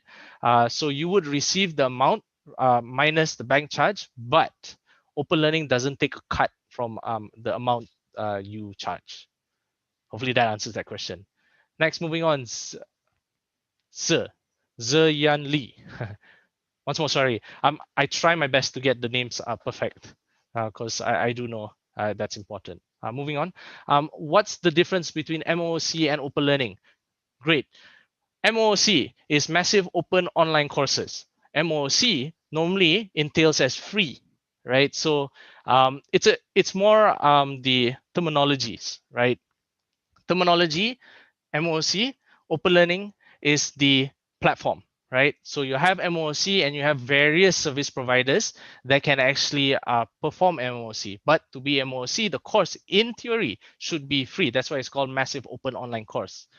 Now, Open Learning is one of the platforms that can be used as a means to deliver MOOC. So if you have short courses and you make it free, theoretically, it's an MOOC. But as soon as you charge for it, it becomes a paid short course. Hopefully that answers that question. And next question, we have another question. Every time I think we're ending, there's more questions. So I'm more than happy to answer the questions as long as I still have time. So moving on, Seni has asked, hi, can we embed Second Life learning in Open Learning to deliver activities? I'm so sorry. I don't understand the question. If you mind, probably you could do a follow-up question to that, clarifying what you mean by Second Life learning. Till then, I'll move on to Prasanna. Is there any plagiarism tools embedded to integrate within Open Learning? Great question. Open Learning doesn't have, so we have 30 tools. We don't have a plagiarism tool within Open Learning, but we do integrate to something called Turnitin, if you're familiar. So similar to how our video conferencing works, as long as you have a existing Turnitin license, we could integrate to the application and we would appear something like a widget within Open Learning. Hopefully that answers that question. Okay, sadly, that's all the time I have for okay, so let's take one last question. Okay, another question came in. I think I'm still good for time. So all right, last two questions, right? So Vina asks, does Open Learning have data on what type of delivery are preferred by learners, such as original videos, well-designed text-based HTML pages, in content videos versus open to YouTube, etc. Mainly to understand how design efficient online, okay, mainly to understand how to design efficient online learning and assessment based on what works best or currently available evidence. Okay, so just give me a second, right? I'm going to read that again. Okay, to understand it. Okay, I hope I'm going to answer this right? Okay. Open Learning does understand that moving online is no simple feat, right? That's why we provide a lot of services. One of the services is we train you how to use the platform. On top of that, we also do have multiple types of workshops that can cater towards online learning and so forth, right? So we have, in terms of the additional services we provide a full day onboarding. We provide multiple workshops to help guide you on how to convert your content online. Some are free, some can be charged, depends if you want to have a concentrated session. And finally, above all, we also do have a bunch of templates that you can use to make creating content a lot more fun. Okay, so sadly, I've just been noticed, I've just been informed my virtual timer has just run out. So sadly, that's all the time I have for today. For those that I did not manage to answer, I'm sorry, really sorry. But I'm really happy and overwhelmed that everyone so interested in Open Learning. Having said that, my team will be reaching out to you individually via mail to try and help you answer those questions. Thank you for joining me for this live demonstration of the Open Learning solution. I hope you have a better idea now of the platform's tools, features, and capabilities. If you have any further questions or like to arrange for a personal consultation, do get in touch with me or my team at salesmalaysia@openlearning.com. If you have any OpenCreds or micro-credential related queries, I'm sure you heard this name floating around, right? Please leave your questions probably in the Q&A box. And my colleague Nadia will actually get in touch with you. Feel free to also stay on because from 3 p.m. onwards, our team will be available here to speak with you about all things OpenCreds and Open Learning. As a token of appreciation, as mentioned earlier, for joining me for this platform demo, it is now time for a lucky drawing giveaway. So let me invite our MC to facilitate this session. Thank you, Fernando. Okay, see me again with my blue teeth. All right. Okay, can we have the slides back, please? Okay, as Fernando mentioned earlier on, if you have any questions or if you want to find out more about OpenCreds, please head to the link here, or you can scan the QR code. Alternatively, you can get in touch with our colleague Nadia at openlearning.com. She'll be more than happy to help you out. And ladies and gentlemen, at 3 p.m., we will still be here in this room for a virtual Open Learning booth.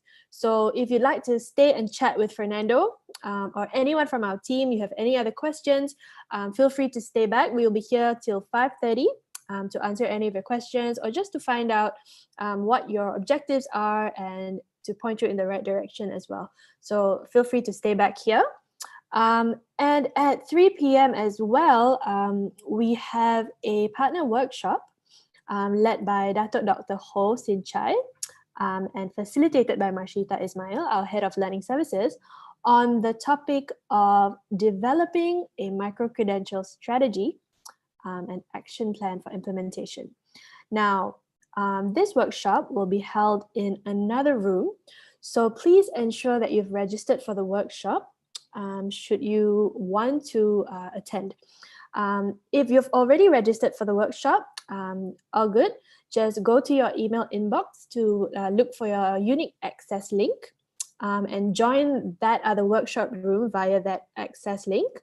Or you can head to our symposium website via this link, bit.ly/OL Symposium, or just scan the QR code to go to our symposium website where you can either register or tune in live on that page or on Facebook. Okay, so I'll give you some time to do that. And in the meantime, we have a couple more minutes before the workshop starts. So like Fernando mentioned, it's time for a giveaway. Okay, so can everyone see the chat box? Okay, great. The chat box is back. And we want to reveal the giveaway question. So the three first attendees to answer the next question correctly will win some gift vouchers. Can we look at the question, please? Okay, the question is, in which 2 countries are OpenCreds localized and aligned to national qualifications frameworks? Wow, okay, I see all your answers flooding in. Okay, congratulations to Patience, Zian Lee, and Tina. Sorry, Siva Kumar, you've missed Malaysia. So Patience, Zian Lee, and Tina Lim, congratulations, you've got the answer correct. Okay, we have time for one more giveaway. Now let's look at the next question, please. Okay, next, the question is, what are the 3 classifications of OpenCreds? Okay, there's a hint on the slide as well. What are the 3 classifications of OpenCreds? Anyone knows the answer? Oh, there you go. Oh, wow, Muhammad. Okay, hold on. Azhar. Okay, Muhammad Rizwan. Pathway credit bearing, yeah, that's right. David Tan as well. Okay, so David Tan got it right. David Nesadore, I'm so sorry, you missed one. And Mei Ling Siu, congratulations. You've all won a 20 ringgit Grab gift voucher. Our team will get in touch with you, or please reach out to us as well. I saw Sini, you were asking for the barcode. So can someone from my team reach out to Sini, or please leave the link in here for people to access the workshops. Please leave the symposium link. Okay, no worries. Okay, cool. So we have a few more minutes. So what we're going to do now is we're going to go ahead and do another round of lucky draw. Okay, is the lucky draw team ready? Let's see.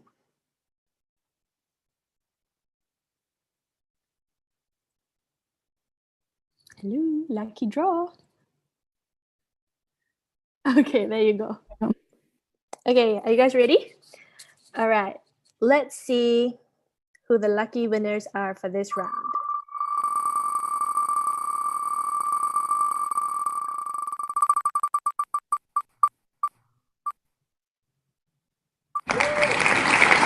Wow, Mei Ling! Congratulations! Very, very lucky indeed. Okay, I think we can do one more round. Yeah? Okay, let's go one more time. And the lucky winner is...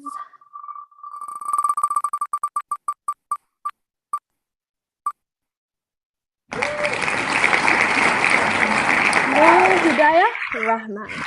All right, congratulations, guys. You've just won yourself 20 ringgit Grab gift vouchers. So please get in touch with us, or my team will get in touch with you, okay?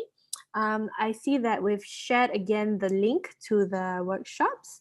So it's, let me just type it for you guys. OL Symposium. Okay, head to this website. That is our Symposium website, where you will find information to register for the workshop, and you can join the room immediately. Otherwise, you can also view the live stream of the workshops on that website. Okay, so I'll see you guys in a bit. We will still be here. Some of us, I will still be here. Some of my team members, Nadia, Fernando, will still be here. So come back at any time between now to 5:30. And we will be able to help you. Otherwise, do enjoy yourselves in the workshops. Okay, I'll see you guys. Chat with us in the chat box, or ask your questions in the Q&A box.